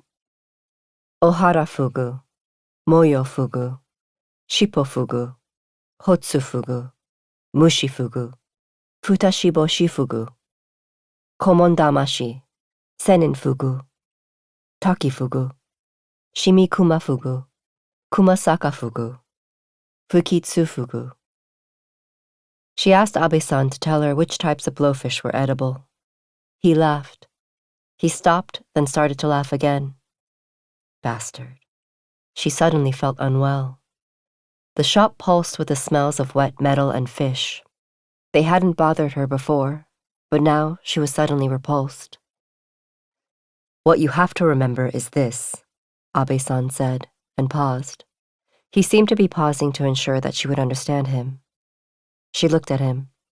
It takes about a decade to figure out which blowfish are edible and which aren't. She smiled. She was certain he would take it to be a smirk. She looked at him coolly and laughed. Was it because of that? Abe-san opened his cash box and took out a bundle of keys. She didn't want to look, but she couldn't tear his eyes off him. He seemed fully aware of that. Abe-san stalked over to the entrance and pulled down the plastic blowfish hanging above. He opened the hat like a lid and tossed a key inside. When he let go, the blowfish sprang up. Nobody was walking by the store. All this happened in a matter of seconds. You lied to me, Abe-san said, crossing his arms. She stopped smiling. Do I really look like I'd help you? As I promised. I'll show you how to prepare blowfish. It's up to you what you do with that, whether it's to understand the fish, like you told me, or whatever. I'm very grateful. She wanted to say that correctly. I don't care if you make a mockery of your own life or of me. But remember this, you can't handle or eat this fish without trust. I decided to trust you, right now. He started to laugh again, so hard that his shoulders shook. She bit her lip. She felt she was being sucked into a weird game. It didn't feel good. She wanted to leave, but she was already in too deep. Important things are always kept close, Abe-san said. But that's the case for dangerous things too, right? He untied his apron and threw it onto the chair before turning around. Water roared into the sink as he washed his hands. It was time to close up. The innards and bones and skin were drying out, strewn across the immaculate chopping block. The thin sheath of skin already looked desiccated. From her bag, she took out an envelope containing enough money for one blowfish and placed it on top of Abe-san's blood-speckled apron. 38. The shadows facing each other. It wasn't easy to avoid the gazes of cats in this neighborhood. Black eyes that glared intently, cruel eyes that seemed to pierce through every concealment. When he encountered a cat in a narrow alley, it would refuse to move and would stare at him. Maybe because he'd never had one, something felt different about a cat than a dog or a duck or even a goat. A cat made a chill go down his spine. He found himself whirling around to look back. Graves, though, didn't bother him. They were round or flat and didn't move or make noise or give off any smell. Cats were different. They appeared and disappeared at will, and went around on their own and smelled rancid when it was humid. At night, they emitted their own sharp white light, as if wearing a cape of special glow-in-the-dark fabric. He turned the corner, burrowing into the lapels of his coat in an attempt to avoid that glow. A cat slunk along the top of a wall, watching. It was an old cat with a missing leg that acted like it owned the place. Everyone in this neighborhood knew this cat. It was close to midnight. He rummaged through his bag and found his key.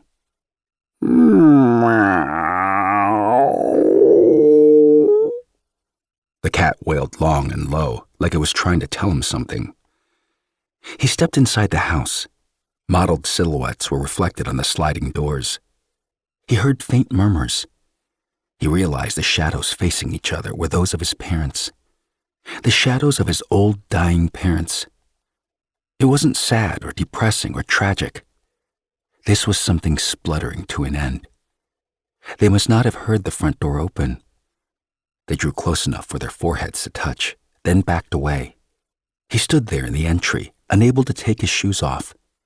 He couldn't decide if it was better to go in and disrupt whatever was going on, or stand there until the conversation was over, pretending he hadn't noticed anything. He had seen so much in his life. Sad, happy, tragic, depressing things. Things that couldn't be turned back. He rubbed his eyes. He had never looked closely at them like this. A big shadow facing a smaller one. He crept outside. He didn't want to hear any of what his father was saying, what his father wanted to say to his mother. It was probably about a decision his father had made in an effort to convince her of something, and his mother would be doing everything she could to stop him. He could tell from their shadows. Maybe they had started talking in the early evening, maybe in the afternoon, and continued all this time. Maybe they would continue into the morning. The bamboo planted beside the front door rustled and swayed. He lowered himself awkwardly onto the steps. The cat meowed from that spot. "See? I told you not to go inside." It looked down at him, dignified. "Certain things shouldn't be interrupted." The old cat yawned. Strangely, he didn't feel spooked, even though the cat was close by. Sometimes he felt glad to have a home, like tonight, when he saw the shadows facing each other, when he realized that home wasn't somewhere you lived, but a place with someone who understood you, who listened to you, as it was for his father. But he'd learned that home wasn't always like that. Pale air surrounded him. Across the way, an empty plastic clothes hanger dangled on the veranda. Next to the near full moon, a first magnitude star shined brightly. He wanted to hang all his father's words in the air, all the words his father was using to persuade his mother. That way, they would all disappear in the morning, blasted by the sun. His father was the kind of person who would tell his wife that he decided to kill himself. His mother had once said to him, "We have to remind your father that he can be happy." But as she had said that, she had looked like she'd regretted verbalizing that.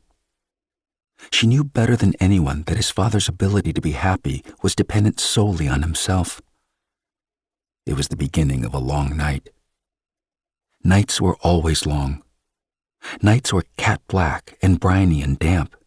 "No," the glowing yellow moon seemed to say, floating above him. He felt better whenever he gazed at something round for a while, as he did when he looked at a grave. Was it his neck or his heart that was hurting? He imagined a long line coming down from the moon. Now it was a big round yellow balloon. He imagined another moon next to it. The world's huge eyes. He imagined drawing a pointy triangle inside the moon, and a few lines radiating outward like a fishtail on the opposite side. Now the moon was a blowfish, puffed up in response to danger. 39. Someone who was neither stranger nor friend. She glanced at her reflection in the glass door of the convenience store. She looked angry. Sometimes she was disappointed in herself, or felt sad, or wallowed in self-pity. When that happened, she slept or roamed the streets to feel better. She tried her best not to cry. When she cried alone in the dark, she had a strong feeling that someone was watching her.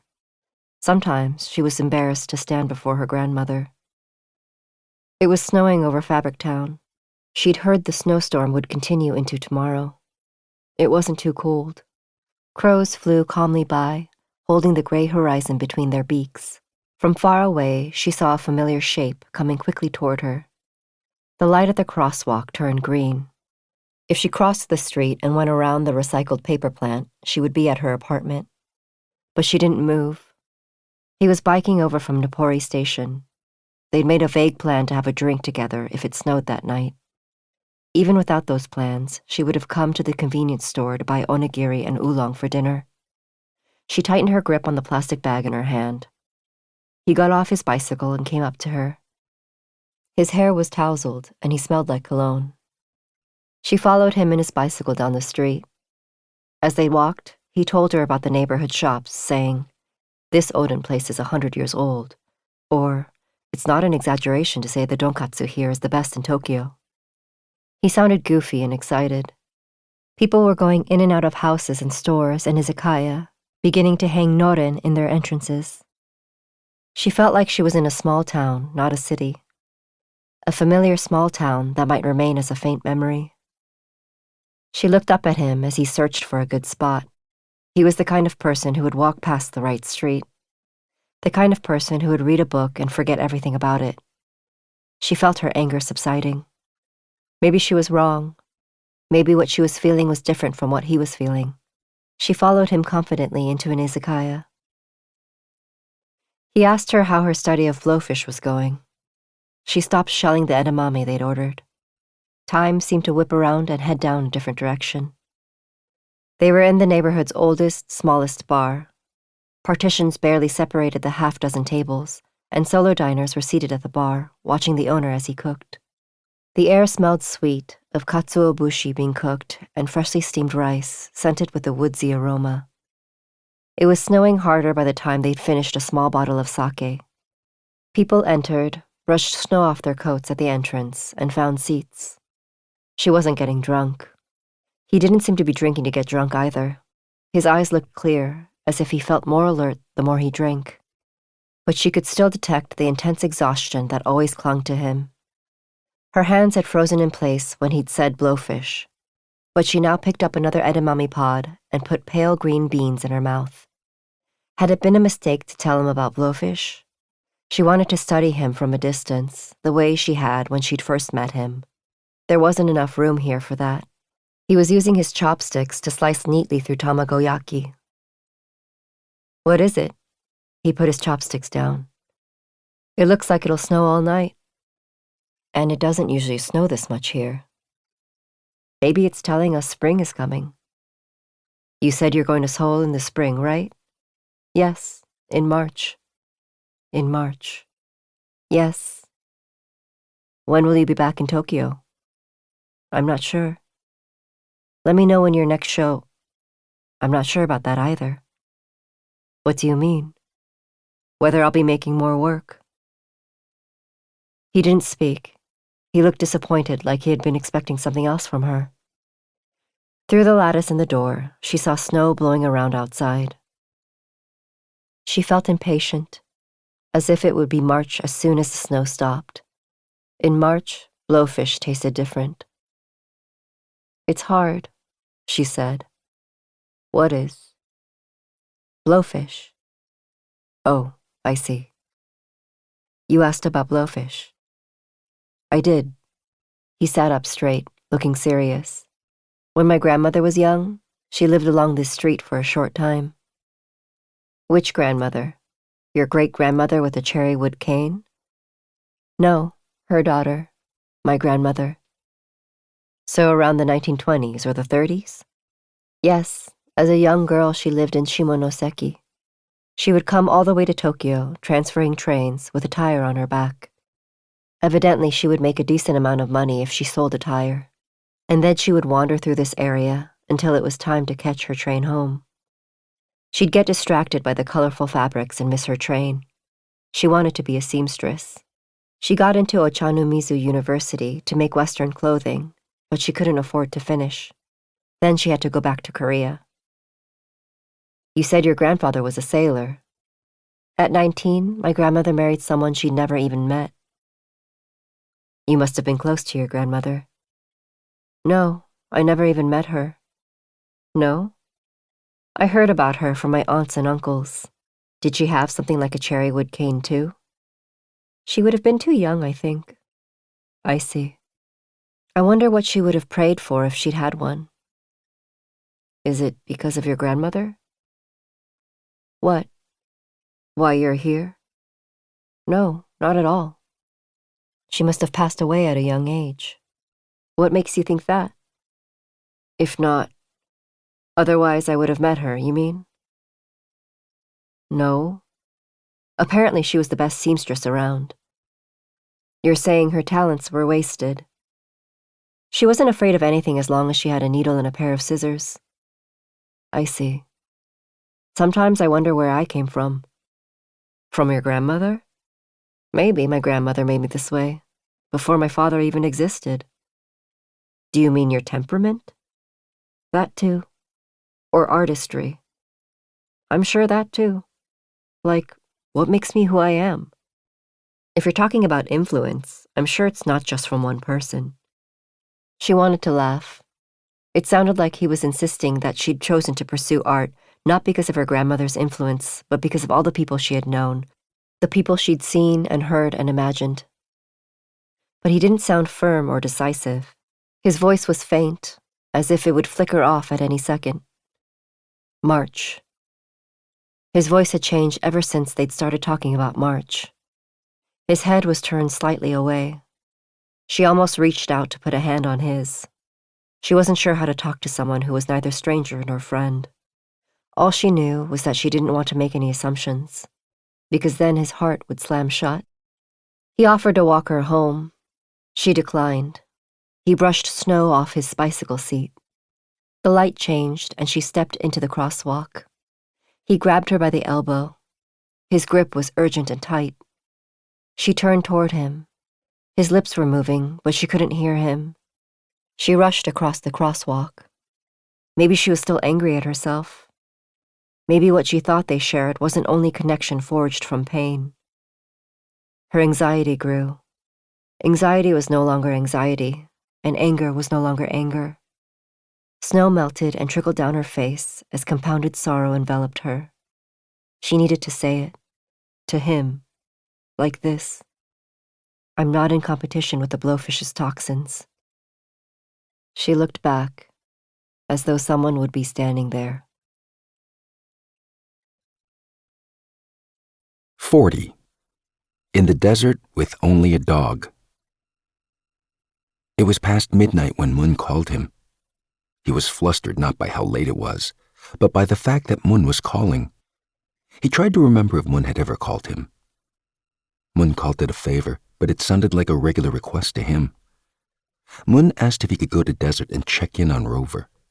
Moon explained that he'd popped out to buy cigarettes and bumped into an acquaintance. But someone needed to be with Rover, who was several days into a bout with enteritis. He hesitated. Something about Moon's story just didn't make sense. Moon stayed quiet, as if acknowledging that fact. Who had Moon run into? And if he was nearby, why couldn't he go check on the dog himself? He wasn't sure if he should ask these questions right now, over the phone. Eventually, he agreed. Still, there was one thing he wanted to confirm. Had Shine asked Moon to orchestrate a meeting at Desert? The other man said no. In fact, Moon retorted, even though he and Shine were the regulars Rover knew the best, he couldn't call Shine up at this hour, could he? I guess that's true, he said, nodding despite himself. He'd already missed the last train to Omotesando. He would have to hail a taxi in the middle of the night to go look after a dog. Someone else's dog. He shook his head in disbelief. Just as Moon had explained, the spare key was nestled under the stainless steel fire extinguisher. He pushed the heavy doors open and heard a faint moaning. The lights were still on. An empty glass was still at Moon's favorite seat. He must have gone out mid-drink. Rover! He called. Rover stumbled over from the direction of the kitchen. He sniffed the air twice. Recognizing his scent, Rover relaxed and slobbered all over his legs.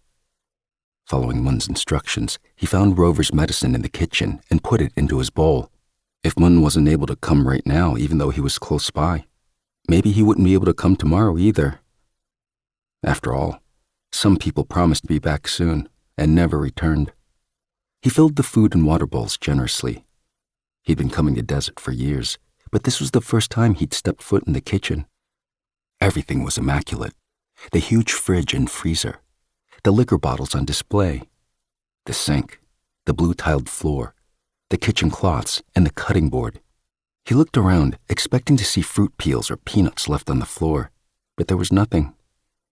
It was as if he'd opened a dresser organized by a neat freak. Near the kitchen entrance was a burlap sack that must have once held coffee beans. It was big enough for a child to fit inside. He stopped and untied the cord at the mouth of the sack. Rover approached, sniffing. Inside were 3 1.5-liter bottles of water and packaged nurunji, tuna cans, biscuits, and chocolate, all stacked neatly. A stash of earthquake provisions. It was enough for one person to survive a week. Embarrassed, he told Rover, "Your food's in here too," and retied the sack. He couldn't tell if the sack helped him understand Mun better or not. Once Mun had told him that thinking about commonalities, not differences, was better for a relationship. If he lived his own life following this principle, Mun should have had at least 3 or 4 people to call in the middle of the night to help with Rover. It was confounding to him that he was the one Mun had called. He had never thought about the commonalities he shared with Mun. He selected a dark beer and perched on a bar stool.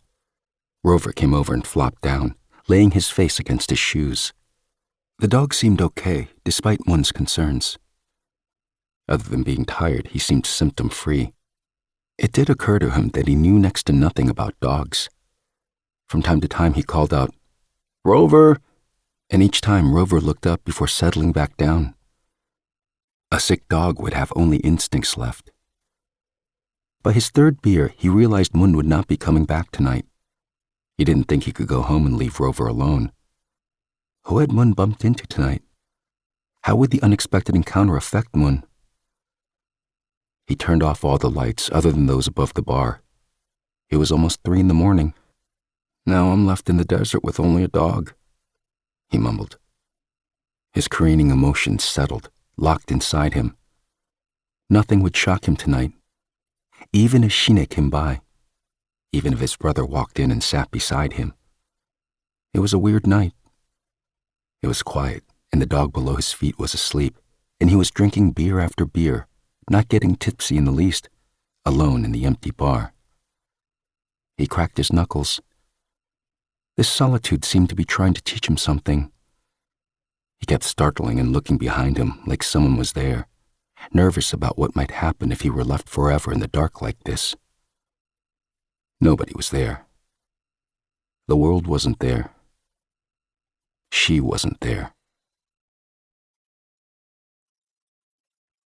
41. Where was Abaji? She had one thought and one thought only in the shuttle bus from Incheon Airport to Hongwon-dong. It was the evening of the 3rd Wednesday in February. She leaned against the window, her handbag on the seat next to hers. That was all she had for luggage. Inside, she had a toothbrush and underwear, a small thin notebook and a pen, her wallet. She didn't know what else she had. She thought about the things she'd left behind in the Negishi apartment. Packing had been easy, but she'd had to take care of a number of things before locking the front door behind her. She had thrown out the trash and locked the veranda doors and emptied the fridge of perishables. A home sometimes felt like a living organism, especially when it was time to leave. Some manner of organization and tidying was needed. As she stared out the window, she realized she had let out a smile, if faintly. If he were beside her, his expression would become concerned as he told her, "You can't think of a home like that." He was the kind of person who would talk about stairs in a home before talking about the home itself. Once he'd explained to her why there was always an odd number of stairs. He had said that the foot stepping onto the first stair had to also be the one stepping onto the last stair, so that the foot you favored started and finished climbing the stairs. Apparently this was guidance from De Architectura, written by the Roman architect Vitruvius. He'd insisted that a home was a space created by stairs. With her finger, she traced stairs on the window. A single step wasn't enough to divide a space. You would just trip and fall. 3 steps, That was the bare minimum that would create difference between levels. He had said he wanted to build a house one day that could withstand earthquakes. She didn't know much about the architectural meaning of a house, but she had wanted to say, "Wouldn't you need to design a house with more detail? With more consideration?" She hoped she wouldn't have the opportunity to say that to him. She rubbed away the stares. Every time it occurred to her that she wanted him to tell her a lot of things, that she wanted to tell him a lot of things, she felt her face shriveling, as though the air around her was constricting. Her face, which she couldn't bear to look at in the mirror. She had to think about so many things in order not to think about her father. When she spotted the Hongwon-dong overpass, she realized that she hadn't been obsessing over the concept of home, or her father, or him. A single thought remained rooted in her mind, unmoving. It was 2 days before the Lunar New Year, the anniversary of her grandmother's death. The woodworking shop was empty. The door was unlocked, and the light was on. The shutters were lowered on her aunt's restaurant next door. Her aunt closed shop every year on this date, but her father never took a day off. She stood forlornly on the sidewalk before heading back into the woodworking shop. She placed a hand on the stove. It was warm. The old-fashioned cast-iron stove. She picked up a piece of wood from the floor and put it in the stove, making the embers crackle and bloom into fire. She didn't see Mr. Song, the apprentice who had been learning how to make lattice doors for the past 10 years. Maybe they had stepped out for a moment. She pulled a wooden chair over to the stove and sat down. She hadn't been to the shop in a long time. When she had been working, she'd come by often to grab pieces of wood for supports. The smell of burning sawdust infused her body. The smell of larch trees. The smell of her father. Maybe it wasn't that hard to disappear, unnoticed by anyone. Maybe what was hard was breaking away from yourself. Breaking away from your own gaze. She who left the Nasudong studio. She who no longer worked. She who only thought about dying. That was who she was right now. She felt her heart splintering. Maybe she shouldn't have come to see her father. It was evident that someone continued to work here. The heap of sawdust used for kindling, and the incomplete doors leaning against the wall, the orders and to-do lists written on the whiteboard, the 2 ventilation fans on the ceiling, the chainsaw, the circular saw, the grooving drill, the sharp grinder. They all smelled and creaked and moved, unaware of her presence. She rubbed her hands together, hands that had held a knife just yesterday, hands that did not know what to do right now. Where was Abuji? She scooped sawdust with her hands and poured it into the stove. Smoke leaked faintly out of the stovepipe. There must be a gap somewhere. Winter wasn't over yet. She would have to tell her father to get it fixed. Maybe he wouldn't come back tonight. Maybe her aunt and her father hadn't gone to shop for the chesa table. Scenes from past chesa felt distant.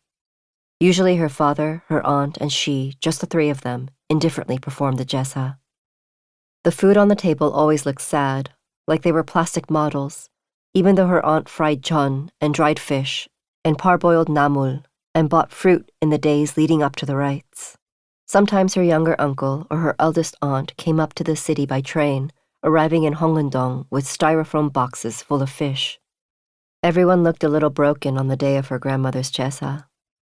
The shed next to the woodworking shop, where red pine, oak, and alder stood, leaning against one another. That secretive, special place, forest dark with high ceilings, redolent of wood, where nobody could enter without her father's permission. She'd loved the shed since she was young. It was the perfect place to hide. Whenever he managed to source special wood, like aged pine or fir, her father would take her to the shed to show her, boasting in a low-key way. He was the kind of person who took a long time to select a single piece of wood. Maybe he was in the shed now, looking for the best wood for something he was about to make. She glanced at the drawers hanging on the wall. As a young man, her father had made the wall hanging with 15 small drawers. It was just to the right when you walked into the shop. He'd said even large sums of money never disappeared from it. The key to the shed was in one of those drawers. If her father was selecting wood in the shed, there was nothing she could do but wait. Or maybe they were somewhere else. They might still be at the traditional market down the hill. They could be buying young zucchini for John, fresh duck, warm tofu, bracken, mung bean sprouts, spinach. Since the Lunar New Year was always 2 days after the Chesa, they shopped for New Year's at the same time. The chore often took a long time.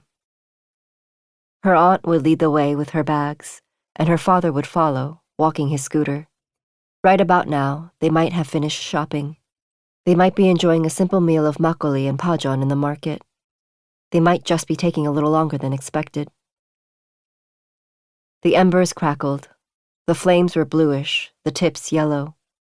The fire was hot and ferocious. The air warmed. She began to feel calmer. She'd be starving by the time they returned. After the chesa, they would mix rice and various namul in a huge brass bowl to share. Her father and her aunt would drink cheongjong together late into the night. Darkness settled over the sidewalk. Cars sped by on the overpass. White cars looked black, and black cars looked even blacker. Everything had turned into anthracite. Her eyelids began drooping. Ever since she had been jarred awake in the middle of the night, she'd only been thinking of her grandmother. Could she lean her head on something for a second? She shouldn't fall asleep. She looked around the shop and sleepily murmured something she'd never been able to say out loud. "아버지, why are you looking at me like that?" 42. That night had felt as long as a whole month. Yesterday she had not shown up.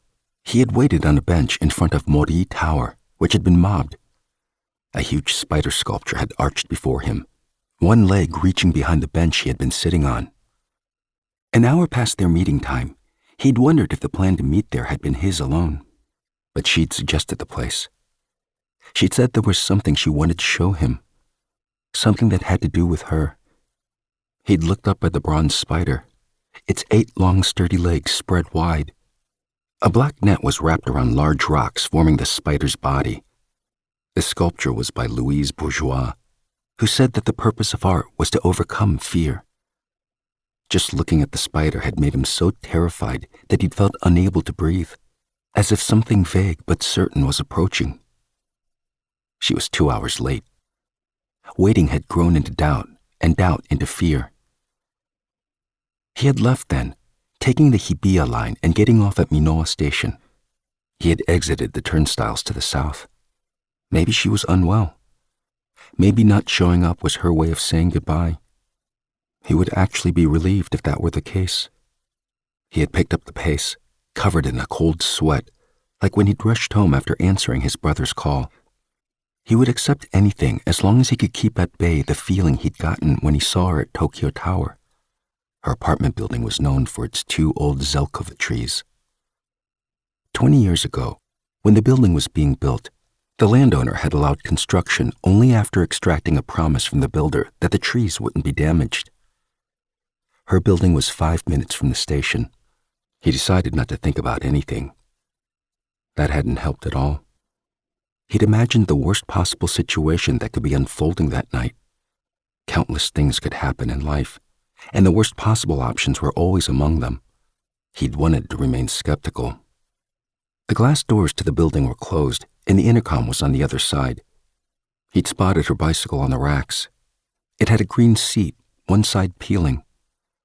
Around the corner was a street that led directly to Fabric Town. At the end of that street was Nippori Station. He couldn't remember when he had trailed her after they'd parted ways. He'd gone toward the side street he'd assumed her unit faced, where the tire recycling plant was, the one she'd mentioned in passing. He'd looked up at the apartment building. She was on the 6th floor. That was the extent of his knowledge. Some verandas had laundry and blankets hanging from drying racks, or were cluttered with plastic toddler tricycles or huge stacks of cardboard boxes. In the dusk, he had seen shadows moving inside the units, scenes of homes that weren't hers. He didn't know much about her. All he knew was the following. She was living a life dogged by a continuous urge to die. That was her true existence. He turned around and looked into the distance, toward the place where next year she would be able to see from her living room a part of the new tower which would be about 10 stories by then. Right in front of her, even though you couldn't see a thing now. He'd begun walking away. If he hadn't quit that project, he could have shown her that very special tower. He'd sped up so his regret wouldn't feel like an ominous sign of his attachment to her, not even noticing that, usually, very few things made him rush home. That night had felt as long as a whole month. In his dreams, she'd stood on cold, hard ice, looking as though she didn't care that she was about to fall through. She gazed at him silently like that before he woke up. It was early in the morning, but the streets were as deserted as they were at the end of the day. He sat in the rest area of the Tsukiji Outer Market, watching the shop across the way, watching the man who came out through the noren with blowfish drawn on them, smoked a cigarette, then went back in. She had mentioned the proprietor. Abe, that must be him. The man was disheveled, unlikely to make anyone want to buy fish he handled, and looked mean to boot. The shop was also far from inviting. He stood, his body tense, and went outside. He avoided a puddle as he crossed the street. The proprietor, sitting with his arms crossed, didn't bother getting up when he walked in. He hesitated. It occurred to him that he might not seem interested in buying blowfish. He quickly turned his gaze to the 2 large tanks behind the owner. 3 spotted blowfish were huddled at the bottom. They looked like heavy, immovable rocks. They didn't betray any animalistic vitality. Disappointment flooded him. He wanted to announce that blowfish no longer interested him. He managed to tear his gaze away from the tanks. The owner got up. It was a tiny shop. There was a chopping block with a noticeable dent in the middle and a few knives. The smell of fish assaulted his nose. The man's gaze was sharp. This was the man she spent her mornings with. This hadn't been his plan. He had no idea that he'd be asking this man for a favor or asking about her. From the other man's perspective, his questions would be no different from threats. Maybe there was no difference between a question and a threat. He had to emphasize that she should never be given a whole unprepared blowfish, no matter what. It was clearly illegal in Tokyo. It would be more effective to threaten the man, but he anticipated that what he wanted to say would sound like a plea. He was meeting this man much sooner than he'd imagined. Things didn't always unfold in a predictable way, but you had to be mindful of all the possibilities, even if unlikely. After all, it was about her. The proprietor said she hadn't been by. He searched for something to say in response. The proprietor said they'd agreed to meet the first week of March. He was going to Fukuoka tomorrow for a blowfish festival, he explained. Though he'd invited her along, she had refused, saying she had to attend to something in Seoul. He shoved his hands into his pockets. He felt like he was hearing about a family member from a stranger. Then is she in Seoul right now? The proprietor took out a cigarette and lit it. How would I possibly know that? He asked the man to tell him what he did know. He was fully aware that his tone wasn't polite or subtle. The proprietor seemed to be grinning at him. 43. 2 mirrors. The city at night was like a larch tree, thorns concealed in its bark. She wanted to lean on it, but was afraid of getting hurt. She was at the Gwanghwamun intersection. Her bag was starting to dig into her shoulder. She kept stumbling, left foot tripping over the right. There was only one place to go. She was trying with everything she had to avoid going there. She walked the same streets over and over again. She didn't see the birds flying or the stars floating askew in the sky. As she walked across the street, she felt a woman glance at her. She looked familiar, but she couldn't remember who she was. The honking horns and the crowds and the lights glowing from the outdoor billboards made it hard to tell if it was the middle of the day or night. She knew these streets very well, even the back alleys, but she was bewildered. Too many lights shined in her face all at once. She had descended into an indecipherable hierarchy of the city, into a trap. Her feet went down the stairs to the underground passageway. Something light and metallic fell by her shoes. Someone tapped her on the back and held out a button. It had fallen off her coat. She was about to say thank you, but then she clapped a hand over her mouth. The person who'd picked up the button looked just like her. She had to hide somewhere safe. She wanted an overwhelmingly bitter cup of coffee. She told herself to calm down. When she'd opened her grandmother's box, the first things she'd seen had been a pair of scissors, a tape measure, and a tarnished silver hand mirror. Her grandmother had had this mirror for a long time. In front of her bathroom mirror, she'd held the hand mirror up, her image reflected in the larger mirror. The bathroom mirror had reflected the hand mirror and her face in it. The two mirrors had sucked her in, a black hole. A tornado from which light could not escape. In the two mirrors, she had seen dozens of her own face, replicated in smaller sizes. The last face had been so far away that she hadn't seen it properly, but she'd known it was hers. She'd seen dozens of her own face through her grandmother's mirror, and her face had been the second thing she'd seen when she'd opened the box.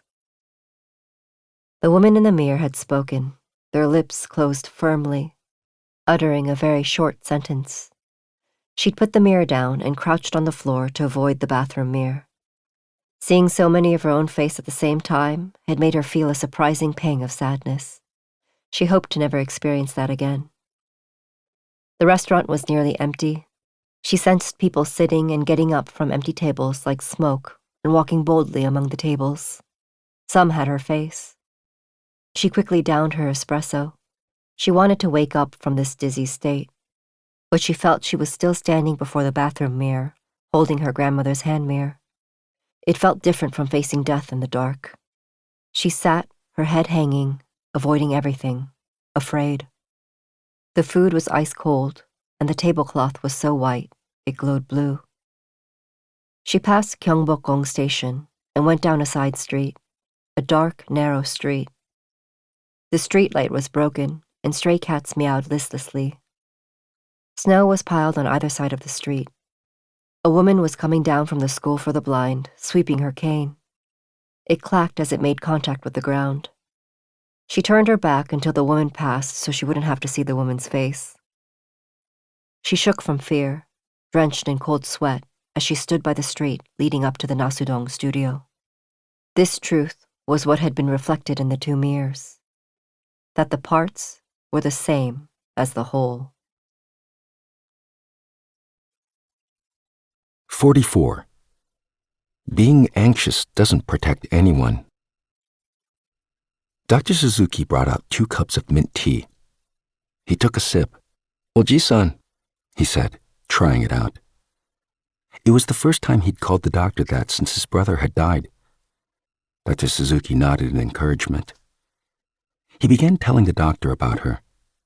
It felt like he was opening a box he'd long kept secret in an inner pocket for the first time in someone else's company. He hadn't told anyone about her. Then again, he didn't have anyone in his life he could tell.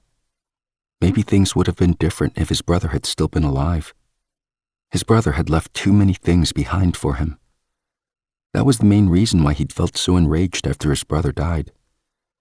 Before his brother died, he'd never known loneliness, though he'd known fear. He told Dr. Suzuki all about her, getting everything off his chest. "What's the main feeling you get from that person?" asked Dr. Suzuki.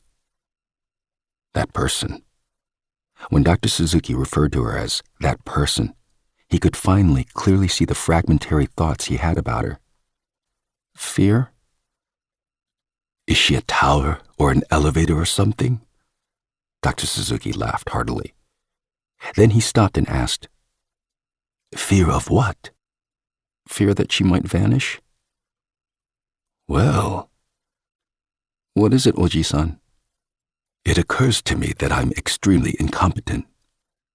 "It's my fault." "The consultations we had haven't helped you at all, it seems." "This is completely unrelated to that, Oji-san." "How so?" "This, well, is about a girl." "A girl?" "Yes." "When did you say you started seeing her?" "The first week of January." "So about 2 months now." "Yes." And you said you thought of Yunjae the first time you saw her. Yunjae, his brother's name. The name he hadn't been able to utter in a long time. Has it ever occurred to you that you're seeing everything through her eyes? You're worrying your father might do something terrible. Worrying she might do something like that as well. I didn't think we were close enough for her to have that kind of effect on me. Dr. Suzuki smiled. Do you happen to have a talisman? I'm sure it's pasted somewhere in my room. I imagine your mother would have put it there. Yes. Have you ever wondered why your mother would do that?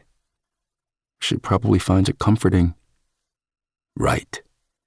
Everyone thinks it's superstitious to have talismans, but nobody can fully dismiss them. And you know how much we Japanese believe in talismans. I have one right here myself. Smiling, Dr. Suzuki tapped his right back pocket where his wallet was. Superstitions are a manifestation of fear. Which is why they aren't rational or logical. Are you able to explain your fears rationally? It would be great if everything could be explained by logical reasoning. But there you have it. But you can't possibly encourage someone to use talismans. Then how else would doctors like me survive? Please don't make jokes, Oji-san. Do you think there's a way to rationally explain why someone is afraid of a broken mirror? But that can't be explained rationally to begin with. You mean like the feeling you got when you first met her? He stayed silent. Everyone feels nervous the moment they break a mirror, even if it's by accident. Dr. Suzuki continued. Then I have to find something that will help me get rid of that anxiety. It won't work if you don't believe in it. Oji-san, isn't it a problem for a talisman to take on that role? Why? Dr. Suzuki leaned forward. His throat prickled. Dr. Suzuki had told him all manners of stories, ridiculous and dispiriting and sad and terrifying stories. Stories he'd remembered and stories he'd forgotten the moment he'd left Dr. Suzuki's office. He still remembered the one about someone who'd slashed his own Achilles tendon with a razor blade, a man who hadn't wanted to go anywhere. Dr. Suzuki continued, The fact that you're feeling anxious, the fact that you want to rely on something to make you feel better, none of that is possible without passion. Being comforted by something like a talisman is an act of hope. You want to believe in something. What's wrong with talismans if they can give you that kind of hope? I'm not sure I understand. Don't you think there are appropriate and inappropriate passions? You're saying I have more of the latter. Right.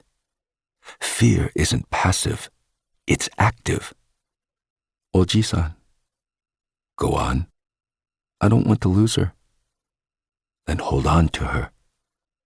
I don't know how. Do you know what you need to get used to when you love someone? You have to learn not to want everything all at once. It's the same with the truth. He nodded, still confused. You don't have to worry too much about your parents. They're fully aware of all that. I guess they're wise, even though they're not happy. They know what happiness is. He didn't answer. Dr. Suzuki continued. And show her. Show her what? That you believe in her. He could see the sun setting behind Dr. Suzuki. The sky was framed by the window like a painting in violet and navy. A bird flew across it. The sun could be setting or rising. It felt as though all he could see was what was encased in the window frame. He didn't think he could show her anything. He thought, this is just who I am. Oji-san, he said, his eyes still glued to the window. He wanted to ask, what kind of person am I? I've never desperately prayed for anything. I don't know anything about things like constellations. I only wanted advice I could act on. I I have never loved anyone. He opened his eyes. Why did sadness accompany realizations? The sun was definitively setting. The sky grew darker. Silence settled, thick and dense. He got up from his seat slowly, as if checking to see if his body could move. He felt air being pushed back about 4 inches. He left, taking his coat from the entryway. In the hallway, Dr. Suzuki thumped him on the shoulder. The doctor seemed to want to say the following: keep in mind that being anxious doesn't protect anyone. 45. When you eat it, it tastes like death. Confusion bubbled up from an unexpected source. She had thought she could discern what she believed in from what she didn't. If she handled something and it gave her a certain feeling or sensation, that was something she could believe in. Like when she handled clay, when she touched flower petals, when she laid a hand on another person's body, when she wiped away tears. Even when they were mere inanimate objects, they left behind a particular sensation and impression. And of course there were things she didn't believe in, even when she touched them. Shadows, forms reflected in the mirror. Sentences like "I love you" and "that hurts" didn't trigger any sort of feeling. But her confusion had begun with the vertigo she'd felt when she first saw Blowfish writhing in Abe-san's shop. Blowfish. Fish she hadn't handled yet. Without convincing Abe-san, she would never be able to handle them. It was something completely out of the realm of possibility for now. Whenever Abe-san cleaned and gutted and filleted Blowfish, she migrated all her senses to his fingertips. Furtively, as if slipping into his body for a brief moment. Even though she'd never handled a still-living, still-breathing Blowfish, she realized that now, when she thought about Blowfish, when she watched one being butchered into edible and inedible parts, toxic and non-toxic parts, the Blowfish became a real, vivid being for her, like it was her own physical body, one she believed in implicitly.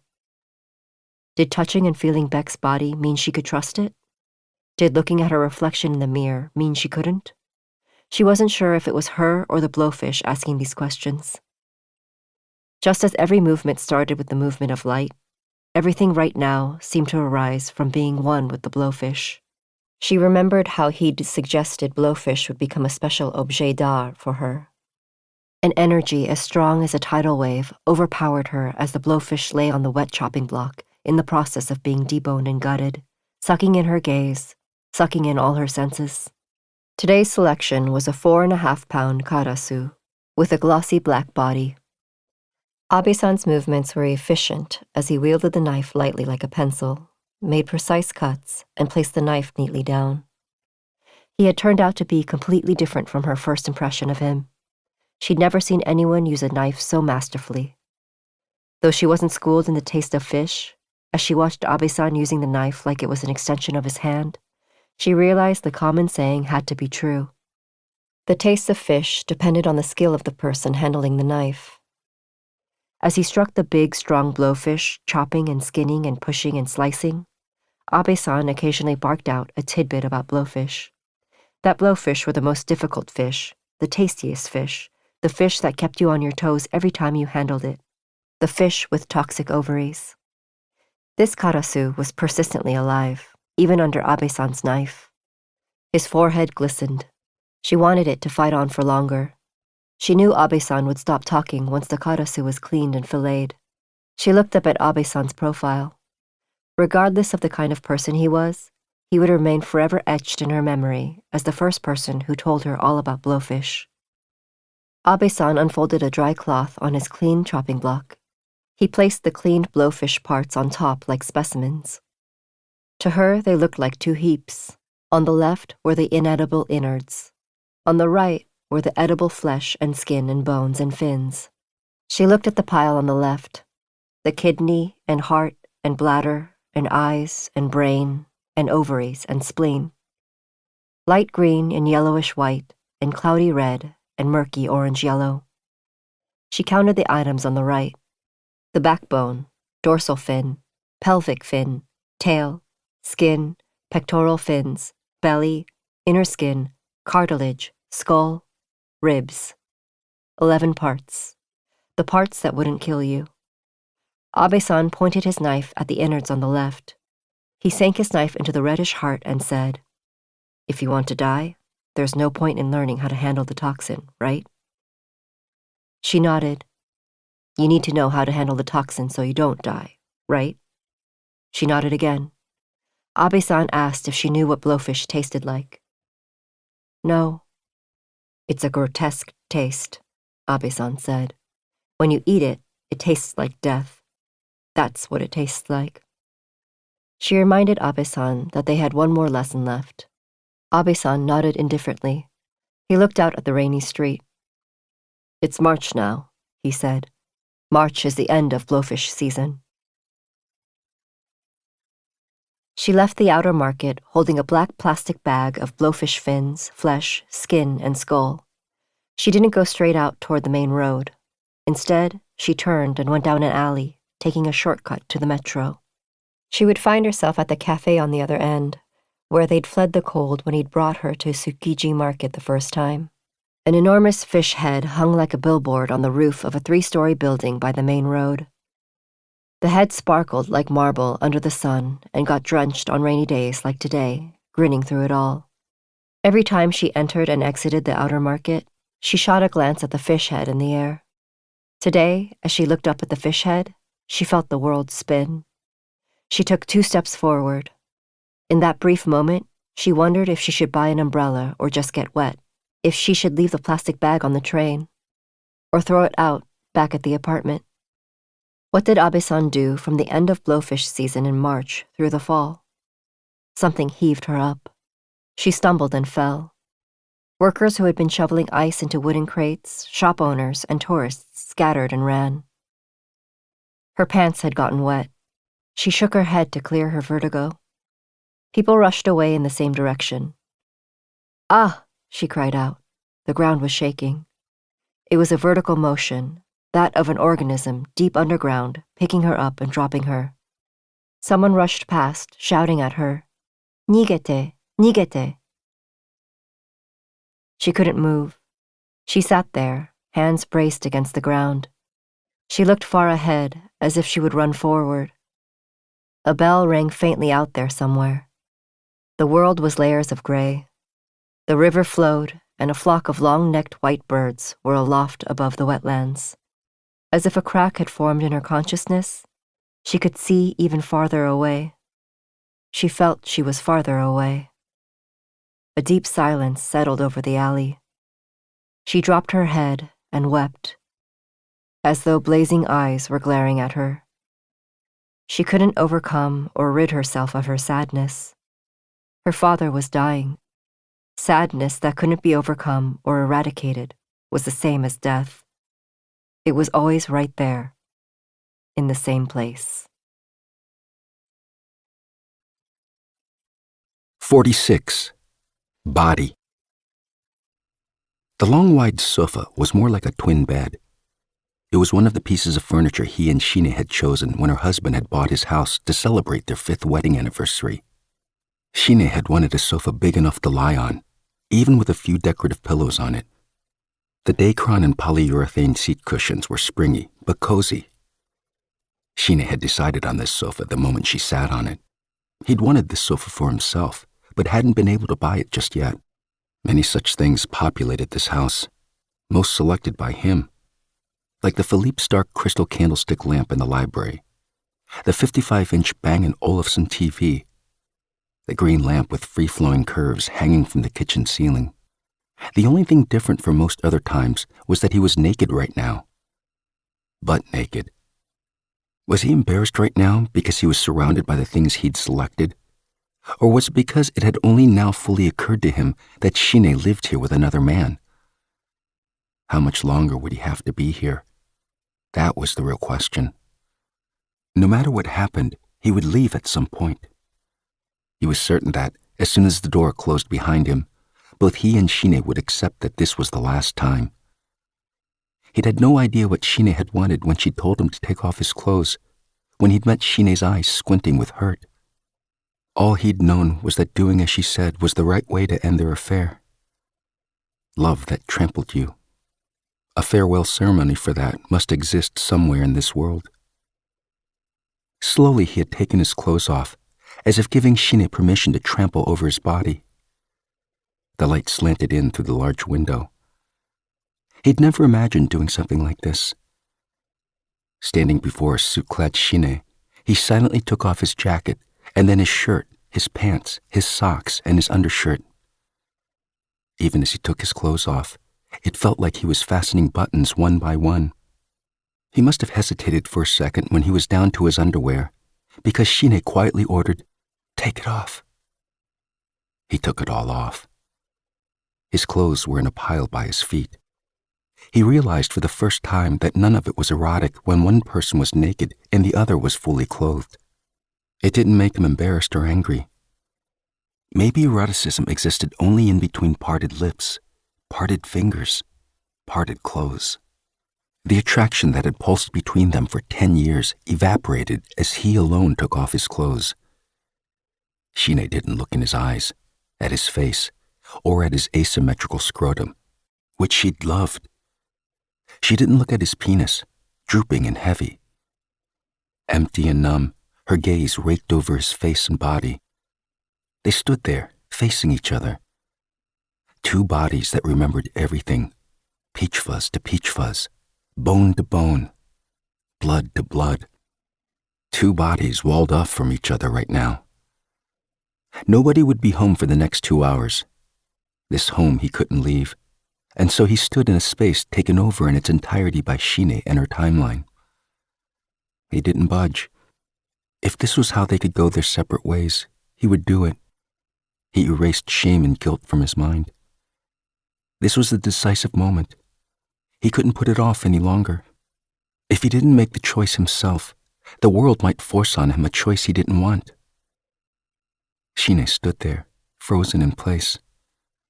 It wasn't Shine's reddened eyes, but her dark hair brushed neatly into an updo, without a single loose strand, that announced her sadness, her even bigger sense of loss, and her decision to be done with him.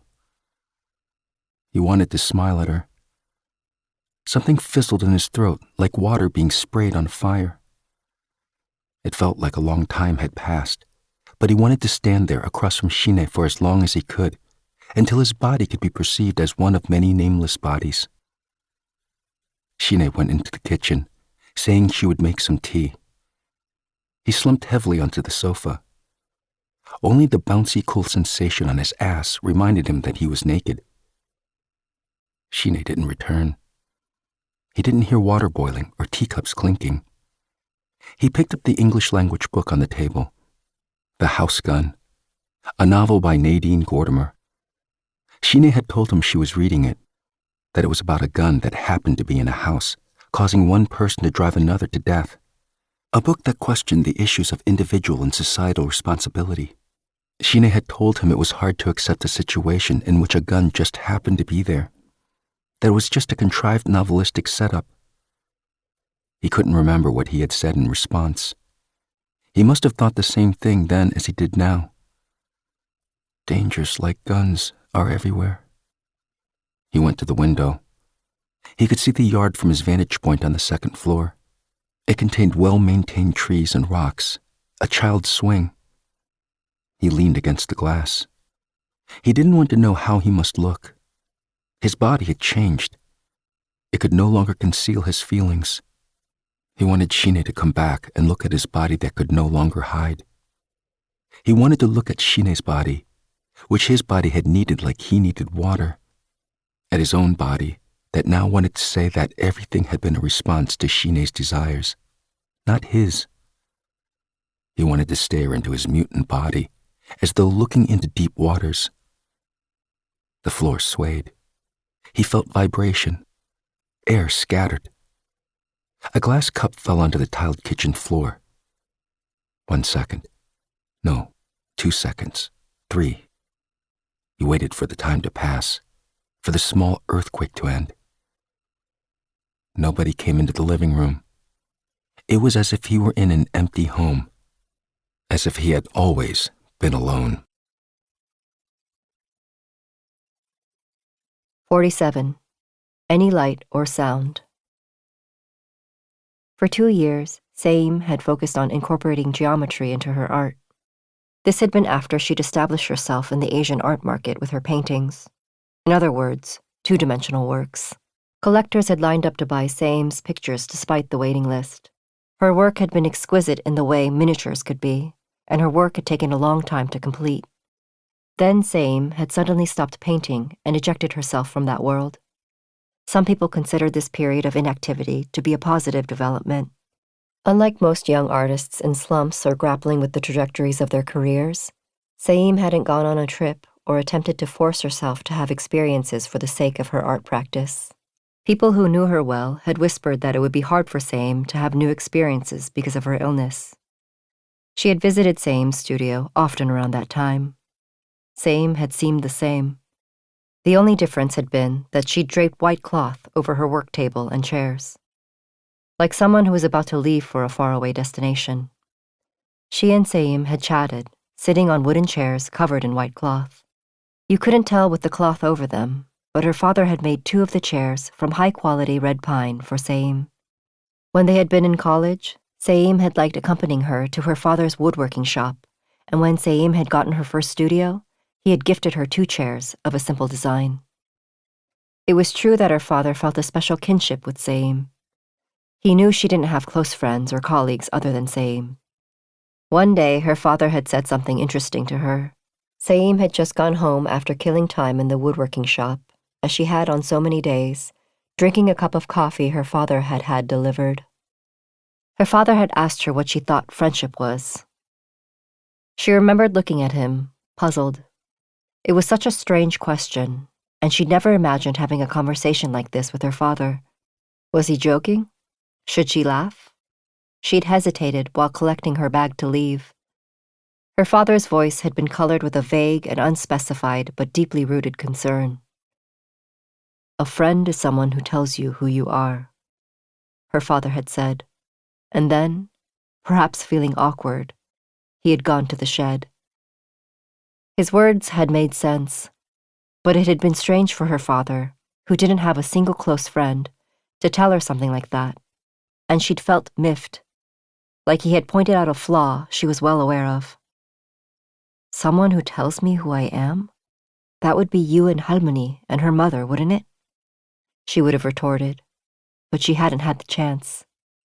Seim talked, and she listened. On days she talked, Seim listened. They never talked about art. They ignored the fact that everything they talked about was related to art. Seim talked about reputation and pride, about understanding and sacrifice, about compassion and fear, about love.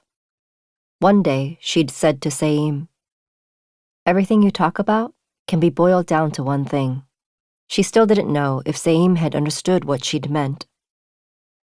She hadn't said the word death, because it was a word that could gain greater meaning by not uttering it out loud. She waited for Seim. Seim watched her as she made art. Seim, who was thoughtful. Seim, who suffered.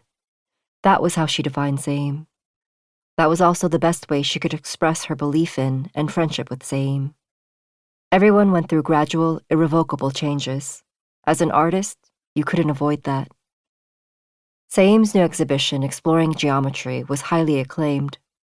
Seim had wanted to push the universe of mathematical order, systematic and pure, to new frontiers. In her pursuit of order, her practice had been closely aligned with minimalist art. The difference was that she had pulled in noise, considered an impurity in minimalist art, and woven it together with light.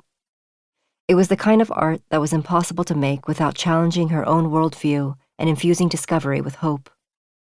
Seim had used engineering calculations to make a realistic spherical image of a bird. She'd created it with a mathematical formula derived from a world without room for even the most minute of errors. Seim had focused on the unfamiliar order that arose from repeatedly creating darkness out of noise. A never-ending, intricate, systematic world like the universe at night. When she received her aunt's call that her father had passed away, she thought of Seim's picture. Whether it was a bird or a sphere, she wasn't entirely sure. She felt she had seen a small object within an endless universe, within an order of enormous magnitude. An object whose movements weren't predictable. She gripped the phone. "I'm sorry," her aunt kept saying. She tried to keep her focus on the object that had escaped order. "Como, Saki como," she said, calling her crying aunt's name as she shook her head. Her father wasn't the right fit with that kind of object, with Same's picture. He had kept his head bowed, fists covering his eyes. He hadn't always been in that position, but it sure felt like he had. Like Van Gogh's sorrowing old man at Eternity's Gate. Like that shabby poor old man in that painting. He had always looked like that. Her aunt told her he had hanged himself. Her aunt apologized to her for failing to keep him safe. She had expected something like this, something she'd believed inevitable. Her aunt's quiet weeping pierced her eardrums. It felt heavier than her father's death. "Don't cry, Gomo," she wanted to say. She wanted to tell her aunt that everyone died from their own mistakes. She stared into the darkness. Did the thing that sidestepped me pull Abuji under? She was standing all alone in the middle of an inescapable forest. She couldn't detect any light or warmth or sound. Like the home she'd grown up in, the place that had felt like a comfortable ruin. She raised her hand and covered her eyes. 48. In that fear. A small calendar marked with lunar dates hung behind the bar. It included pictures of Sarak-san in each of the 4 seasons. Today was Thursday, March 5th. Gyeongchip. He checked his watch. 8:30 in the evening. The numbers were clear and trustworthy, but he still felt trapped in an uncertain time and space.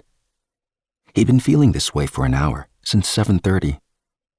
The seat beside him was empty. By now, everything was gone. The traces of someone having sat there, the conversation they'd had.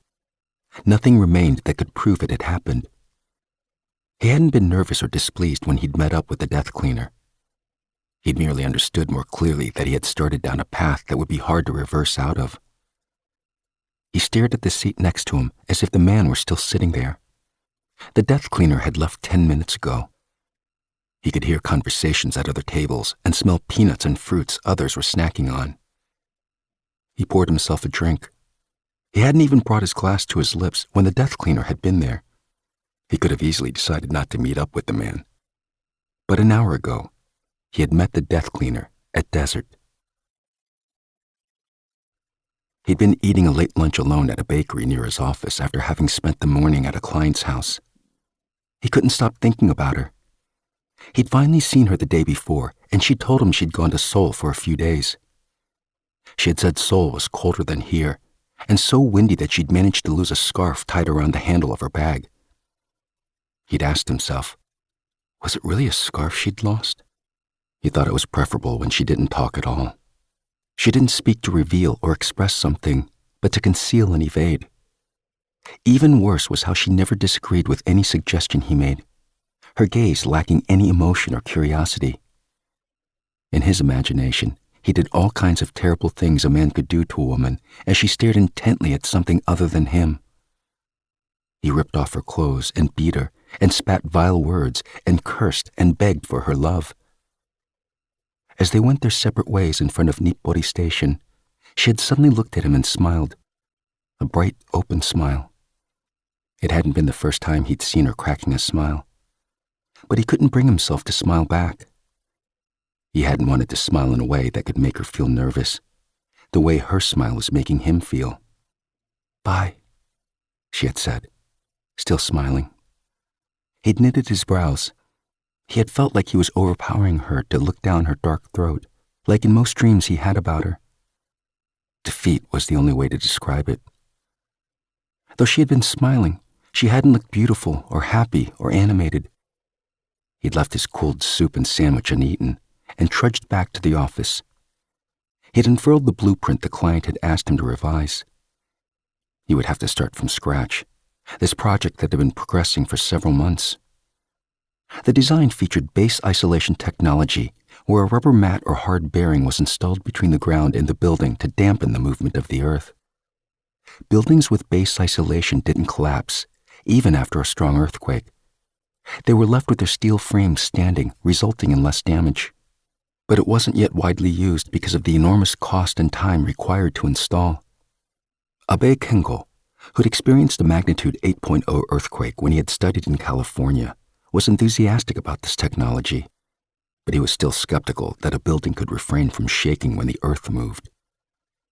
He was more interested in designs that included vibration control, which didn't avoid movement but took it full force and absorbed the shock. This technology had been implemented in just a few places as a pilot. There was something ironic about the fact that architecture was being advanced by earthquakes of all things. Before his next meeting, he had to review what could be carried over from the existing plan, but he couldn't focus. Maybe what she'd said as she left wasn't bye, but thank you for everything. Maybe she hadn't been smiling, but trying not to cry. He'd kept tugging his shirt over his chin. And that was when the death cleaner had called. He might have ignored the call if he hadn't been thinking about the way she had smiled. He hadn't been too keen on that man's line of work to begin with. The death cleaner had arrived at Desert 10 minutes early. He hadn't seen this man since the party at Park's Shibuya apartment. The man's hair looked thinner, and he was in a neat gray suit. The death cleaner had ordered sparkling water with ice. Moon, who had furtively stolen a glance at him and the man, had nodded. He had looked down at the business card the death cleaner had handed him. The first question the death cleaner had asked was when he'd seen her last. He'd wanted to scoff at the man and criticize his line of work. Yesterday he'd answered truthfully. They didn't know each other, but he couldn't bring himself to tell the man anything but the truth. "She's at risk," the death cleaner had said, his tone businesslike. He hadn't responded. He had felt his face splintering. He'd wanted to rage at the circumspect death cleaner. He had been angry, remembering his brother's voice saying, "Hurry up!" He sat through a huge wave of rage. He considered that rage that always took and never gave anything back.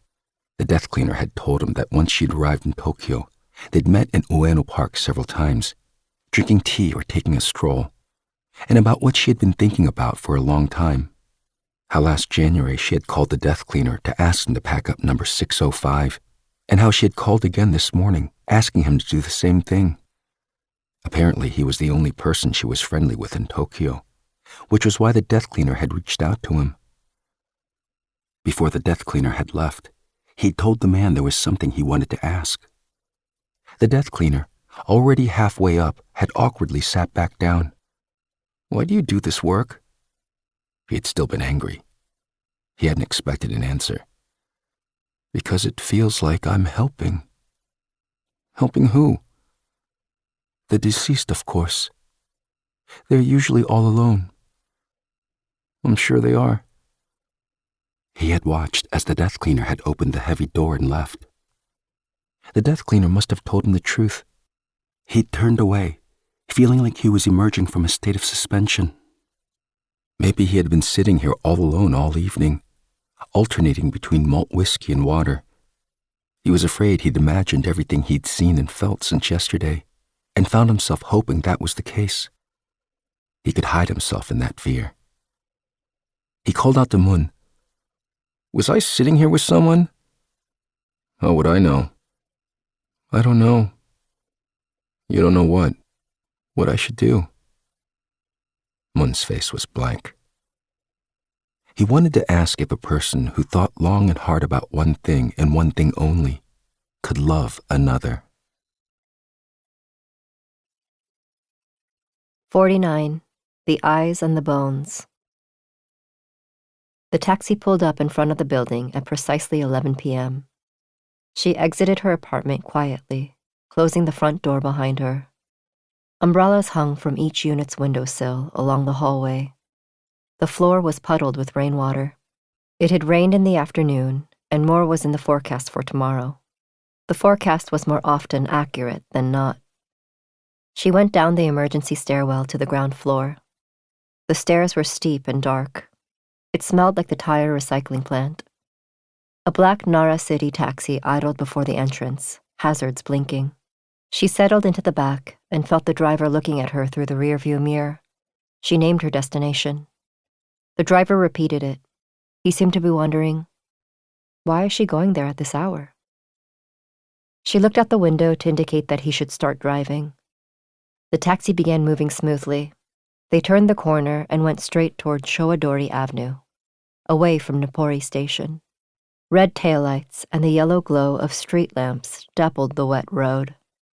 Not a soul was out, no elderly pedestrians, nor bare-legged children in thin school uniforms. Not even anyone drunk. The wide avenue was deserted, perhaps because they were due for a few days of unseasonably cold, below-freezing weather after the rain. Although her desire was to drive through busy streets, everything looked closed, austere. The driver didn't turn on any music or try to speak to her. Thick frost shellacked the windows. Once in a while, she opened her window for a brief moment in a futile effort to get some fresh air. She sat ramrod straight in her seat. She felt matter-of-fact, and when they arrived at the market, she realized she'd become surprisingly calm. The driver told her he could wait for her if she paid a little extra. She declined and got out. The taxi idled for about a minute, as if expecting to witness something important. She stood on the sidewalk, waiting for the taxi to leave. The car gave up and drove slowly away. A cat stared at her, its eyes deep set, from the stairs of the rest area. "Go away," she murmured in a thin voice. Her vocal cords weren't working. The cat didn't budge. The street was desolate. Nobody would even know if something unfortunate or tragic happened overnight. On this street, stands began to shudder in the afternoon. A 70-yard-long street that looked like a dark shadow, as though the night had managed to drag it along. Only the cat's eyes shined in the street. The eyes of a cat weren't what she wanted. She rummaged through her pockets, her notebook. She tore a few pages and crumbled them. She threw them at the animal. The cat, which hadn't been tense or prepared for attack, swiftly leapt onto the divider between the sidewalk and the road. She looked around. Nobody was there. Right now, the street resembled a ruin. But at 2 a.m, Noren would be hung over the stands and the lights would turn on one by one. The cat returned to the sidewalk and meowed, then slowly followed the white lines painted on the road. She was under a street lamp. She was standing all by herself. There was nobody else around. Her shadow, cast long on the ground, could have been that of a young woman, or an old woman, or even an old man. It was as if she were standing with 2 others, not by herself. All dead, but not yet fallen over. She reached up and pulled down the plastic blowfish hanging from the S-hook above the shop. She stuck her hand into the blowfish's hat. She remembered the drawers hanging in her father's woodworking shop. Like Abe-san had said, maybe the important things were kept close. If the key to the shop was a test, she was failing. If this was a game, she was losing. Or maybe nothing was clear-cut. Did Abe-san trust her or not? Who started this strange game? Abe-san or her? She found the keys. She opened the outer door and the inner one, then raised the shutters about 3 feet. Once inside, she turned on the lights and pulled the shutters down. The 2 water tanks each contained 3 blowfish, their stomachs grazing the bottoms. 2 shimafugu and 1 namere damashi. She pulled a plastic chair up to the tanks and grabbed a big scooper that was face down by the chopping block. She climbed onto the chair and scooped some water. She put it on the ground and went back onto the chair, a net in hand. She lifted a shimafugu from the topmost tank. 3 pounds. Not too big, not too small. This wild blowfish had come in from Shimonoseki 3 days earlier. Abe-san didn't work with farmed blowfish. He said farmed fish didn't taste like nature. They didn't have the taste of the ocean in Shimonoseki, his hometown. Farmed blowfish didn't have something else. Toxin. Only wild blowfish were poisonous. The fish thrashed in the drooping net, but the more it did, the more it got tangled in the top part of the net. She took a black garbage bag from her pocket. She carefully slid the net into the bag and shook it. What if she couldn't handle the force of the blowfish? She twisted the bag closed and held it tight. The fish fell to the bottom of the bag. She took the net out and poured in the water from the scooper. As if sensing impending death, the blowfish flopped around ferociously, angry. Blowfish were sensitive to small spaces and changes in water. They might end up dying from stress before she got home. She held the black trash bag with the blowfish in one hand and walked along the streets, using her other hand to shield her face from the neon signs and car lights. She thought someone would grab her by the nape of her neck. Water dripped to the ground as she walked. The water drops would be nearly invisible, but some might consider them irrevocable evidence. Sweat trickled down her spine. An hour later, she was standing on the footbridge by Manoa Station. A corner of the sky to the east was being dyed a saturated topaz. The rain forecast must be wrong. Was the blowfish doing okay in the trash bag? She shook the bag, its opening still tied up, and placed it down. The black trash bag slumped to one side, and she felt a flapping from within. 10 more minutes. 10 more minutes, and she would be at the apartment. In her mind, she was already in number 605, standing before the table, a clean, dry chopping board and knife in front of her. And now she would be handling the blowfish, which she still hadn't ever touched whole. She'd learned a lot from Abe-san, with her eyes and senses in mind. First, she would slide the fish hook out of the body, then swiftly hit it twice in the head with the side of her knife to knock it unconscious. Slice off its mouth, split the head in two, and remove its brain and eyes and spine. That was when she would stop. She didn't need to fillet the rest of the fish. This was what she wanted. The parts that contained the toxin. The eyes and the bones. In her apartment, she looked at the far side of the dark living room, as if expecting someone. She was standing in the living room, stinking with the smell of fish and water. She waited for a sign, something subtle, something that was clamoring to be noticed. Something that had followed her deliberately for a long time, making fun of her. Something she thought she would never be able to avoid. Something that made her feel trapped. Apogee. She thought about her father's dead body stiffening, about his face, expressionless, as if he were already dead, even when he had been alive. About the lives of his family, oppressed by the complex rule of death. She felt a cold draft.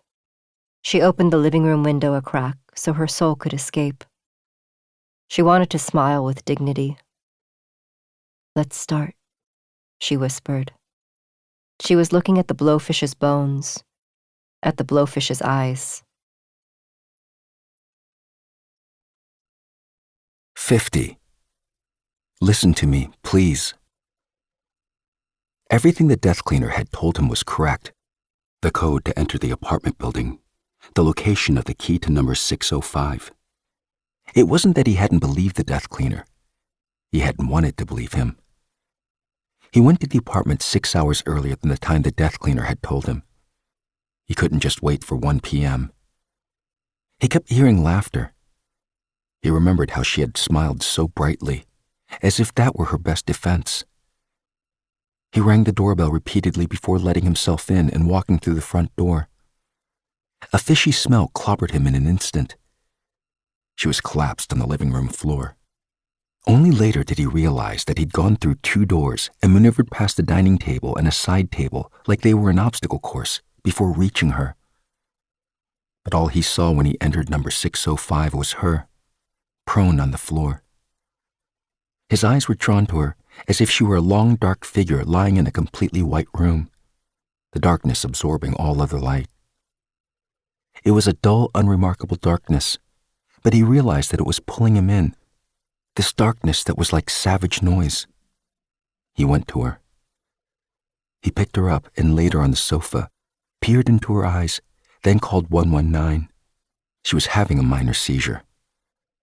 When the paramedics left, he called Dr. Suzuki, who told him he would send a doctor as soon as he could. He was to make sure she didn't drift back to sleep once she woke up. Her tongue would be stiff for some time, making it hard for her to speak. It didn't even occur to him to shake or bite her awake. Heat crawled up his legs, to his torso, to his neck. It wasn't sorrow or rage or pain. He put his hands on the tea table, leaning against it, waiting for the emotions coursing through him to leave. She was breathing evenly, her face reflecting her habitual gloom. He didn't know when she would open her eyes or whether it was night or day. All he knew was that right now, the two of them, she and he, were together in this space. He'd managed to pry open a door that wouldn't open or close easily, a door he'd been watching for a long time. He felt time pass him by. Like an omen of pain, time penetrated him as he stood there at 7:47 on Sunday morning. He hugged himself, protecting himself. He felt he was finally living his life. He let out a long breath, a sigh of relief that this had actually happened, this looming event from which he'd fled. A sigh of relief that she was alive. A sigh of relief as he realized that he was a man, not a beast who could never shed tears. She woke up 2 hours later. Her eyes searched the air. She blinked. He was sitting in an armchair perpendicular to her head. His hands were knotted together, trying to control himself. Has it been a long time? She sat up. She didn't touch her hair or look at him. She just looked straight ahead. I came here around 7. He stood. What are you doing? Getting you some water. I'm okay, just stay there. Okay. I didn't want you to see this. It's okay. My lips feel stiff. You'll start feeling better soon. It hurts, but I'm not sure where it hurts. That means everything hurts. Were you sitting there all along? I was standing too. Why? I wasn't sure when I should go. You couldn't go before I woke up. It's good to see you smile. I'm sorry. About what? Everything. From the beginning. You don't have to talk. It must hurt. I'm okay. I'm glad. I was scared.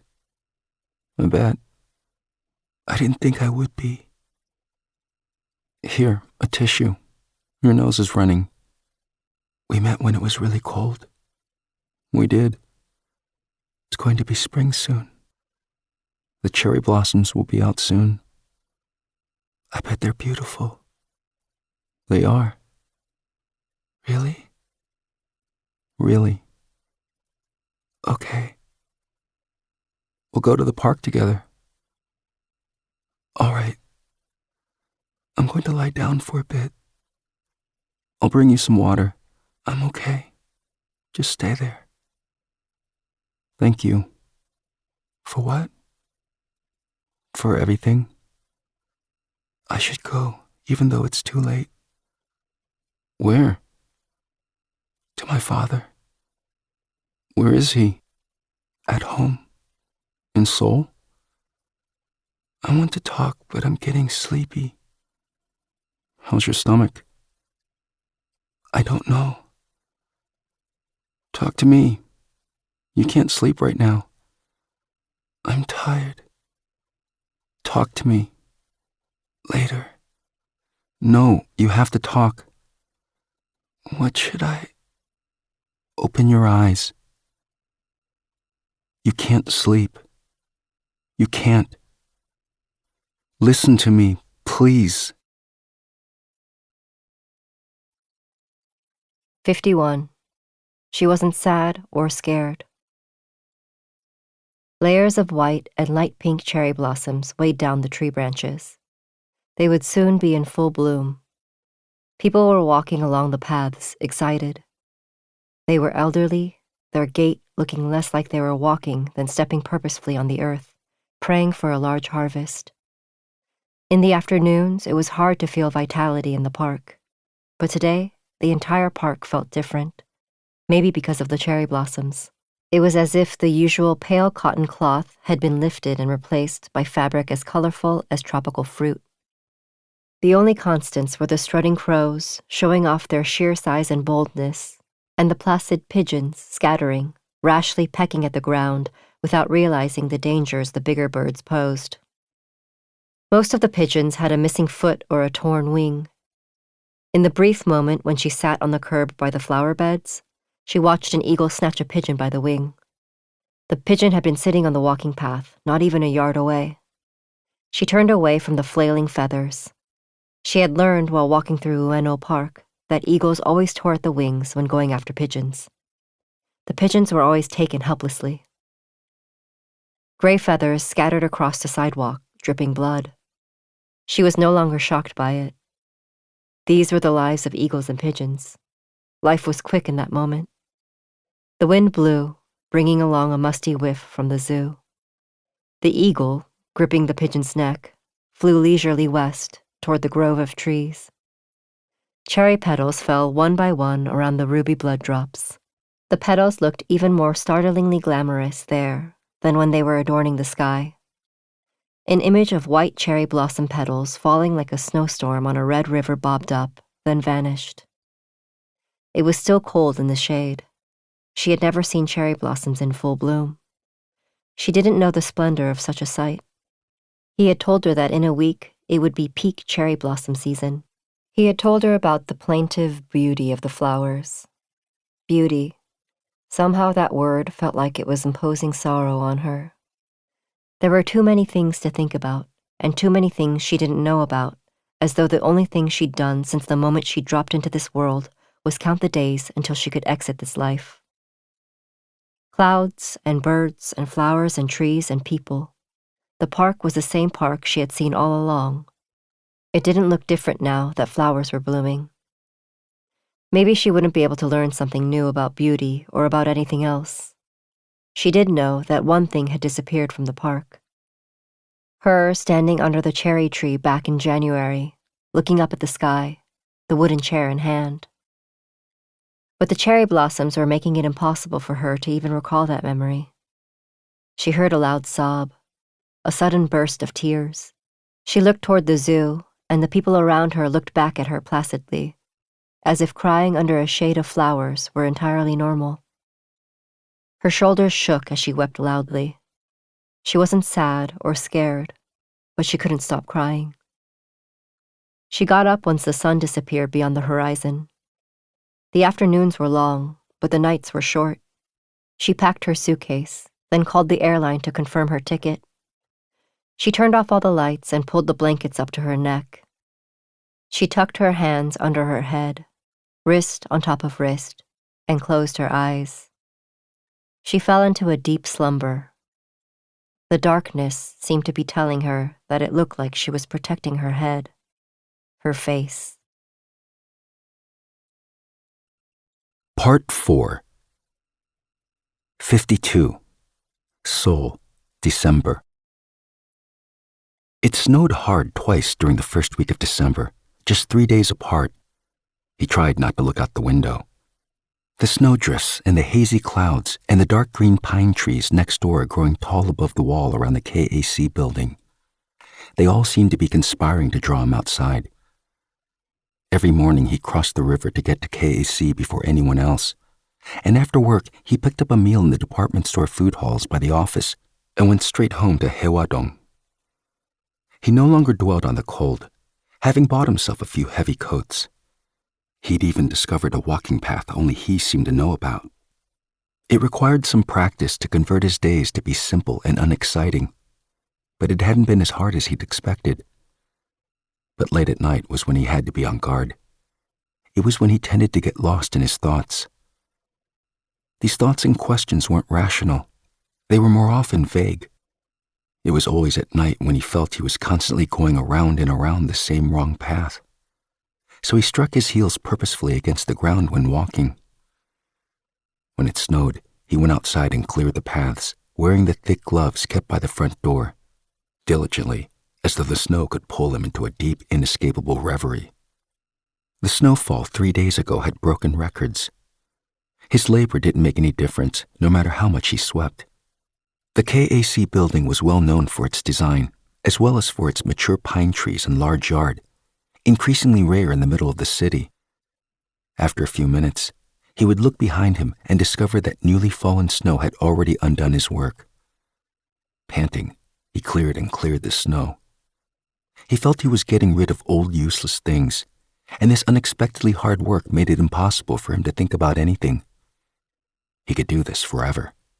Earlier, Nanai, who sat at the end of the table diagonally across from him, had messaged him. "Dinner tonight? To celebrate your 6-month anniversary?" He glanced at Nanai instead of responding. She'd raised her hand briefly. He'd nodded, and Nanai had sent him details about when and where to meet. He'd looked up again to send her the OK sign, touching his forefinger to his thumb. Everyone worked at the same long table. There weren't partitions or anything that could stand in as partitions other than books and files. Park loved to talk about open space and architecture, about how open spaces made open societies and open people. When he had first realized there were no private offices or partitions in the space in which he would be spending most of his day, he was so dismayed that he'd wanted to whirl around and leave. For him, this space was much too open. Rather than allowing freedom, it seemed designed to control emotions. Maybe what he needed right now was a utilitarian space like this. And yet, he still felt awkward in this space, as if he were sitting in the middle of a plaza, feeling tentative, even when he didn't need to. The taxi he was in came to a halt in traffic. Gray high-rises and trees with lopped-off branches and signs had been rushing by. Empty sites looked like spooky pits. Some things had disappeared, and he was seeing other things for the first time. Seoul always seemed to yearn for something new. Perhaps all cities shared that quality. Strangely, he had this thought only when he was in Seoul, not when he was in other cities. He wasn't sure if 6 months was a brief or long period of time. If Nanai hadn't mentioned it, he would have forgotten that it had already been 6 months. Summer and fall had come and gone, and he'd traveled to Shanghai for work, and he'd had the flu and a stomach bug. None of the days had felt long. There had only been a never-ending moment during which he'd waited for the night to pass. He got out at Fradia near Banpo Bridge by the Han River. Soft orange lights illuminated the exterior of the restaurant. He sat by the second-floor window and looked at the river rolling outside. The river was a huge gleaming mirror lit by colorful reflections of lights on the bridge and the restaurant.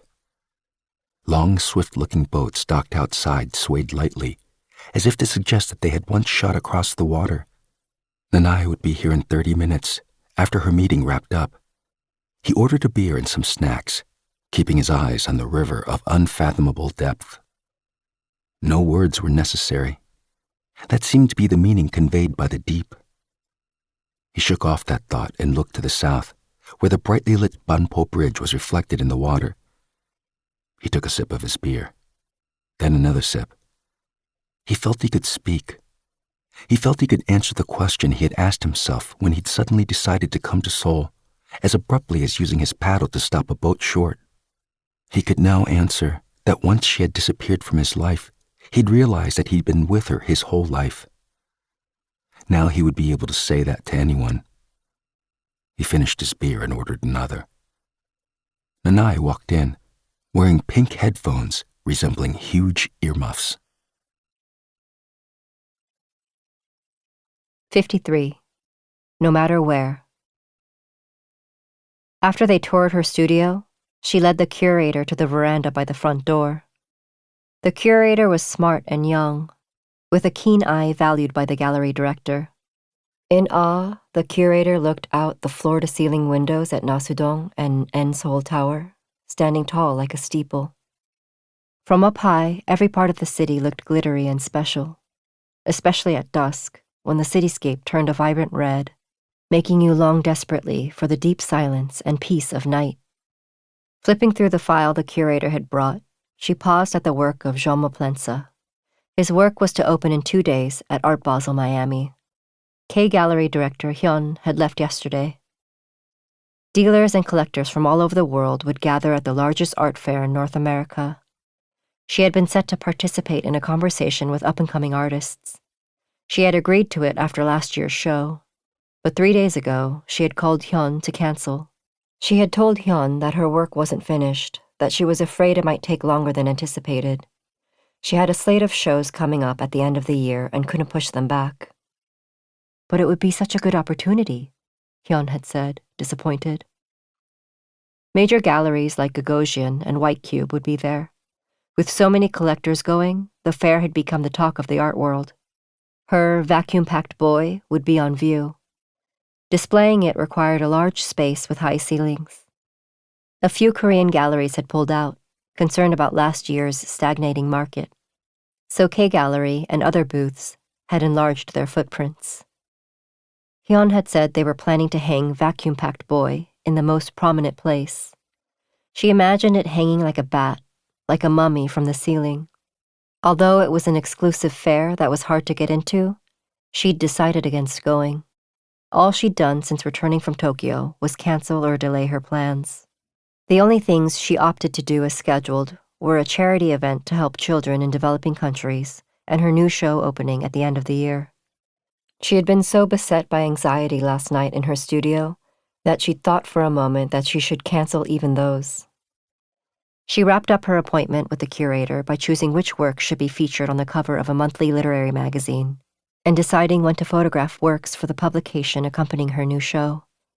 She asked the curator to get her a picture or a postcard depicting Joma Plense's Anna's white head, an enormous human bust created by linked letters of the alphabet. You could see straight through the closely entwined letters that formed the head. It was the kind of work that made you think. It seemed appropriate that this year's fair was being dubbed the return of times past. What artists battled against wasn't merely fear or pain or desire or guilt. They also struggled against time that couldn't be rewound and their younger selves who had lived through those times. Only when she was engrossed in her work did she realize that her life brimmed with fear and pain and desire and guilt, and that these feelings formed the basis of her life. These were things you realized after repeated, brutal practice. Not wanting to go anywhere was a decision made out of fear. She had lived through so much time and so many events only to return to her studio, only to return to where she had started. The anxiety that she would never return if she left, no matter where, woke her up in the middle of the night and made her work with focus every day. At night, she went up to the frozen roof and sat on the squeaky swing. Maybe she wasn't wasting time if she learned the difference between what was important and what was dangerous. At the beginning of winter, she had realized she was waiting for something. She felt herself splicing into many versions of herself. They weren't the ones who had been dogged by death or interrogating one another. Instead, there was one wandering through deserted alleys, one cooking, one observing her past, one who just waited. As though hinting at a schism, countless copies of her followed her around, splitting into even more versions. She stayed glued to her work table, trying to express her emotions through art. Sometimes sorrow rushed in. What came at the end was a deep, familiar exhaustion. Strangely, she did not necessarily want to avoid it. She frequently fell asleep in the studio, curled in a wooden chair. She who worked would speak to the one drowning in sorrow. She who cooked would bring home the one wandering through the alleys. She observed time flowing by. At summer disappearing, at winter progressing. One of her remained in Fabric Town, pacing. After she saw the curator off, she headed to the parking lot just up the hill. The white church building was hunched against the cold. She couldn't hear the singing or praying that was usually audible even through closed doors. Down the gentle slope, lights gathered like shivering people. Winding roads linked together in the darkness like veins. She turned her gaze eastward. She looked to the west and then to the south. She would never be able to forget herself entirely, no matter how far she looked, no matter for how brief a moment. Perhaps that would be impossible until she finished her sculpture. She went home and closed the gate behind herself. She opened the front door. Before she went down to her basement studio, She stopped and looked back.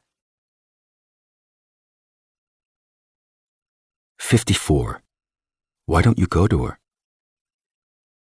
The only drastically different thing about being in Seoul than in Tokyo was that he was alone for long stretches of time, especially on weekends. At first he would find himself standing lost in the streets, not knowing what to do with himself. He didn't need to go to the doctor with his father or trail his mother when she went for a walk. The workload wasn't as heavy as it had been at Abe Kengo's firm, and there were fewer client drinks and work dinners to attend.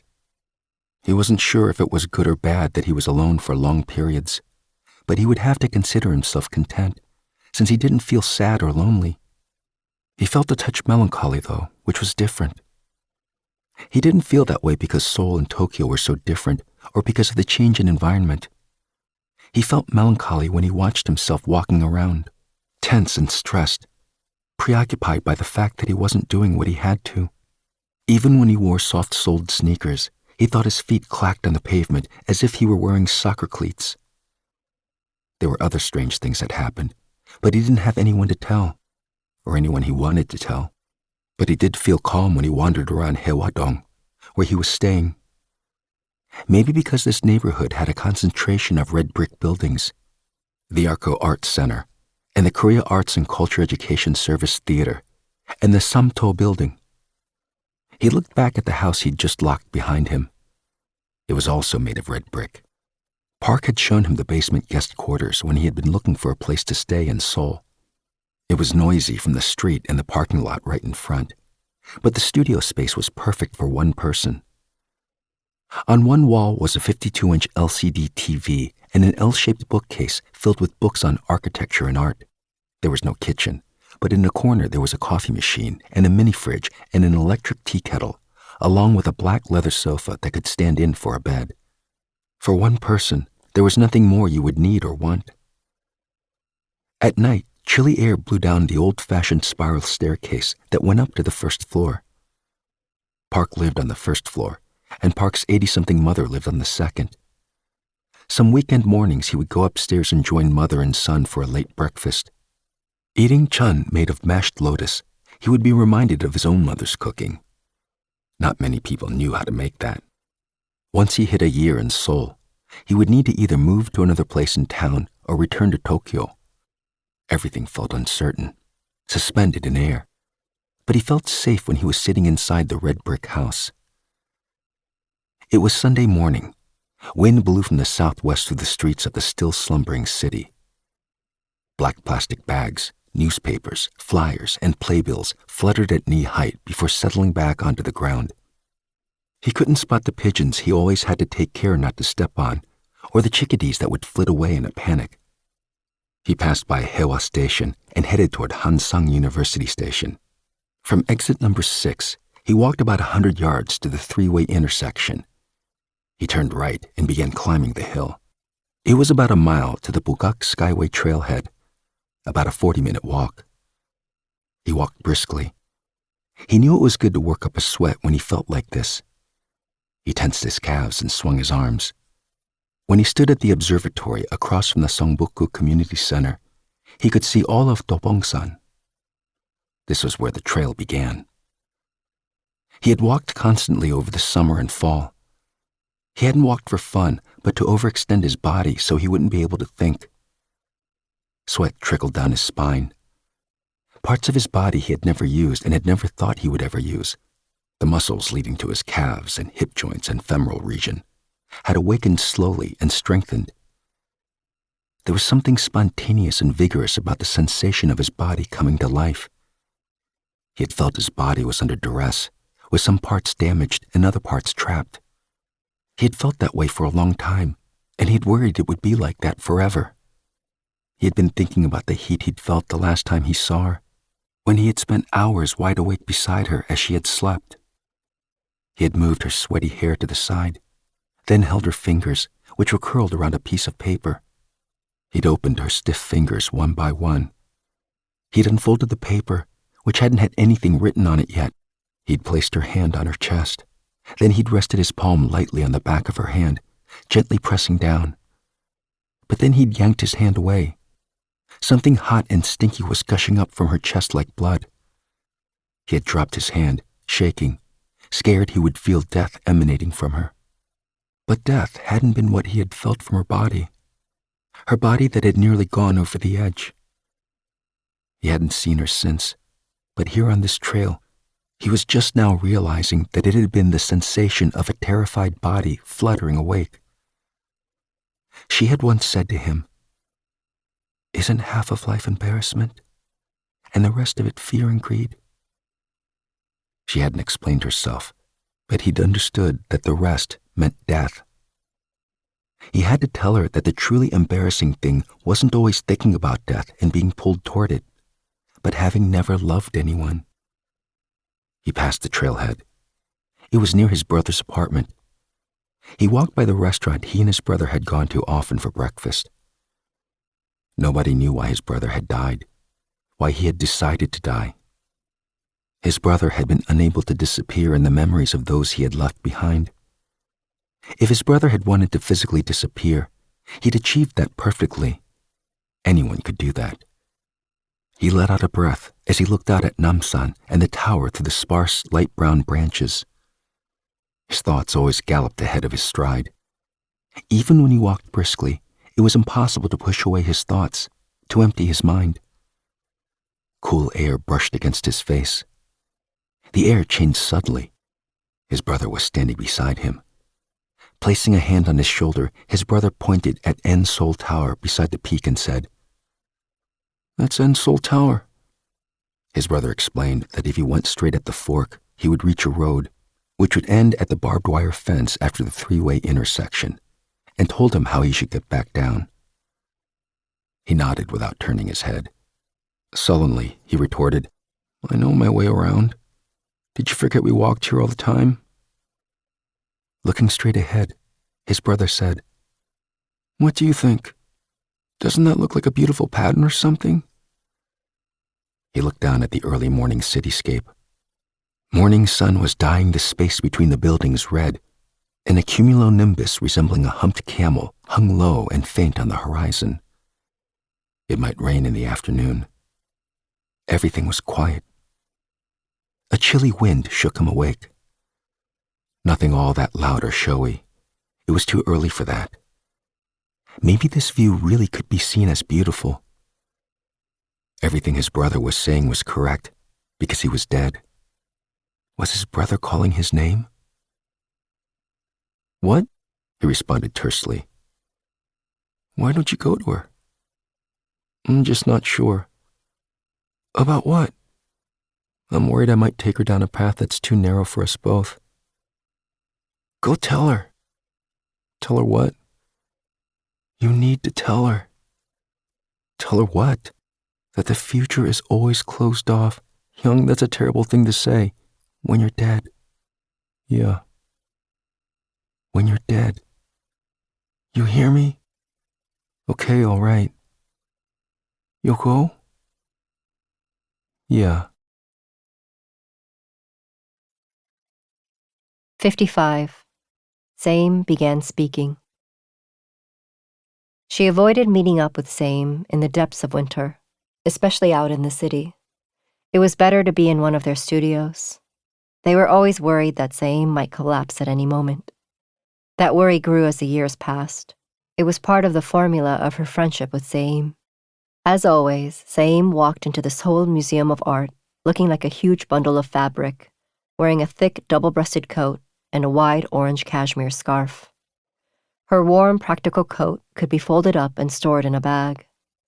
Saim selected clothes with padding so she would be protected when she fell, and she wore layers upon layers of these garments. "It's so hard and cold," Saim would say, grinning, her expression suggesting good-humored resignation. Her expression was the kind only Saim could make, one that gently pushed away any sympathy and compassion coming her way.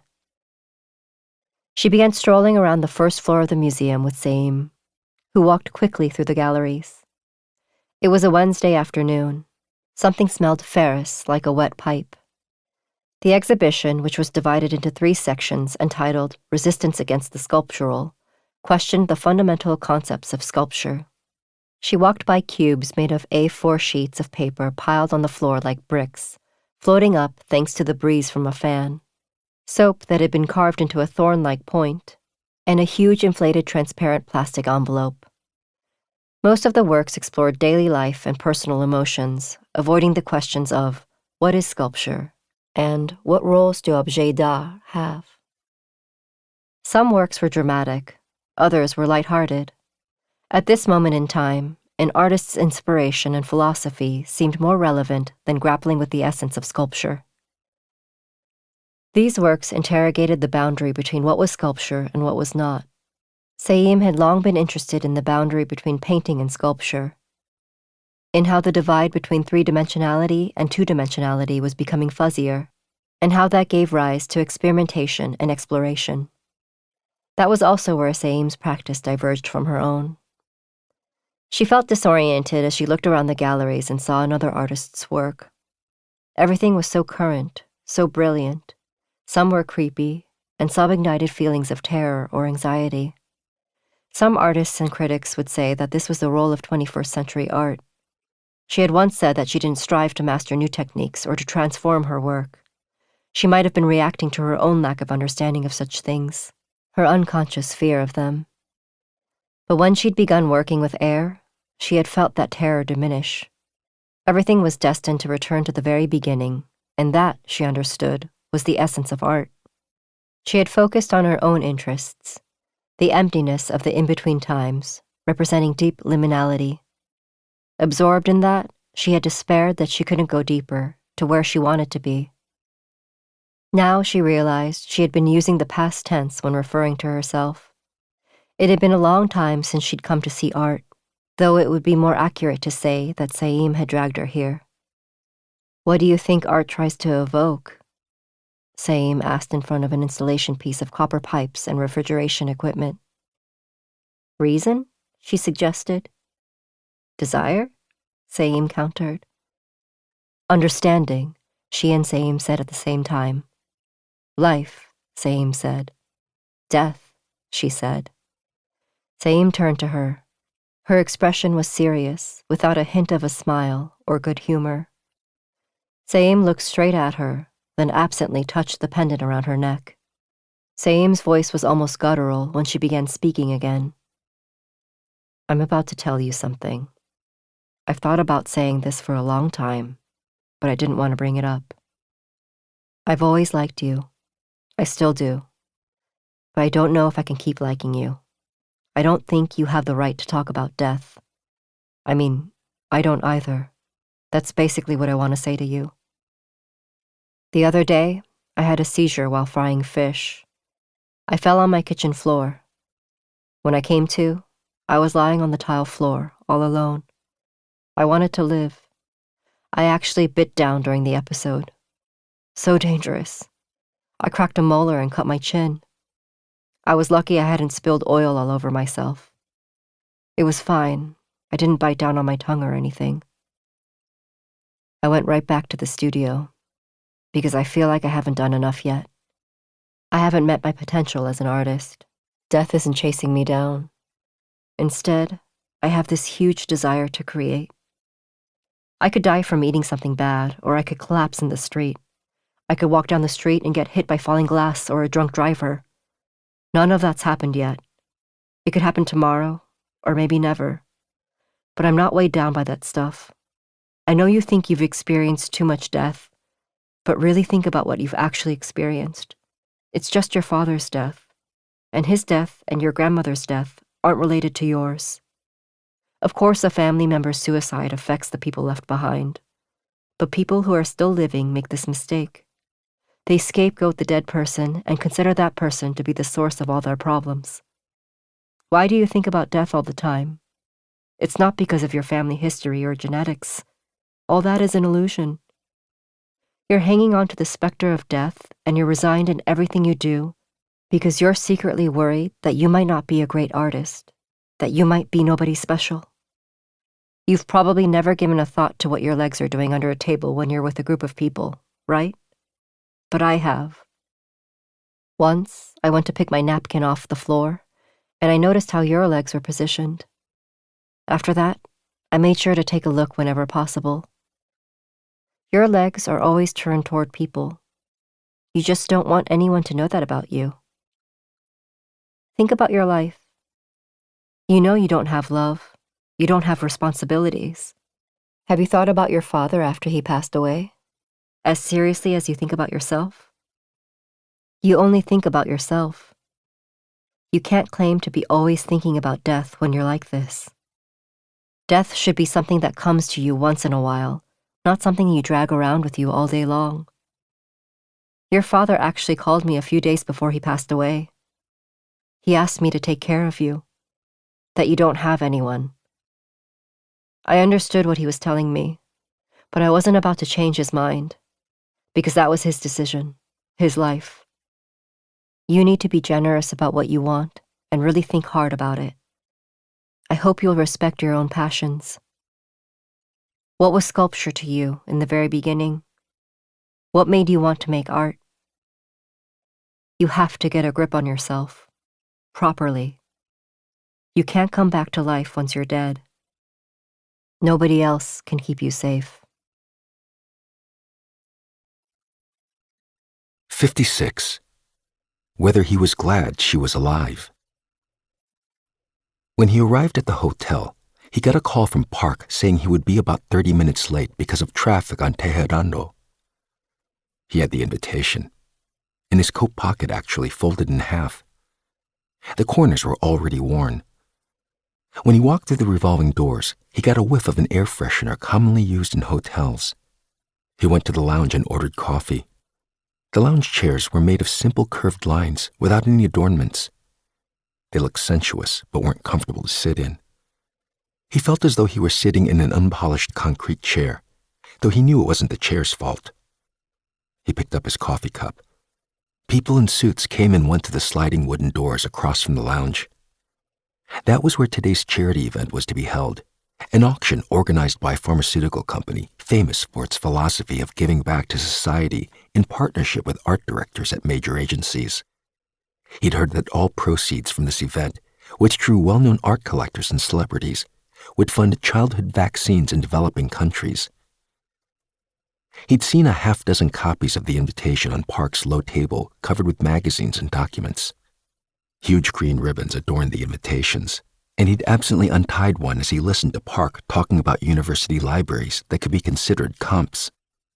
Printed on one side of the invitation were the names of donors to the auction and of the galleries and agencies organizing the event. He hadn't known any of the names, except for one. He had stared at the name, at her name, which he'd been afraid would remain only in his memories of last winter. "Oh, are you interested in going?" Park had asked. "What's the date today?" he had asked. It was still November, a Sunday morning, one in a series of dry days without a drop of rain or snow. "Why don't you come along?" Park had suggested, grunting and scratching his exposed ankle. Paintings and not too large sculptures were displayed in the room, which had 3 large pillars. Round tables with place cards dotted the space, and a large gleaming ceramic jar held a bouquet of lilies. People with champagne flutes were chatting in small groups. Hardly anyone was seated. They were greeting one another and talking about the art while a man and a woman with boutonnieres looked down at a sheet of paper together. Perhaps they were the MCs. The event would begin in 10 minutes. He asked for water from the catering staff just inside the entrance and waited, rubbing his chin. She hadn't been the kind of person who had stood out. She had often worn black, as if not wanting to draw attention to herself, and she had never worn anything eye-catching. Not jewelry, nor peep-toe heels. So when he saw her, he hoped it wasn't her. Then he was shocked that it was her. This woman who was in all black but was sparkling, her outfit shimmering as though woven with cubic zirconia. She was leaning over a table, talking to a seated man. Both her hands were on the table, and the man was looking up at her. He didn't seem to have any plans to stand, nor did he look like he was paying much attention to what she was saying. Still, she kept standing there, as if she wouldn't budge unless she got what she wanted from him. He downed his water and asked for another. People were crowding around the bar, jockeying for drinks. He was close enough to her that she would see him if she looked his way. He couldn't move. He stared at the man as though the man was who he was interested in. The man was wearing a jacket and a white button-down over jeans, no tie.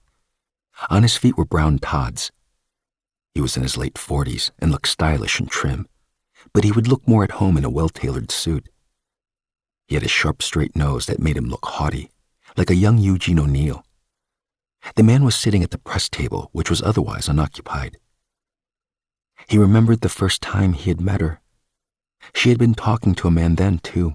He had to admit that that was of no help now. That time she hadn't leaned forward or made exaggerated gestures with one hand. There hadn't been a secretiveness shared by the two. Here it was evident. She hadn't paused like now to look around. They spotted a man with a camera approaching the table. He saw something else as well.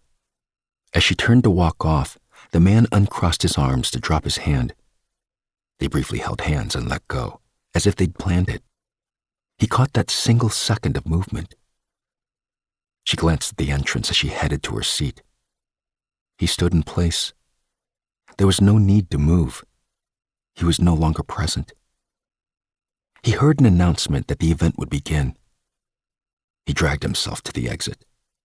He wasn't certain whether her face, glowing with surprising vitality, was what he had been hoping for all along, whether he was glad she was alive. 57. Ashamed. She could see the waitress and the cook bustling about in the kitchen as she entered the restaurant. The waitress told her that her aunt would return in about an hour. It was 5:30 in the evening, early for dinner, but the best time to visit with her aunt. She picked a table from which she could see the entrance and settled in, leaning against the wall. The restaurant wasn't even 15 yards away from the woodworking shop, but the street looked different from this vantage point.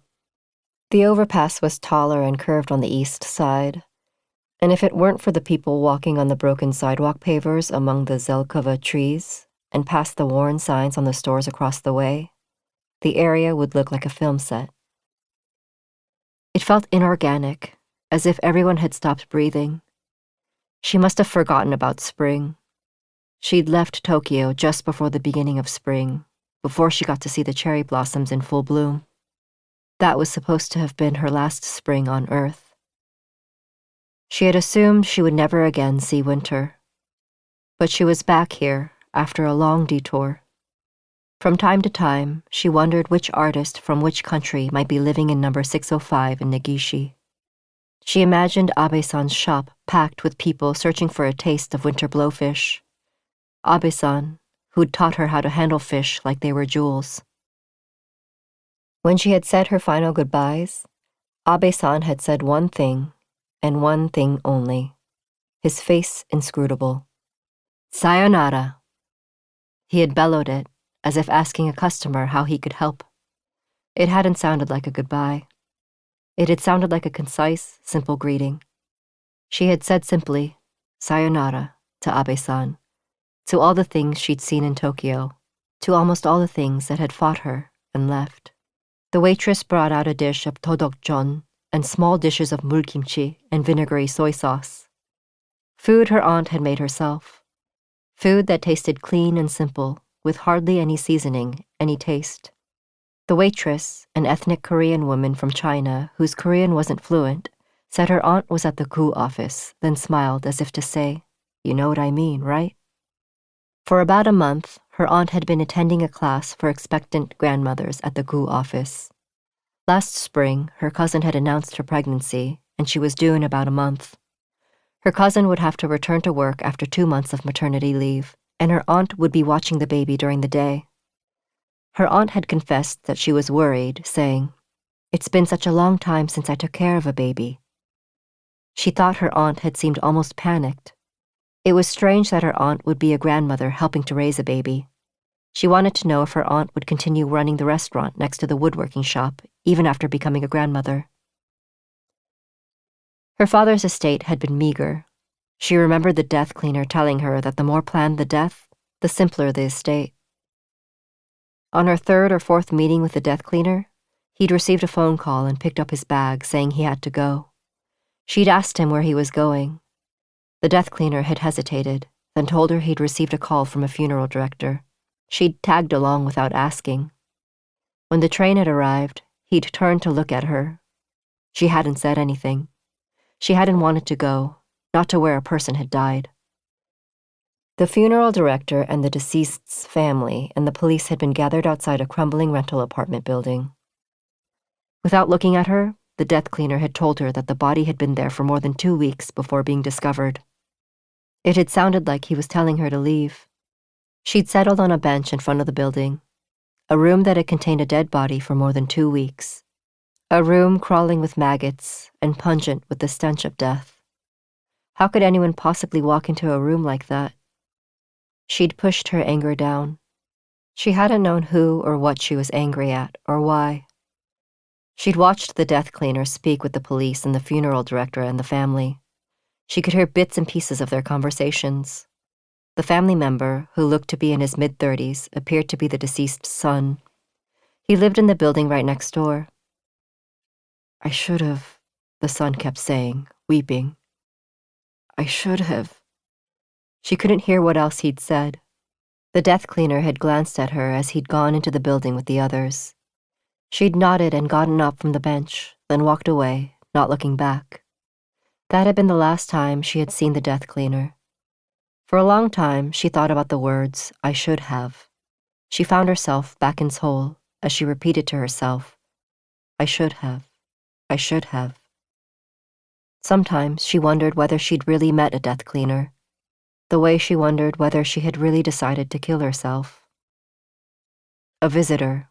That was how she thought of the death cleaner. Someone who had visited her briefly, observed her life, and left. The woodworking shop was the one thing she and her aunt couldn't agree on. Her aunt wanted to keep the woodworking shop as it was, but she was the one with the authority to decide what to do with it. She gave up her inheritance rights and entrusted her aunt with the problem of what to do with the shop, the inheritance, and the Hongundong house. It felt right that her aunt would legally own the things her father had left behind. It did surprise her that her aunt hadn't refused, not even once. Mr. Song ran the woodworking shop. In the summer, her aunt had sold the house and handed her a bank book in her name. "Why don't you move out of your place?" her aunt had said as she mopped without looking at her, her tone suggesting that she knew all about her relationship with Beck. When she got back from Tokyo, she'd quickly sold 3 works at auction against her gallery's advice. It hadn't been enough for the deposit on her Nasudong studio. She had taken the bank book. Beck hadn't picked up the phone. She could always leave Nasudong and find another place, but if Beck took the deposit, she wouldn't need to. Beck no longer had keys to the house and hadn't even wanted to talk to her on the phone. She finally managed to get an answer out of Beck when she saw him at the charity event. 9 months. That was how long it had taken to solve that issue. She'd held his hand briefly as she'd brushed past his table. Beck's hand, which she'd probably touched for the final time, hadn't been sensual like it had been when he'd first come to her studio, nor had it been burning with regret. His hand had been incredibly cold and uncaring and dry. She couldn't help but think it was indicative of Beck's pride, a farewell. A man who turned cold if things got too heated.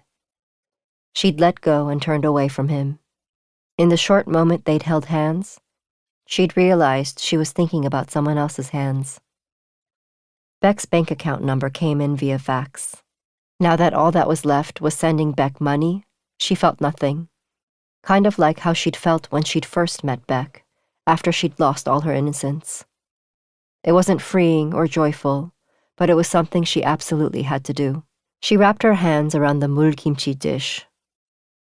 Her aunt spent all day in the restaurant kitchen, not using unnecessary ingredients and cutting out superfluous steps. Her aunt sat in class, learning how to be a grandmother. Her aunt had had to hear the news of her eldest brother's death and her daughter's pregnancy at almost the same time. She didn't know which version was closer to who her aunt really was, but the most significant truth in her aunt's life was that she was now all alone. She thought she knew a few things about her aunt. Maybe her aunt was also feeling relieved, finally freed from the constant worry that her eldest brother would kill himself. A worry that had gradually closed in on the people who'd remained by him. Her aunt had been exceptionally close to him. Perhaps the relief her aunt felt now was less than the weight she herself had shouldered. The siblings had been entwined for so long, just like how, in Tokyo, he had described his relationship with his brother. Death was cold-hearted. When someone died, there was no emissary who informed the family that the deceased was now in a peaceful state.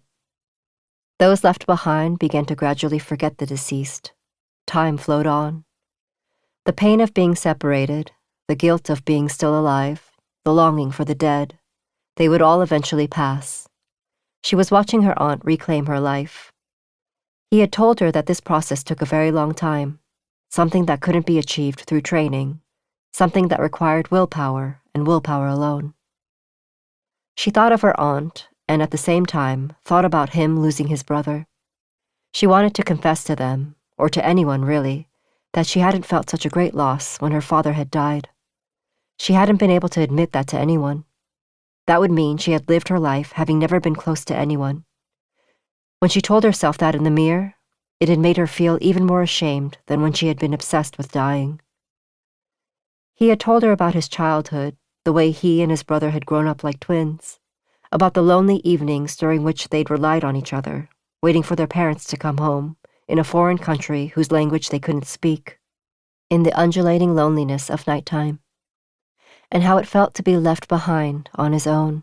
He'd said it had felt like they had been rowing a small two-person boat down a river the best they could, sensing each other's body heat, back to chest, when the person in front, the one who had been steering, had suddenly jumped into the water, and how the wide river and the roiling current had unfurled before his eyes, and how he couldn't have gone forward even as he'd tried desperately to steer the boat away from the whirling waters, away from the same fate.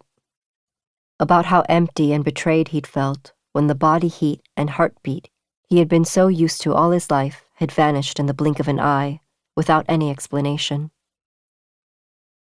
He had told her once that her aunt probably felt that way too.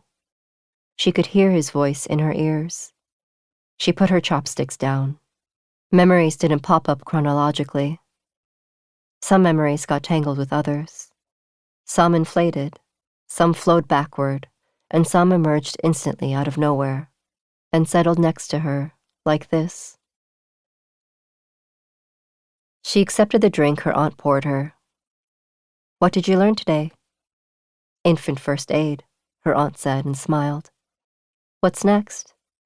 "Tips on preventing infant ADHD." "That sounds like a lot." "It is." "How do you learn all that?" "There's a 6-pound baby doll. Today, we learned to hold it over our shoulders so the baby's facing the back. You hold the head and neck securely, then clench one hand like you're holding an egg to tap the baby's back 5 times. "When are you supposed to do that?" "When they can't breathe." "When they can't breathe?" "Right. What does the doll look like?" "Soft and round." "Light, like a baby?" "Well, no. It gets heavy when you keep picking it up." "Como?" "Yeah." "What do I smell like?" "What are you talking about?" "I'm just curious." "Why?" "In case I smell bad." She downed her glass and ducked her head, sniffing herself. She could still smell the blowfish's blood and bones and guts from that early morning in number 605, that heavy fishy smell that had dogged her all summer long. The woman who had spoken to her at the Mori Art Museum, the woman with the perfectly symmetrical face, had smelled like lavender. The woman who had been a terrible liar. There hadn't been an artist's photo in the exhibition catalog or pamphlet. She had realized that as she'd paged through the catalog on the plane on her way back to Seoul. She was certain he would remember her like that, as a woman who'd smelled of fish and wanted to kill herself. That he would remember her that way made her feel worse than when she had thought solely about dying. 58. If there's a singular truth in this world. He drank everything he was offered at dinner with his colleagues. Eventually, he found himself standing alone in front of Seoul Station. Colorful lights illuminated the facade of the Seoul Square building. Pop artist Julian Opie's crowd was on view. The huge LED canvas was close to 100 yards long and 100 yards wide. A man in a sky blue shirt, a woman in a red skirt, and people wearing black clothing walked across it continuously, their arms swinging lightly. The strides were lively and huge, too wide for anyone to catch up to them. 7 giants walked on the huge screen along the exterior of the building. On the ground, tipsy travelers grasped their coats by the lapels against the cold and rushed to catch the last buses. Nobody was standing still. He wanted to walk along the river. Maybe he'd feel better if he could be out in the cold air until he froze. He could get to the Han River if he went from Seoul Station to Namyangdong and then past Yongsan. It was already 7 degrees below freezing. Or he could cross the street, grab a taxi, and be home in 15 minutes. He thought he spotted a familiar face in the crowd. A man had walked past him. He turned to look again. Familiar glasses and a dark purple birthmark beneath, an old leather bag. It had to be that man. The death cleaner. He almost shouted, "Hey!" People who looked like that man were interspersed throughout the crowd, walking toward him in endless rows. One person came up to him and asked to borrow some money for a taxi. He grabbed all the cash he had and handed it over. Another came up and confided that he had forgotten how to get home.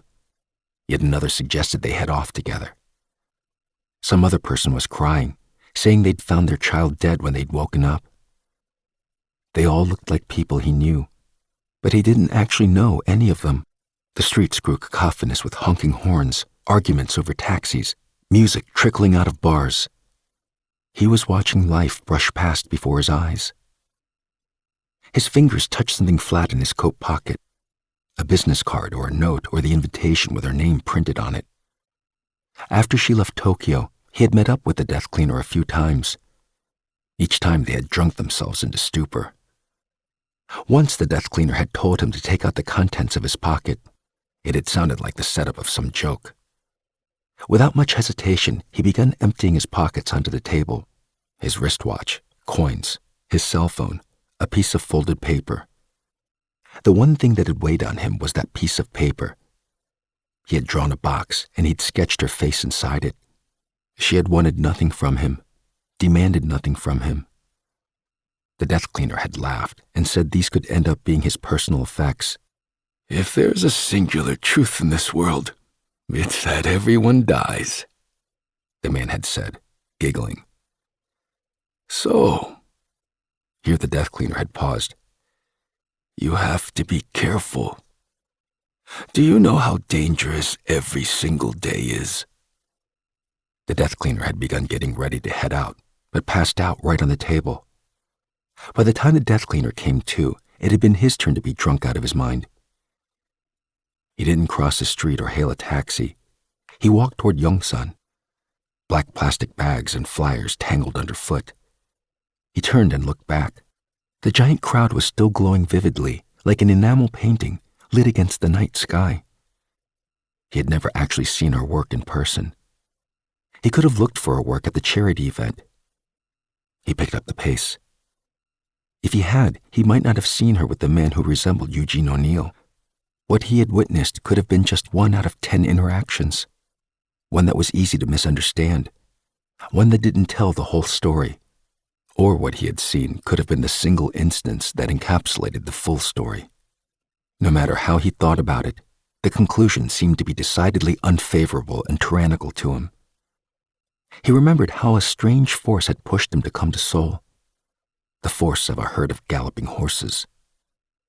Whatever it was, he'd hoped he would be swept away by it. This city wasn't safe. He shouldn't be here if he could stand it only by roaming around like this every night. All he could do to shake off these thoughts was to walk, and although he was freezing a mere half-mile into his journey, he couldn't stop. The Han River, far away, was coming closer to him. The blistering cold flash-froze his self-pity and sorrow. He walked on, shivering. He felt like he was hugging a block of ice. He was almost at the river, he might be able to accomplish one thing he'd wanted to do today. He let out a whine. "Why did you tell me to go, Hyung?" 59. Where light had momentarily left. The cold snap waned, the days grew warmer, and the vicious wind that had howled for 3 long days calmed. But the weather forecast indicated that this was a mere reprieve. It was Sunday afternoon, a quiet time without phone calls or faxes, when all noise vanished from the side streets.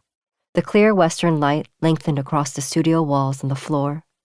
She hadn't turned on the lights, but it was still bright in the studio. Despite being in a half basement, the window was big, 64 by 51 inches, and light came in over the low brick wall and across the open space beside it until right before sunset. It was a gem of a space. On clear afternoons like these, she felt embraced by the flow of air that was normally steely and made her feel defeated. She probably spent more time sitting in the corner, gazing into the darkness, or leaning on her work table until her legs ached than she did actually working. Many things bobbed up, then disappeared, and many things stood before her before vanishing, one by one, as the sun began to rise. She learned about certain things this way, like the interplay of light and shadow and the qualities of light. She always thought of this place as not having a ceiling. If she imagined that, she could stand living anywhere, no matter how tight, how dark, how closed off the space. Like the man she'd heard about who had voluntarily crawled into a cardboard box and lived his entire life inside. There were 4 kinds of light. Direct light, which illuminated what was straight ahead, a glow, a partial shade, and a complete lack of light. Now the studio was cast in a partial shade, as though sunlight were filtering through lace curtains. Soon it would end up entirely in the shade. Depending on the season and how the sun moved, there were sunny spots and shaded areas, shadows cast by the objects filling her studio. In brief moments, the 4 types of light even came together. When that happened, you couldn't discern between light and darkness.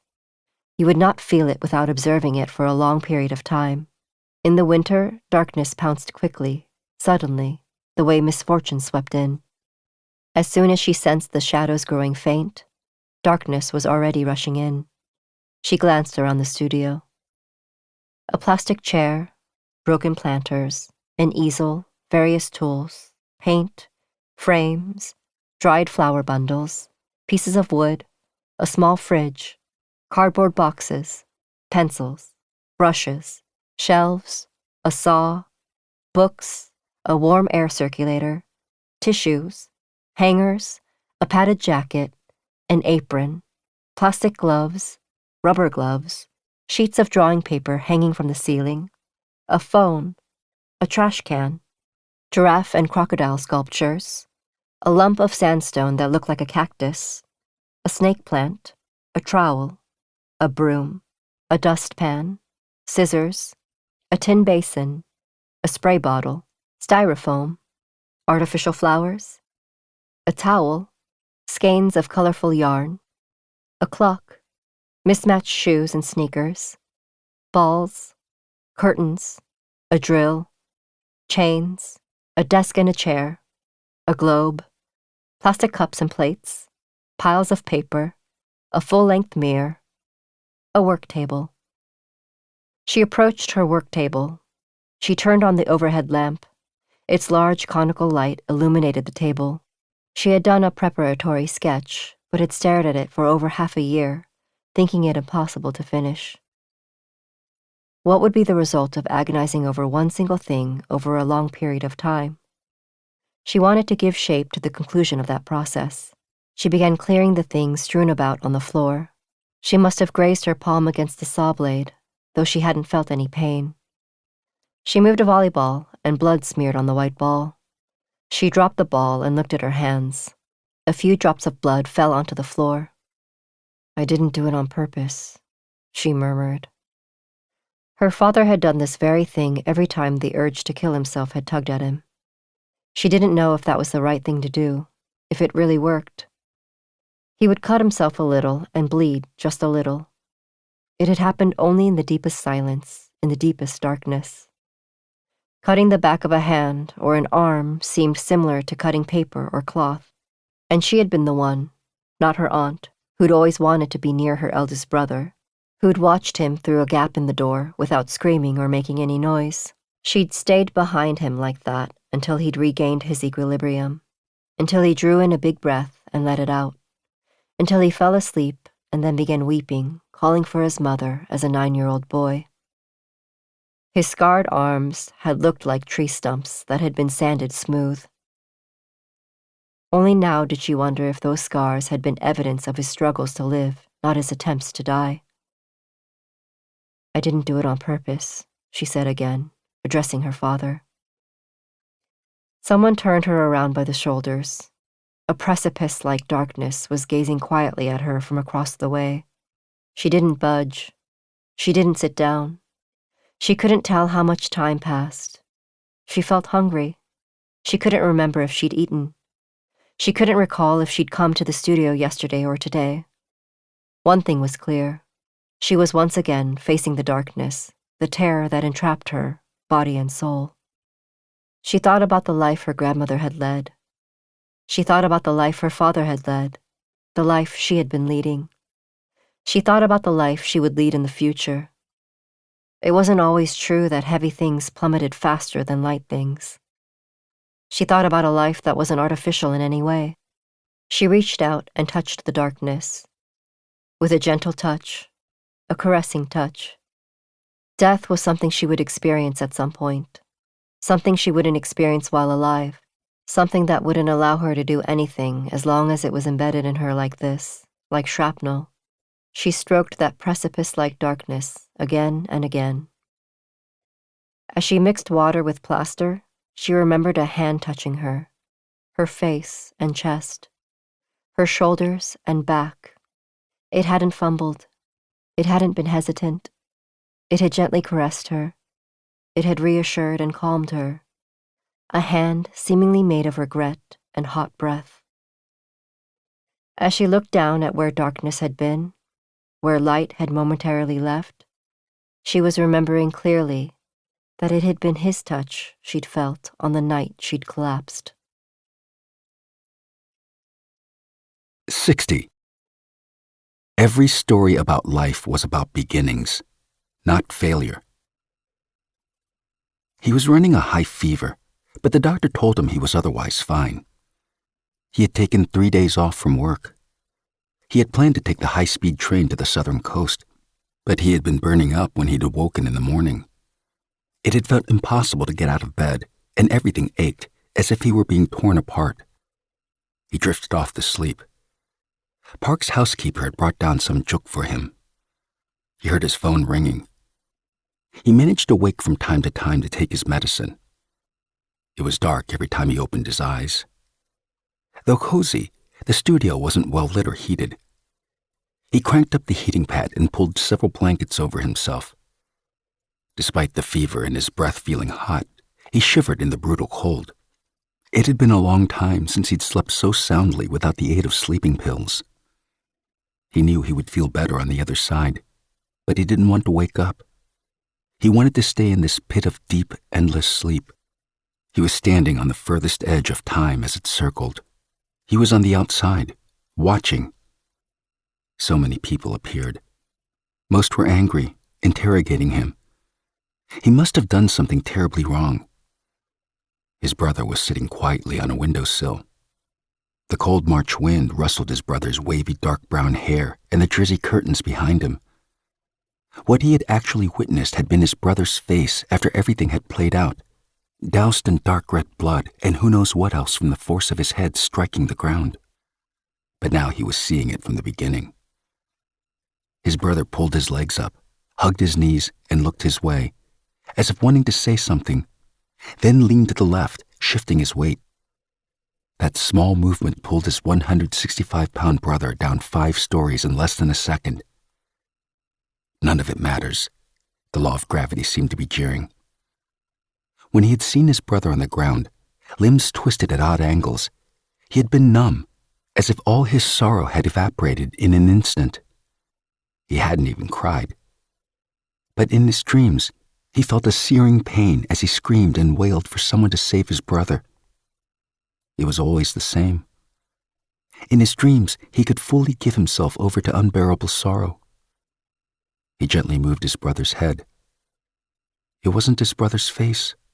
It was hers. She was sleeping deeply. She was breathing evenly, not having a bad dream. Everything stank of fish. He cleaned the entire apartment with care. He scraped the blowfish meat and guts, skin, and blood from the table into a huge plastic bag, and he even threw away the knife and the chopping board. He opened the living room windows to air out the place.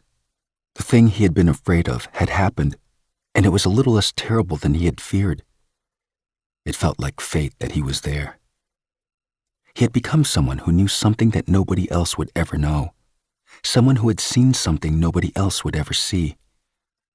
All that was left was for her to wake up. In the meantime, he wanted to clean everything, as if nothing had happened. He wanted to tell her that every story about life was about beginnings, not failure. The apartment felt warmer, heating up little by little from her breath, from the sound of her breathing. He closed the windows and looked to the southeast, at the steel structure glowing white under the moonlight like animal bones. The construction site of the new tower was close by, its boundaries faint. In the fall, she could stand here and gaze at the new tower, containing his long-ago passions and vigor. If she was still living there. He recalled how he had worked on designing a tower that could create harmony between humans and the environment, back when he had wanted it to appear like a huge artificial tree that could be one with the night. Back when he could draw, focusing only on things like that. He had forgotten that he'd once lived a life balancing function with beauty. He was proud that he could look back on something like that. He could tell her not to leave. He could tell her about the things they shared, like how they both drew lines and left those lines on paper, how each line contained individuality and vitality. He stretched his arms above his head. He swiveled them in a circle and extended them in front of him. He wanted to touch the farthest point he could reach. "What are you doing?" he heard her say. He startled awake. He drank a glass of water. It tasted fishy. He leaned back against a cushion. What did it mean that the most painful experience in his life became bigger and more vivid in his dreams? Was pain pulling him toward a deformed life through his subconscious? He drank another glass of water and flipped open his cell phone. His mother answered and said his father was asleep. She said it was too windy for her walk today. At the beginning of the summer, his father had started accompanying his mother on her walks. Right before he'd left Tokyo, Dr. Suzuki had suggested to his father, who had wanted to check himself into the hospital for sleep therapy, to try walking on a dirt path. The smell created by microorganisms in the dirt was supposed to have a calming effect. He had been surprised that his father had taken up the suggestion, but perhaps it had been his ailing father's latest attempt to try to survive his illness. Every weekend before his departure, he had driven his parents to a nearby park or forest. His parents had drifted along the dirt paths without speaking, hoping to lessen their anxiety and depression like the other people walking there. If his father hadn't begun taking those walks, he wouldn't have been able to come to Seoul. Sometimes he wished he hadn't confided in Dr. Suzuki. For a while after arriving in Seoul, he couldn't shake the thought that he had left home not on his own accord, but because his father had sent him away from their deadened house. Regardless, he was glad that his father was continuing to walk, whether in the botanical garden or the indoor walking path at the hospital. "Did you see?" his mother asked. "Who?" "Who you wanted to see." He didn't answer. His mother might not be asking what he thought she was asking. She might be referring to his brother. "You're living so close to there," his mother whispered, as if sharing a secret. He told her he'd had a high fever but was feeling better. She didn't reply. He left the door open a crack. Cold air whooshed in from the parking lot. It smelled like sweat. Who you wanted to see. It had never occurred to him that someone else could be with her.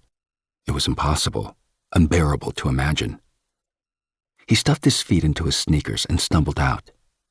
It was dark outside. He couldn't tell if it was late at night or early in the morning. He couldn't tell if his sweat was cooling or his fever was breaking. The cold wind was awakening his sensations. He remembered how he had been standing like this, his legs braced, on that afternoon last January as he'd waited for her at Sensolji. Waiting for her, the woman who'd looked like she had been sinking into dark waters, back when he had only vaguely begun to feel the force of the emotions that would drag him forward. Emotions that weren't love or despair or hope, but something that had felt like his own from the very beginning. He coughed. He wanted to go to a forest. He wanted to walk barefoot. 61. 2 people.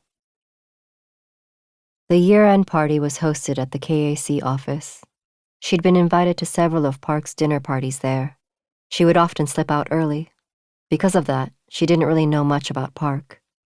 All she knew was that he ran a large architectural firm and was a renowned art collector.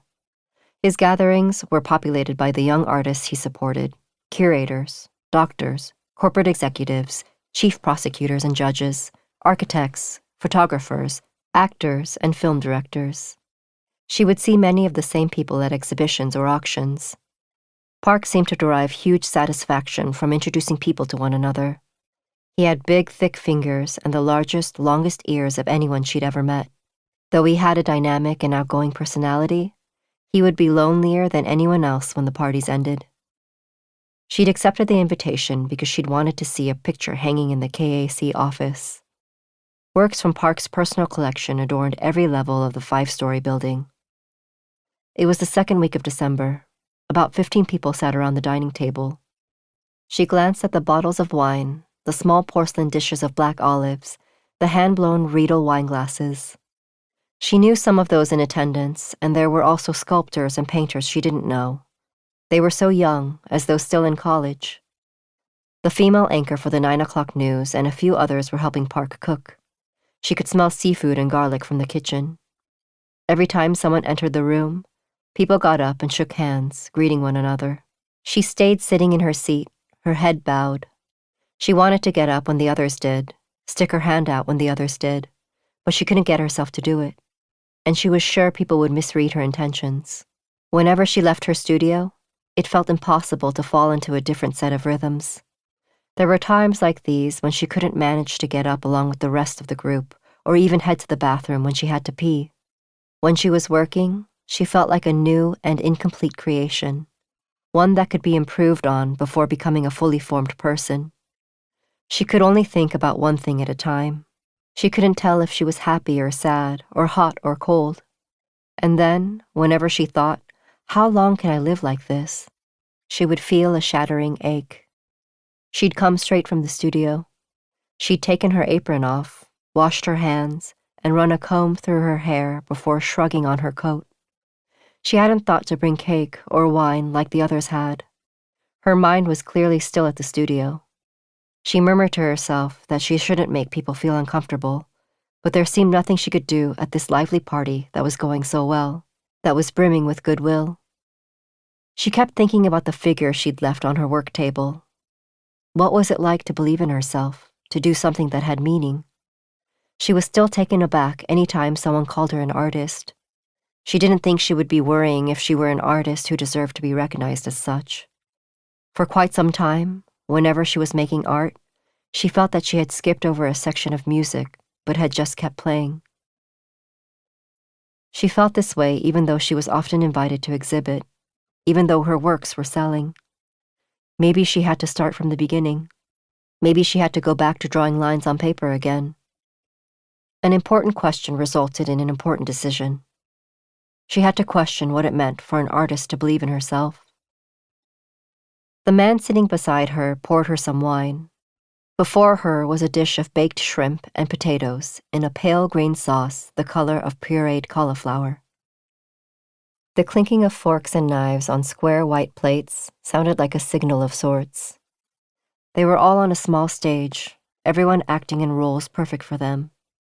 She got up, saying she needed to wash her hands, even though nobody asked. Each level was monitored by CCTV.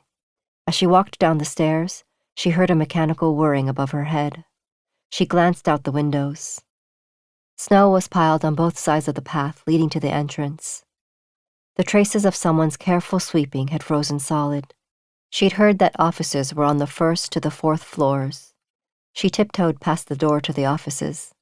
Closed doors always gave her the feeling that they would be impossible to open. The undated picture looked different every single time. That was why she'd wanted to see it again. It was a charcoal drawing of 2 people by the late artist Park Ko-seok, who had usually painted landscapes.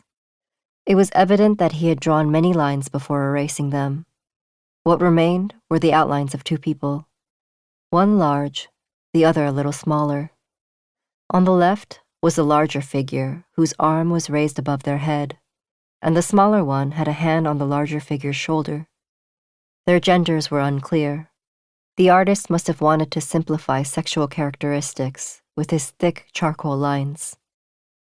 Mother and son, brothers, brother and sister, sisters.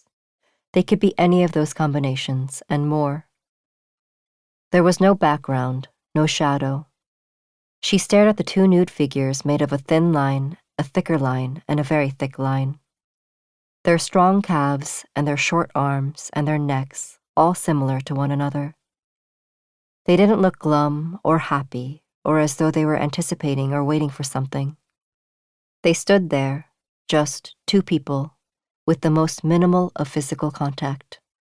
They were less 2 people than 2 trees. They looked like 2 people emerging from a single, shared root. 62. The Scene. Once, he had met his brother's girlfriend. She had been shy and soft-spoken, and given the impression of being slightly off-kilter, her neck disproportionately long. She'd worked in the administrative offices of the university that had employed his brother. He had been surprised that his brother had been with someone so different from his purported ideal. It wasn't long after his brother had begun working at the university, not long after moving to Seoul. His brother had liked short, opinionated girls in flats who didn't hide what they wanted. Girls who were direct about being happy or sad.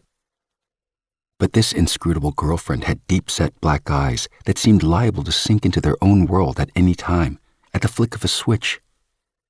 She hadn't laughed easily, and she had been quiet, which was the opposite of what his brother had liked. Most notable had been her limp. He had been rude and forced alcohol on her, but that might not have been his gravest mistake. He should have realized that his brother hadn't been the right person for her. At dinner, the girlfriend had gotten drunk off 5 small cups of cheongjong. She'd become more talkative, and he kept goading her. His brother had sat there quietly, his annoyance simmering near the surface. Malice had rocketed in him like drunkenness. He had wanted to make fun of her in front of his brother. He had wanted his brother to learn things he hadn't known about his own girlfriend. It was unbelievable, even now, how cruel he had been. But at the time, he hadn't been in a state to make rational decisions. He hadn't been able to believe a girl was why he had been disappointed in his brother for the first time in his life. She had gotten drunker and talked more and more. He'd egged her on every time she spoke. Then he'd asked her if she loved his brother. "Stop it," his brother had snapped, his jaw clenching. The girlfriend had now realized she was drunk and begun drinking water instead of talking. He had been the only one in the mood for jokes. He'd said, "Our mother once said that love is like a weather forecast." "How so?" she'd asked, her voice cracking. "You only know what it is by checking it constantly, and you have to be prepared for a storm." Nobody had laughed. The girlfriend had shifted in her seat, uncomfortable. She downed another cup of cheongjong before suddenly looking straight at him. "You asked about my parents earlier. Why don't I tell you? My father drives a taxi and my mother's a homemaker. My mother doesn't do any housework because she listens to music all day long. You want to hear about the music she listens to? You want to know what love is?" The girl had enunciated clearly and slowly so he wouldn't miss a word. "The love I witnessed was a food tray. You must know what a food tray is?" His brother had shot her a look and told her to stop. "No." She'd met his brother's gaze coldly. "My mother didn't clean or cook or do the dishes. Ever since I was really young, we ate all our meals on food trays. It was my father's idea. Maybe it's crazy, but I don't remember ever eating on a plate or out of a normal dish, even though it was just the three of us. My mother would manage to make a week's worth of food and put them into plastic containers, and my father and I would scoop them out onto our trays. Then we washed our own trays and went into our own rooms. That was how my father loved my mother. Me? I'm someone who ate off a food tray for 20 years until I moved out. I can still hear the aluminum spoon and chopsticks scraping that aluminum tray. It sounded like a knife fight." With that, the girlfriend had sprung up, grabbed her things, and left. When he'd recovered from his shock, he'd found himself alone in the private room of the restaurant. That had been their first and only encounter. At some point, she'd left for somewhere in southern India. He didn't know if she'd played a part in his brother's decision to die. His brother hadn't left behind a letter or any other clue. He thought about that girlfriend who had gone to India, the girl he'd met only once but had strangely made him question love, even now. Nobody knew what his brother had done or felt in the year after his girlfriend had left him. His brother hadn't said anything, not even to him. And it had seemed like his brother had been keeping the world, not just him, at arm's length. His brother had quit his job, returned to Tokyo, and decided he needed treatment, and everyone had wanted to believe his brother could still recover. It remained hard to talk about what his brother had been like at that time.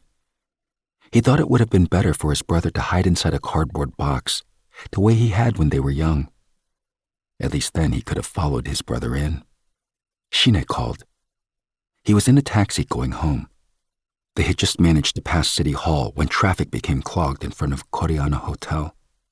The driver informed him there was a festival at Gwanghwamun Square.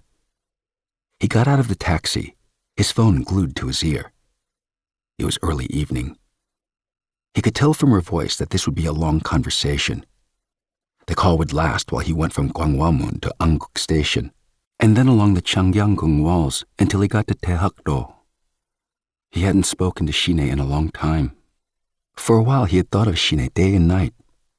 He knew she must have thought about him too, but he didn't think she felt the same as he did. At least not anymore. He asked how she was doing. He crossed the street toward the Kyobo building. The square was crowded. Shine asked him where he was. He told her Gwanghwamun, and Shine told him she hadn't been there in such a long time, and that she was at Mun's bar. He looked up, dazed. A huge snowboard jump chute that appeared to be taller than 90 feet and longer than 100 yards had been erected in the middle of the plaza.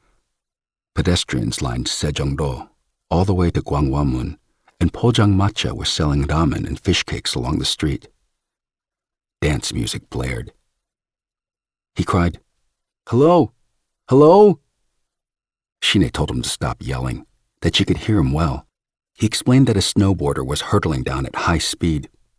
Then the snowboarder launched himself into the air. He described the scene, telling her everything he was witnessing. Shine listened quietly. At the peak of the jump, the snowboarder attempted a flip, holding his board with one hand, and stuck the landing. Shine might be able to hear the roar of the crowd, he thought. "It couldn't have been more than 1/100th of a second," Shine said. "What couldn't have been more than 1/100th of a second?" "How long the snowboarder was in the air." Deflated, he murmured that Seoul had changed a lot. "How so?" Shine asked. "I don't know. In good ways and bad." "That's the way cities are," Shine said. He felt alienated by the athletes and the cheering crowd. He didn't know how else to explain this artificial scene.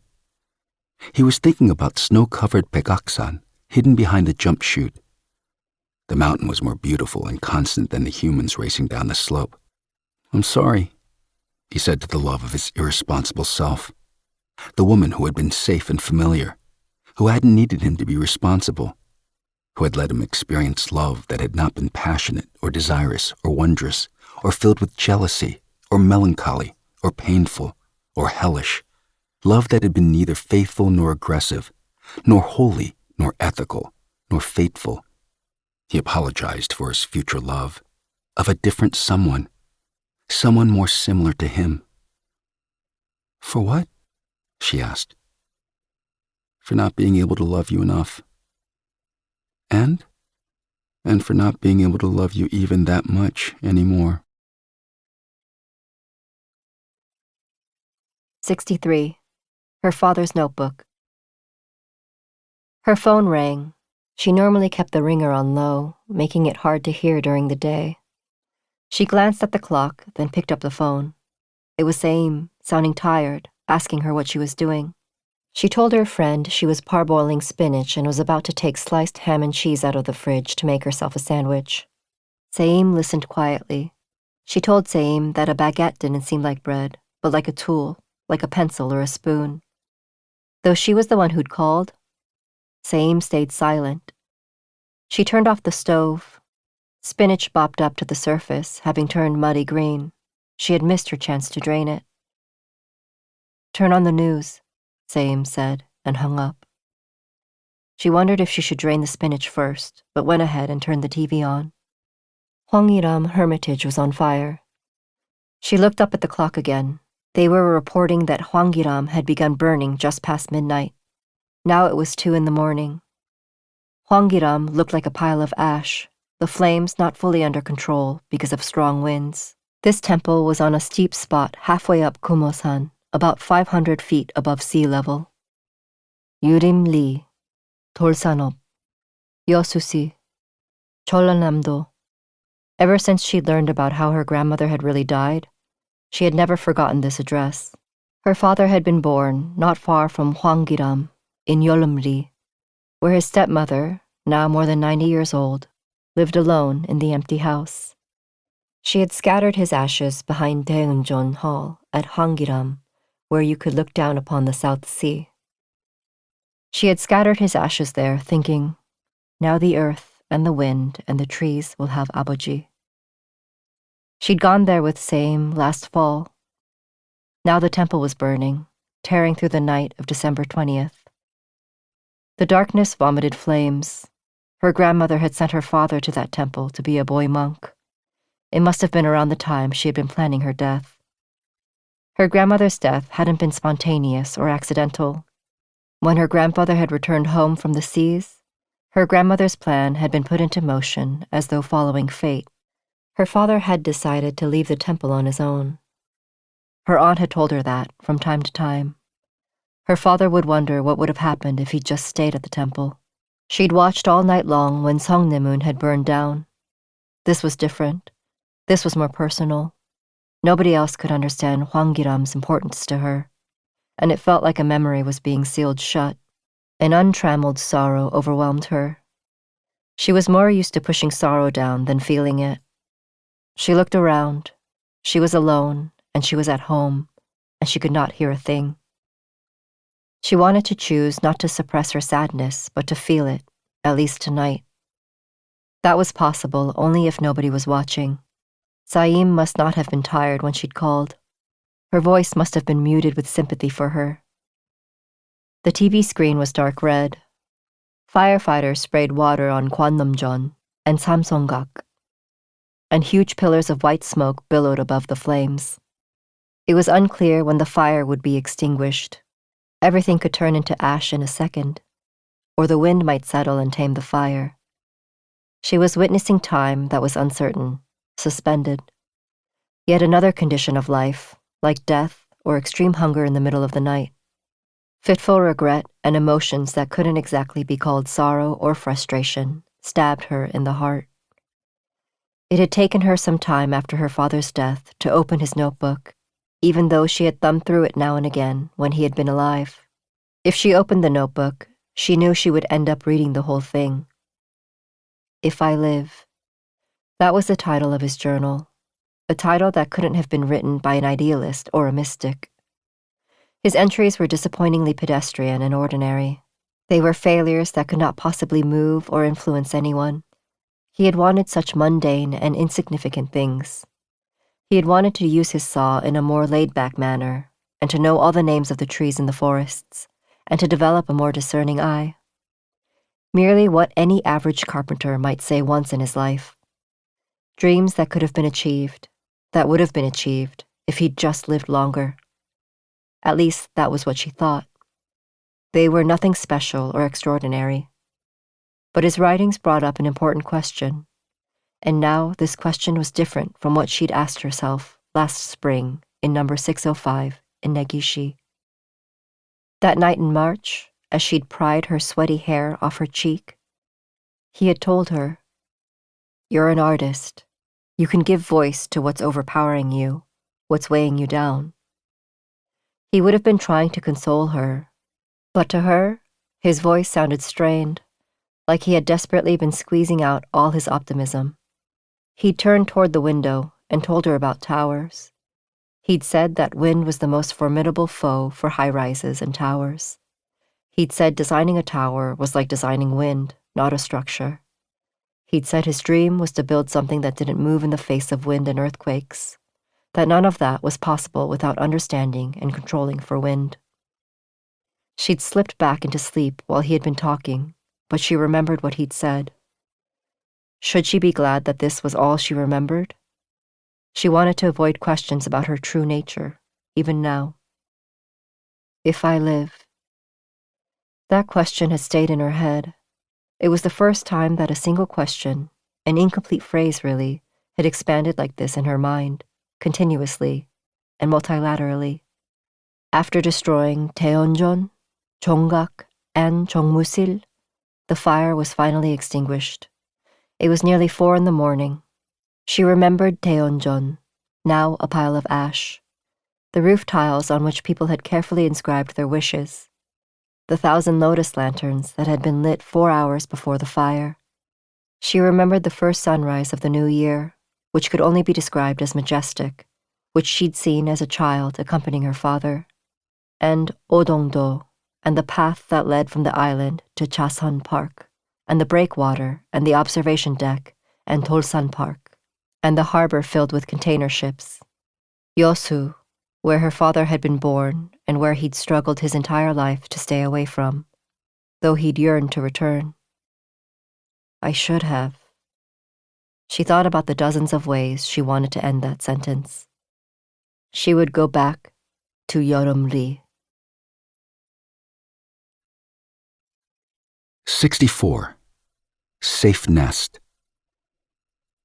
The E-University Library project that had begun in the late fall was now facing challenges. The school had requested an interior renovation of the building, leaving the exterior intact, and that the construction be completed before the start of the new semester. The university had decided to renovate not because the building was old and needed repairs, but because of the library's inefficient flow. The library wasn't being used effectively, with a lot of wasted space. It was also dark and claustrophobic, as if nobody had considered the importance of light. The first and second floors were wide open, without any partitions or dividers, and held rows of large tables. At each site visit, he and the design team or the interior team tried to figure out what needed to be removed, what was lacking. On weekend afternoons, he headed back to the library. A renovation was impossible without a deep understanding of the space. Students seemed to struggle to focus in the vast room. The small act of someone putting their bag down or flipping a page was louder than it should be, the sound waves hitting the farthest ends of the huge room. The library had been built more than 100 years earlier. It might have been an innovative and unconventional design at the time, but what was needed now was more partitioned spaces to project stability. Every space, every object had to be an appropriate size. What E-University Library needed most was division. It was worth thinking about Hermann Hertzberger's realization about a Montessori school. The Dutch architect, upon observing children playing in a nursery school, discovered that they didn't need a single large play area, but several smaller play areas. Children preferred to play in small groups and in more confined spaces, perhaps feeling more secure in those homey environments. When the play area was large, the children distracted one another and didn't seem to be as cohesive. With other members of his team, he toyed with creating 4 large rooms centered around the pillars and then dividing each of those large rooms in half. He drew a floor plan, deciding on plaster and wood for the entrances and walls, and glass for the smaller rooms so students could see inside. Someone pointed out that this design would result in a bloated budget and a delayed timeline. He tried to reduce those possibilities in the floor plan and come up with something practical that would also resolve any issues of two-dimensional flatness in the design. After all, architecture was an amalgamation of small organic decisions, and the architect's role was to reduce useless spaces and expand practical ones. As more challenges cropped up, the team couldn't agree on a way forward. He kept thinking about the library, as if thinking about it would help him survive the long winter. Daily meetings continued. At every chance he had, he visited other university libraries. In his head, he had a blueprint perfect for a library, but that was merely a plan made of lines, an unfinished blueprint that failed to garner support. As the project became more delayed, he felt more and more relaxed about it, though a part of him did feel responsible. Having drawn a blueprint, an architect had to have the ability to turn it into reality. The library closed at 11 on weeknights. By mid-December, he was staying so late at the library that he didn't have time to go back to the office before heading home. Sometimes he sat by a window and watched the sunset. He believed that the most beautiful time in the city was when the sun went down behind high-rises. The fading light that briefly outlined the buildings highlighted the majesty of the night, and it made him feel a vague anticipation about what had not yet transpired. 3 subway stops separated E University and Haewadong. He walked home, weaving through the city. As the days edged closer to Christmas, the streets grew more crowded. He didn't know what was drawing people out. He wanted to go home. Every architectural project pursued the idea of a safe nest. A safe nest made of red brick had been his ideal when he'd first entered the world of architecture. He wondered where he could find a comfortable, amiable place that would be a safe nest for him at night in this city. The kind of place everyone needed, but not everyone had. He wondered about the possibilities and the impossibilities of having a place like that. 65. A woman turned into another woman. The woman was one person, and at the same time, 2. She was looking down at the figure on her work table. She had been working on this piece for 2 months. She had sketched it out much earlier, drawing a naked woman seen from behind. A woman lying on her side, knees partly folded. She had sketched it on brown newsprint at her work table, not even on a proper sheet of paper. The newsprint had been a piece of trash, something that might have been wrapped around a cup or a hunk of bread. Her pencil had moved automatically. She hadn't decided to draw a nude woman from behind. Her hand had followed a line, and soon a woman had appeared. Her spine had centered the drawing, and her ribs had been prominent, her bottom and shoulders narrow. It wasn't clear who the woman was. She hadn't referenced an image of a model. You couldn't tell if the woman was sleeping, curled up, lying there unconscious, or dead, or whether she was crying, her back turned, or laughing quietly to herself, or clamping a hand over her mouth in terror. There were so many things you would not know from behind. It was a drawing of just a few simple lines, but it automatically evoked the various emotions a woman could reveal while lying down. She had tacked the drawing up on the wall. She'd looked at it from time to time. Eventually, she had forgotten about it, until Saeem had asked her about it. It had been a quiet night. It was early fall, but cold enough to turn on the electric heater. She had told Saeem about her grandmother. She had never told Saeem the story, and uttering the word halmoni had made her feel deeply uncomfortable. She had been nervous, as if she had been getting ready to talk about herself in front of an audience. She'd told Saeem how she had gone to Tokyo to learn to handle Blowfish. It was the kind of story you couldn't tell in daylight. Saeem had been staying with her for 3 days. Whenever Saeem felt blocked, she stayed away from her own studio. Saeem had stayed awake for 3 days and 3 nights straight. She couldn't tell what Saeem had been thinking. Her friend's eyes had been bloodshot. When morning came, Saeem would drink a huge glass of milk. Saeem had curled up in a long chair at the opposite end of the studio and pulled a blanket over herself. That was when she'd began to talk. She'd hoped Saeem would fall asleep and not remember a thing when she woke up. Saeem hadn't asked any questions or even moved, so she had been able to tell the story in full, this thing she hadn't been able to share. Saeem's leg had even twitched, the way her legs did in sleep. She had relaxed. She'd wanted to say more about her grandmother, about Blowfish, about what it had felt like when her body had begun absorbing the toxin, and how she had no longer been able to look straight up at her grandmother, sitting on top of the tree. Why? In case she disappeared? Saeem had murmured, as if speaking in her sleep. No. She had shaken her head. At the time, the only thing she could have done was turn away from her grandmother. Evening had been rushing in, and though there were small branches everywhere, when she'd looked up, her grandmother's face had been bathed in a strange light. It had been shining, rippling. She'd had to look away. She'd dropped her head. She had confided to Saeem that it was like averting your eyes from the sun. Saeem had been quiet. She had told Saeem that she still remembered how her grandmother's face had glowed between the glossy black branches and what had been behind it. She'd wanted to say that her grandmother's face had looked like a stain, the faint mark of a regret-filled world. Her grandmother had failed to stop her. That wasn't the role of nature. Nature didn't speak. Death was nature. Her grandmother was nature. Bells had rung from the church, announcing evening prayers. She'd held her face in her hands so she wouldn't be swept away by an even stronger urge. Near the beginning of fall, Saeem had pointed at the drawing hanging on the wall. "Looks like you'll need a model for that piece," Saeem had said offhandedly, as if that were the reason why she hadn't started work on the nude. Saeem had layered 2 blankets on the floor and taken off her clothes. She had watched Saeem. The body before her had resembled Saeem's, but had an anonymous, singular quality to it that made it not exactly Saeem's. Maybe because of the silence or the heaviness in the air, it had felt as though her studio had been submerged 3,000 feet below a deep ocean. She had bent and straightened her fingers. She'd begun to move slowly. She wouldn't take photographs. She'd begun casting.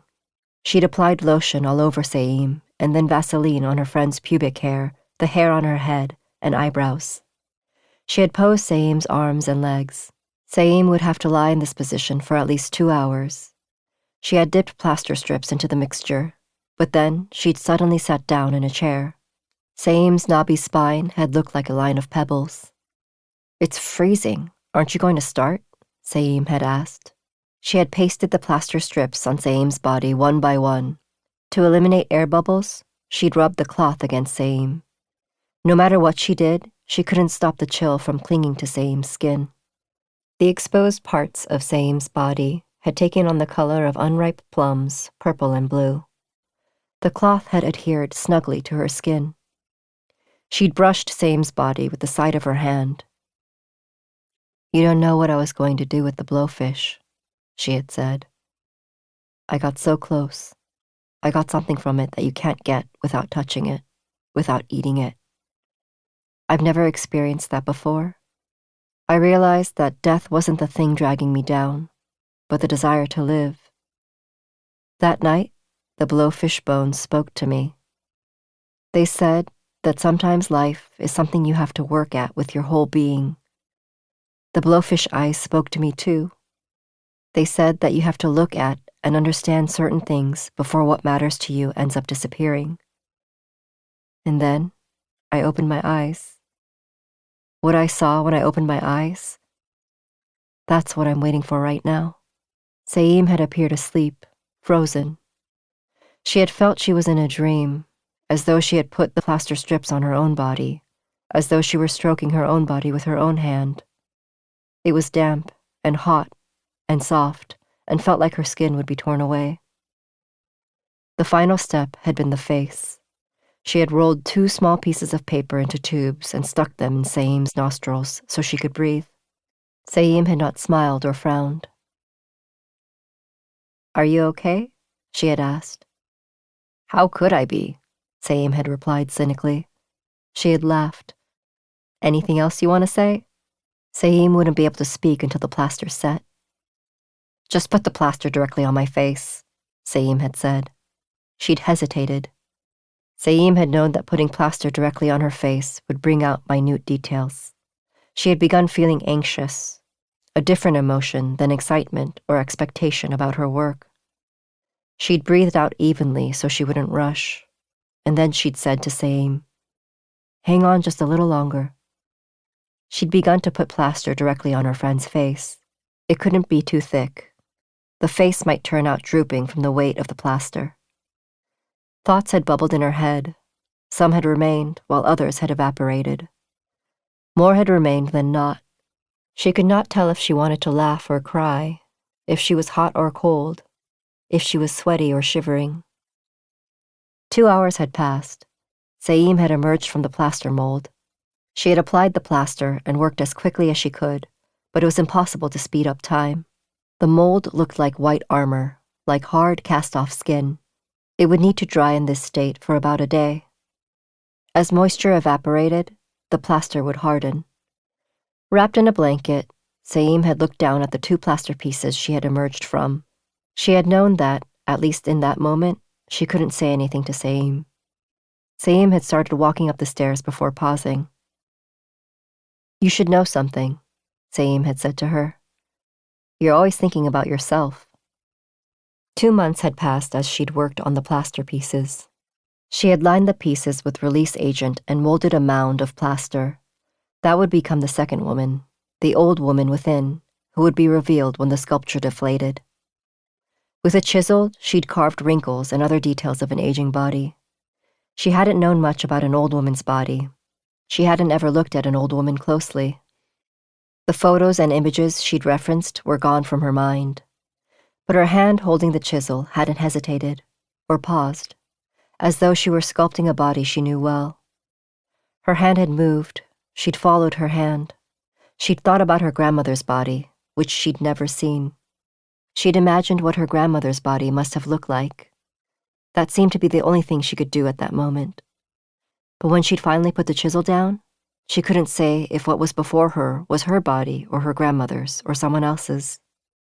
It was one person's body, and at the same time, that of so many people she'd seen. She thought about the person who'd said to her, "Maybe what you're holding on to isn't your grandmother, but all the people you read about and met and imagined, who each ended their lives in different ways." Now she connected a hose to the air compressor below the short wooden pedestal. She set the timer to 7 minutes and plugged it in. She pressed the button for the vacuum pump. Then she waited. She stood behind the figure, putting herself back to when she'd sketched it. The woman breathed. 7 minutes. It didn't feel too long or too short. You would need at least that amount of time to see someone for the first time. The woman appeared to be deflating from somewhere invisible. She aged slowly, from a young woman to an old woman, from an old woman to an even older woman, or from a girl to a woman, from a woman to an old woman. The woman slowly recovered. The distinctions among the different ages weren't altogether clear. A woman turned into another woman, which was like a woman becoming the same woman. It wasn't clear if she was the same woman or a different one. 7 minutes, the time it took for the woman to shrink and then recover. During those 7 minutes, one viewer might see a young woman, and yet another might see an old woman. The only difference was time. Some might see just one moment in time, skipping the entire process. That might be all they saw. For a long time, she hadn't wanted to believe that her grandmother's love for her grandfather had been unrequited, just as she hadn't wanted to acknowledge that fact as the reason for her grandmother's death. Without complaining, her grandmother had sorted the fish her husband had caught, then gutted, salted, and stored them with hands that had wanted to make clothes. Then she had made blowfish soup. Only her grandmother had known that she had made it with karasu, its toxic parts intact. She had made the soup with utmost care, the last meal of her life. In everyone else's bowls, she'd ladled out seaweed soup. The family had gathered around the table for her birthday. Her grandmother had downed the bowl in front of her grandfather. Her father would remember how blood gushed from her nose, like it had been fake. How his mother, gripping the edge of the table, had shuddered, like fish that had been tossed on a boat, and keeled over. She had already left home when it had occurred to her that her father's life had been shaped by memories like that. Her father himself had claimed that he hadn't remembered a thing. In his sleep, he'd insisted that that hadn't been his mother. Her grandfather had continued to live in the house he'd shared with his wife, the house her grandmother had died in, the house with the yard and the well that her step-grandmother had jumped into but had managed to survive. What she remembered of her grandfather was a man who crouched by the well, smoking cigarettes, looking small in spite of the stories about how tall he had been. Nobody told her how her grandfather had died. Her father had never gone back to his hometown, at least not with her. Only her now 90-year-old step-grandmother, who combed her long hair every morning and wound it into a traditional bun, remained in that house, with that well. She had even heard that her step-grandmother's hair was starting to turn black again. That was the last thing she'd heard about her step-grandmother. She didn't know much about her grandmother. The only thing she knew was this: her grandmother had expressed herself in the end, before dying. The figure lay on the floor of her studio, completed. She watched the woman gradually shrink, then recover. It looked like deterioration. It looked like change. It looked like the moment of arrival. She inhaled deeply. The woman was breathing. Her own breathing reverberated in the room. She could speak with silence. A title came to mind: Breath of Being. The title of a work that could only be described as the crystallization of who she was. 66. The sound of a cherrywood cane rapping on the ground. The narrow spiral staircase glowed silver blue in the morning light. The stairs, simple and utilitarian, resembled an airplane's stairs. Thanks to that staircase, the studio gave the impression of being organically connected to other spaces. Every morning when he woke up, he found himself looking not at the clock, but at the staircase, as though just looking at it would propel him outside to a vast open world. The sturdy, gleaming staircase sometimes looked like a narrow passageway leading even deeper underground, but he tried not to let his mind go there. He gauged the brightness of light coming from the first floor. It was still a hazy gray all around him. The air smelled familiar, and he realized it was time to get up and begin his day. Perhaps it would be like any other day, or maybe it would be entirely different. He always felt a slight anxiety and a sense of anticipation in the mornings. Unlike every other day, he turned to his left to get out of bed. Bones cracked along his spine. He drank a cold glass of milk and washed up. He put on a dark gray suit and a black-lined jacket, picked up his bag, and went out. The parking lot was empty. He looked back toward the entrance, which was obscured. Maybe he would feel like this when he returned from work and opened this door again. After they presented their plans for the new H Motor Company office building, he and the rest of the design team went to lunch at a nearby restaurant. Long benches made of something hard, maybe birch, lined the entrance. He rapped the bench on his way in, and it let out a heavy but clear sound.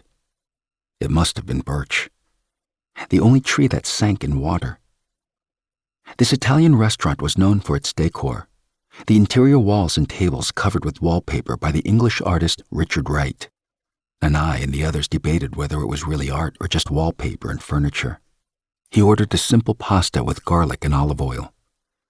He knew little about this British artist. Once his brother had said about Wright's work that it didn't look like art, but like a Rorschach blot. The images covering the walls and tables would fade away at some point. But Nanai explained that Wright wasn't afraid of that. Apparently, he didn't want his art to last forever because he wanted to show that art, like life, was ephemeral. Others argued that this went against the fundamental point of art, insisting that its eternal nature was what was most important about it. As they argued, he thought about the presentation they'd just given. He'd wanted to explain and demonstrate something else, but he hadn't had the chance. People tended to turn their attention to the back of the building once the building was completed. He unfolded a napkin and began to doodle. Who was the architect who said an architect could make a work of art, but an artist couldn't make a work of architecture? During a lull in the conversation, Nanai asked him what he was drawing. He said it was nothing and folded the napkin, sliding it into his pocket. Their food arrived. He picked up his fork and looked around at the walls as he ate, at the geometric pattern and primary colors. He wanted to ruminate on why he had turned to his left as he got out of bed this morning. It looked like it would start snowing at any second. Posters and plastic bags and pigeon feathers skittered around. He walked past Hewa Station, holding a plastic bag of water and other beverages. He passed Samto and headed toward Arco Art Center. The brick buildings glowed red as the sun set, light and shadow wrapping around them in an intricate pattern. Many things were visible in that pattern. He could see a shadow of some kind, too. He hoped the shadow was permanent, one that appeared in all situations of life. He thought back to his blueprint. It was a small space, but he'd poured everything into it, a home he would build in the future. A safe space wasn't one without earthquakes, but where someone he longed for lived. He placed 2 bricks on that site. Now he could begin to build. A 2-dimensional plane morphing into a 3-dimensional building. He stood rooted there for a long time, facing Arco Art Center. He wouldn't understand the essence of brick by looking at it. He wanted to understand the brick. He wanted to hear what the brick was saying. He turned in early. He thought he heard something booming in his sleep. Maybe it was an earthquake. But then he remembered he was in Seoul, not Tokyo. When he heard it again, he realized it was the sound of a hard birch. No, cherrywood cane rapping on the ground.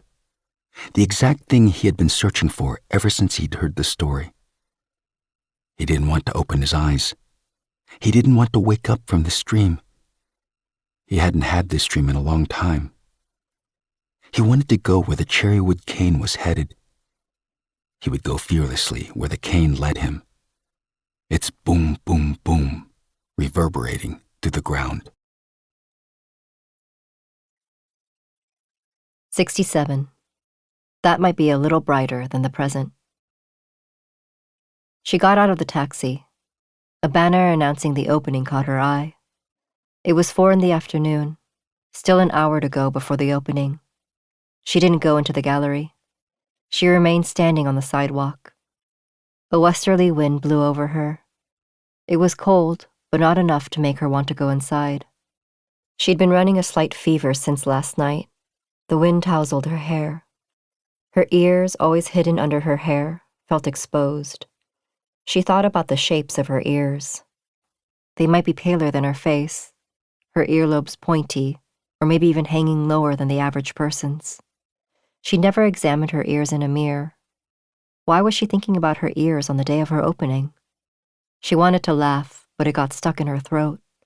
She felt tense, though that was better than being nervous. Cars moved sluggishly towards Samcheongdong and the Blue House. Maybe it was because of the old stone wall around Gyeongbokgung Palace, but everything on this street seemed to flow at a snail's pace. The sun illuminated the stone wall at an angle, bathing the protruding stones in light. All light and shadow seemed condensed in the stones. The wall stretched on until it gently curved to an end. The world seemed not round, but wavy to her. Pale pink clouds feathered the sky. The 5-story pagoda of Gyeongbokgung Palace was standing to the right of the wall, while on the left was a haughty bramble bush, tall and bony, revealing its pointy spikes. She turned around. A tiny sign for Chatnamugil indicated the street that led up to the gallery, Space 2. She wished that the street sign were bigger and in a more noticeable color. The winter sun would slowly but then quickly set, and then you wouldn't be able to spot the sign, even if you were looking for it. And the backlight. She thought about that light. She had never been afraid of sunset or of darkness rushing in. She headed down Chatnamugil. Her new shoes pinched her feet. Breath of Being was installed in the middle of the gallery. Spotlights illuminated the work. People surrounded it. Everyone stood in place, waiting for one woman lying on the floor to grow old, breathe, gobble up time, then vomit it up, sleep and dream, then turn back into a young woman. She stood in the crowd. There seemed to be more members of the public than invited guests. She couldn't hear anyone talking or whispering. In this all-white gallery, only two things existed: a thick layer of silence and a woman lying on the floor. She listened intently to that silence. Other people's breathing layered over hers, faint and peaceful, like evening light and shadow. She felt tension draining out of her body. She balled her fists tighter by her side, wanting to maintain her balance. She wanted to feel this shining silence for a little longer. The woman looked to be at peace, not as though she had collapsed or died. The silicone gently puffed her up and shrank her down at regular intervals, returning her to her original state. She appeared to be lying in the most appropriate place, the coziest, most ideal spot. Visitors were streaming up to the second floor as well. She thought she saw Saim. She thought she saw others, her grandmother, her father, heading upstairs, hunched over. She turned to head out, but the curator took her by the arm, smiling, and said it was almost time. She told the curator she had something to do, that she was waiting for someone. The curator nodded and turned toward the people coming through the entrance. For a moment, she stood against the wall. If she stood there in her white shirt a little longer, she might be able to get sucked into the white wall. Although a new work was before her, and visitors were walking around, and she could hear talking and breathing and footsteps and the door opening and cameras clicking, she was separated from all that. She thought about all the things residing in this gap, about all she had lived through to be back here. She was the same person, but she also wasn't. Many things had changed, but some things would be even more different in the future. Maybe her transformation wasn't only because she had the strength to overcome her experiences and her pain. Maybe the times she'd struggled to stay afloat had turned her into someone else. Now, she would be happy even if she came to understand only one single thing, even if that was all. Now death was something that would be determined by her, and the same was true of life. It was hers and only hers. She pushed open the glass doors and left. Outside, the parking lot led to a small street that linked up to the big road. Old Hanok were on either side of the street. There was a vintage store and a small florist. She'd forgotten her coat in the gallery. Wind burrowed into the nape of her neck. Shivering, she gathered her arms at her chest. She turned left down the street. The sun hadn't set yet. Shadows lengthened along the ground. She could still see the sign at the bottom of the street that said, Chatnamugil. He was standing at the end of the street. She stopped. He did too, as if they had promised to stand still for a moment. They weren't yet in speaking distance, but they were close enough that, even backlit, they recognized each other. She dropped her arms. He was holding a bouquet. Blindingly white, the stems too long to hold comfortably in one hand. Calla lilies. She remembered the name of those flowers. Holding calla lilies and wearing a suit, he looked like a young man about to enter a wedding hall. He looked like a bride. He looked like a frightened boy, adept at hiding, or a very sad boy. He was the person she had been waiting for, the person she had been afraid she would never see again. She wanted to ask him if he was giving her these flowers beauty or their tears. She wanted to remember this moment forever. She did not walk toward him. He, too, stood there without moving, staring at her. She couldn't tell if he was smiling or frowning. She would recall this moment again a long time later, though she did not yet know that. She thought about what she had wanted, what she had been waiting for. A future that might be a little brighter than the present.